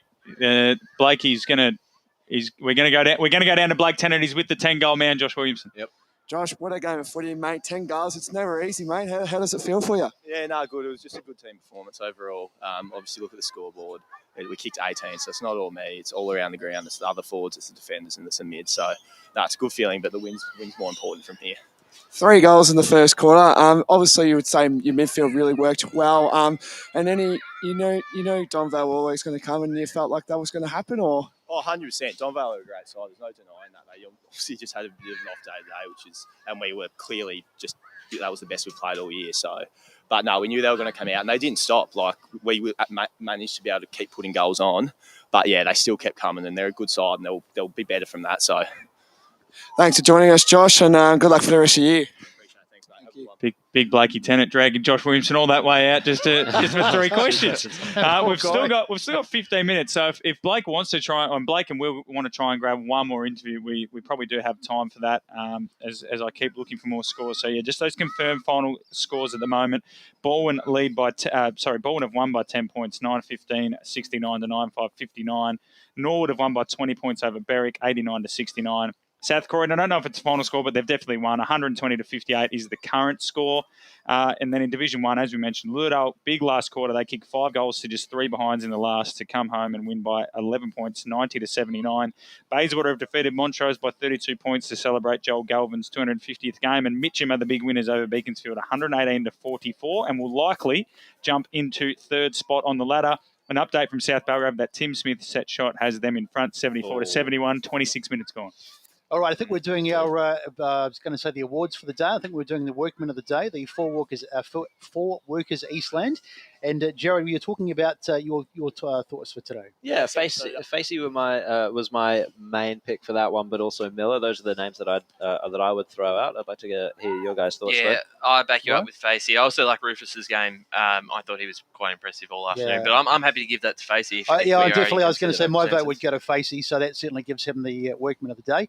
Goal of the day, I thought I'll just put my 2 cents worth in. Josh Williamson obviously is going to get it. Sorry, Best, I just got to jump in. It looks like they got Tom Langford, but just quickly, a few more scores. Kilsyth have won by 7 points over Surrey Park, 12-9-81 to 10-14-74.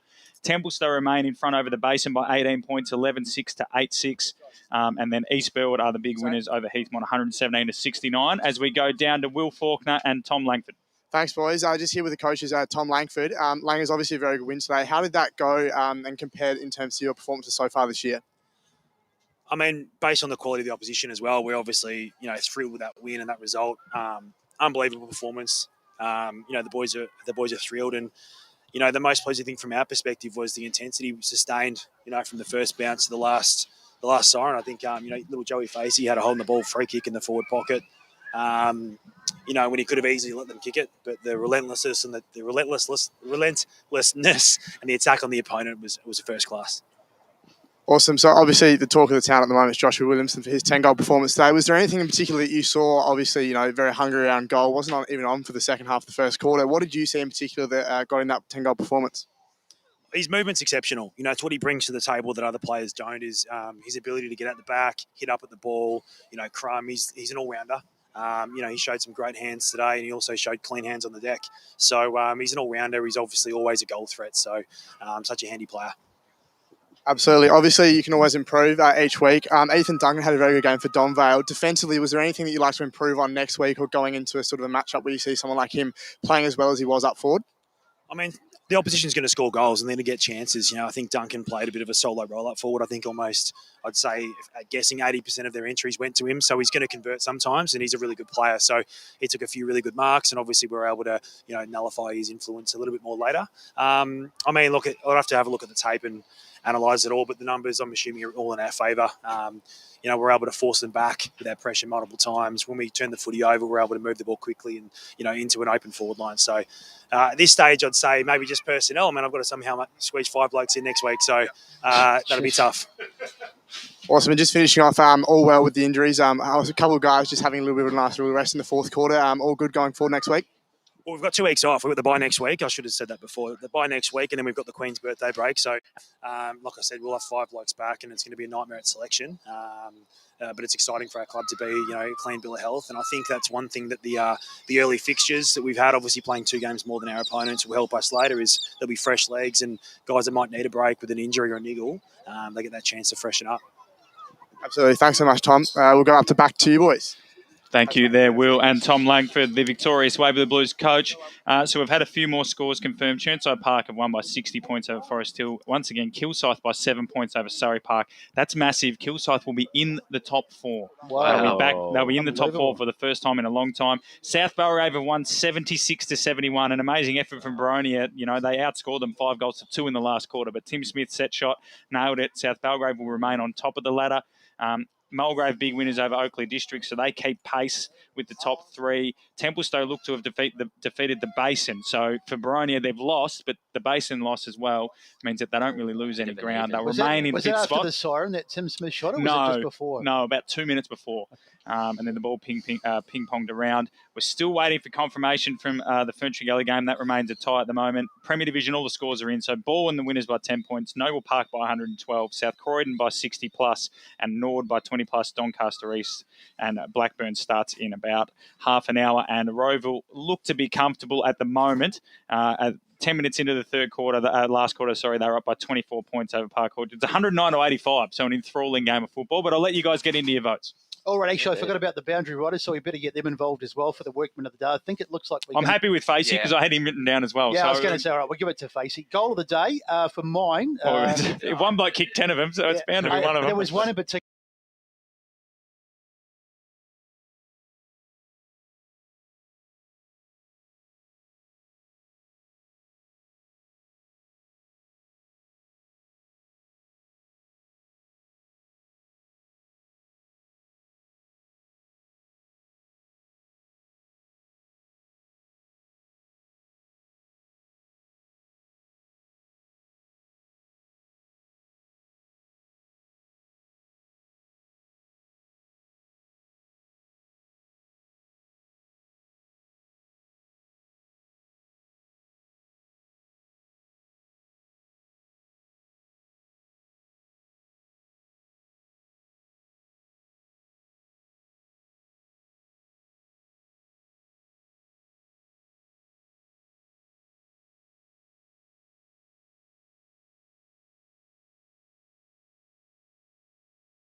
Guy too that really battled hard right till the end, and he's he's an experienced player, so I guess you'd expect nothing else, was James Rouser. Yeah. I mean, even in that sort of third and fourth term when the game was gone, he was trying his guts out to try and to lift the side and to get them back. I mean, not back into the game because it was effectively over, but he really tried hard today, didn't he? Yeah, that's definitely the way. go if I was going to give any credit to Donvale. The other Donvale player that I want to mention is Scott Heverin. He worked really hard all day down back. The forward line for Waverley Blues was absolutely peppered throughout the whole day, and Heverin never gave up the ghost. So I was impressed with him. So are we doing the votes right now? Are we doing 3-2-1s or? No, I think it's Williamson. I think it's Williamson and the rest. Unless the boys are going to produce 10 votes for someone else, I think Williamson gets it for his magic 10. I'll just fly through some more scores. I'm chasing up a Ferntree Gully score. We're just going to ask Paul Giannopoulos, junior manager, if he's got any updates. A former Ferntree Gully star. So once again, Premier Division, Balwyn winners by 10 points, Noble Park by 112, South Croydon by 62, Nord by 20, Rowville lead by 20 midway through the last quarter. Lilydale have come from behind to defeat Wantirna South by 11. Mitcham big winners over Beaconsfield, 118-44. Bayswater by 32 points over Montrose to celebrate Joel Galvin's 250th. East Ringwood will win over Upper Gully. The final margin is the only thing that we don't know. And we suggest Mooroolbark will do the same over Croydon. They led by 30 points in a low-scoring game, 61-31 at three-quarter time. In Division 2, Tim Smith has kicked the winner, 76-71, South Belgrave. Smith kicking a goal with 5 minutes to go in the last quarter. They held on. Mulgrave big winners over Oakland District, 139-23. Templestowe winners by 3 goals. Back-to-back wins for the Dockers. They'll probably overtake Heathmont on the ladder there with that win, 72-54. Disappointing for the Basin. East Burwood, 117-69 over Heathmont. A settler for them, and Knox and Ringwood will start at 7:10. Doncaster East and Blackburn at 5:20. And then in Division 3, Whitehorse will start. It probably started half an hour ago after their smoking ceremony. Culture and Ferntree Gully at the moment is listed as a draw on game day. We don't like to call draws early. We like to make sure we get confirmation. Obviously, this game, it was 114-43 in the favour of the Waverley Blues. Warrandyte winners by 31 points over Fair Park, so they move into second on the ladder. Chirnside hold on to second in Division 4 after a 60-point win over Forest Hill. Kilsyth into the top 4 for the first time in a long time with their win over Surrey Park. And Sylvan have defeated Croydon North. We just don't know by how much. It's great to see some of these upsets, isn't it? Because it makes the competition interesting. I mean, it can get very predictable, and we can all sort of think, it's so and so's playing them. But there's been some really interesting results today, and it's just keeping it interesting. Yeah, absolutely, and we've mentioned on all the podcasts, all the game days through all the written media, everything that there's stories in each division, which is good to see. Yeah. Division 3 at the moment, it looks like the Waverley Blues are a cut above, but as we said, there were moments today where Donvale could definitely match them with them, and they were nowhere near full strength. Warrandyte have obviously beaten them, and they definitely haven't clicked into gear. So there's still teams that can beat them, and Whitehorse and Coldstream push them to three-quarter time. So not a mile of a run. They've just got certain. Obviously, their forward half is so good that whenever they do get momentum, as Ryan mentioned on the coverage, when they do get momentum, Waverley Blues, they're a cut above in terms of capitalising. And like obviously Josh Williamson. Division 2, we thought South Belgrave, a month ago, we're going to walk the league. A loss to Mulgrave, and then Baroni have pushed them right to the wire. And both sides are focused around their contested ball. Mulgrave have a big focus on that, and we know Baronia from watching the other week that they prefer nitty-gritty than their outside run. So maybe that's the key to competing with South Belgrave, and obviously Mulgrave's another great story in Division 2, the fact that even they really didn't think they were going to make finals, and now they've gone on a pretty incredible run. They should hit the turn at 6-3, 5-4 with a handy percentage. And then obviously East Burwood's, continual rise through the divisions. In Division 1, the fact that there's 5 teams battling for one spot now. So Mitcham have consolidated 4th spot with that 5th win, as Ryan mentioned. It's hard to see them dropping out. They'd have to really bungle it from here, considering their home form and the fact they've got 2 of the best forwards in the division. And then you look at the fact that Beaky, Lilydale, Wantirna South, Montrose, Bayswater, all on 3 wins. And as much as we said at the start in the pre-game best, Jared, that we don't think Bayswater and Lilydale are really finals contenders, well, they're beating teams that Montrose and Monty South aren't and Beaky aren't. So, how many times can you do it before we start thinking they're just as good at them? So, and as Jared said, Lilydale's percentage in the way they've played probably even pushes them into favouritism, but that's another discussion. And then Premier Division, Baldwin and Vermont, have put Rowville's the great story. They look like they're going to be undefeated, but, other than maybe Doncaster and North Ringwood, and Berwick to an extent, Berwick haven't been belted yet, but they haven't quite got winning yet. There's close games everywhere you look. So every division's got its own story. There's only really one side that you can probably guarantee as a premier at the moment, and that's Sylvan. Yep. Yeah, 100%. And although I will say, though, Sylvan in a grand final, they will be playing on a bit of a different ground. You would assume it'd be a big ground. So most of Mitcham's the only ground that isn't a big one, and I don't think that'll have Division 4 this year just because of the way the rest of the divisions are matched up. So Sylvan are going to go from playing on a a postage stamp to most likely playing on a massive ground, and that could suit your Churnside, your Surrey Parks, or dare I say it, your Kilsydes. And you did say that, you've talked about the difference between them and Coldstream. That the Coldstream was in the middle of the ground they dominate. It doesn't take too much if they can win that. If you can beat them in the middle and start making the most of your opportunities, I can see a side getting on top of them. But you're right, their forward line is just stacked with players who can kick backs each week. And then we look into Premier Division. Like I know we spoke about the race for 5th in Division 1. It's a top 6 in Premier Division, and if Blackburn were to pinch a win over Doncaster East tonight, they can move into sort of a position to sneak a spot. But Norwood getting another win brings them to within striking distance. We've still got time to get the caravan out there. We could do that game as well. Well, we probably could. we probably could. We're only just up the road. I don't know how much Bruce is about to knock your head off with that suggestion. But in terms of, again, and in terms of racing for positions, Dyson's just doing the sign. But in terms of racing for positions, that's another one where the top 6 just gives us a bit more jeopardy, because if there was a top 5 now, you'd almost say Norwood and that couldn't make it. But the fact that, Roeville are going to be 7-0, but we still probably don't think they're the best team in it. So, again, it's been a long time since we've been talking about Roeville, teams that aren't Vermont and Baldwin winning this premiership. So, plenty of stories across all the divisions, Besto. Don't forget the Bulls. Well, the Bulls as well. Big winners without their star too as well, which is good. That's right. Well, time to start wrapping up out here at Donvale Reserve. It's been a interesting afternoon. The home side not quite getting it done, but a massive thank you to all the team that were involved. Of course, my co-commentator today, Jared Beelan. Thank you, Jared, for your insightful comments today. Ryan Long and special, fantastic as always. We had Blake and Will out on the boundary. And, of course, the men behind the scenes that you don't see, well, you hear one of them. He's an inimitable laugh. Bruce Priest, of course, he's been fantastic today, pushing all the buttons for us, and Lee Green from LK Allium Media. And once again, we'll do it all again next week. It's going to be I'm not quite sure what next week's game is, but I guess we'll Ringwood Eastfield, I've just been reliably told, so that should be a cracker, and we'll bring that one to you next week as well. So as we close it out from Donvale, it's been a commanding win today. The Donvale side not quite getting it done on their own ground. We gave them a chance before the game, but in the end it was just the Waverley Blues far, far too good, and they've taken it out 18-7, 115 to 6-6-42. On behalf of all the team, have a great evening and get out next week and catch some more EFNL footy. Have a great weekend.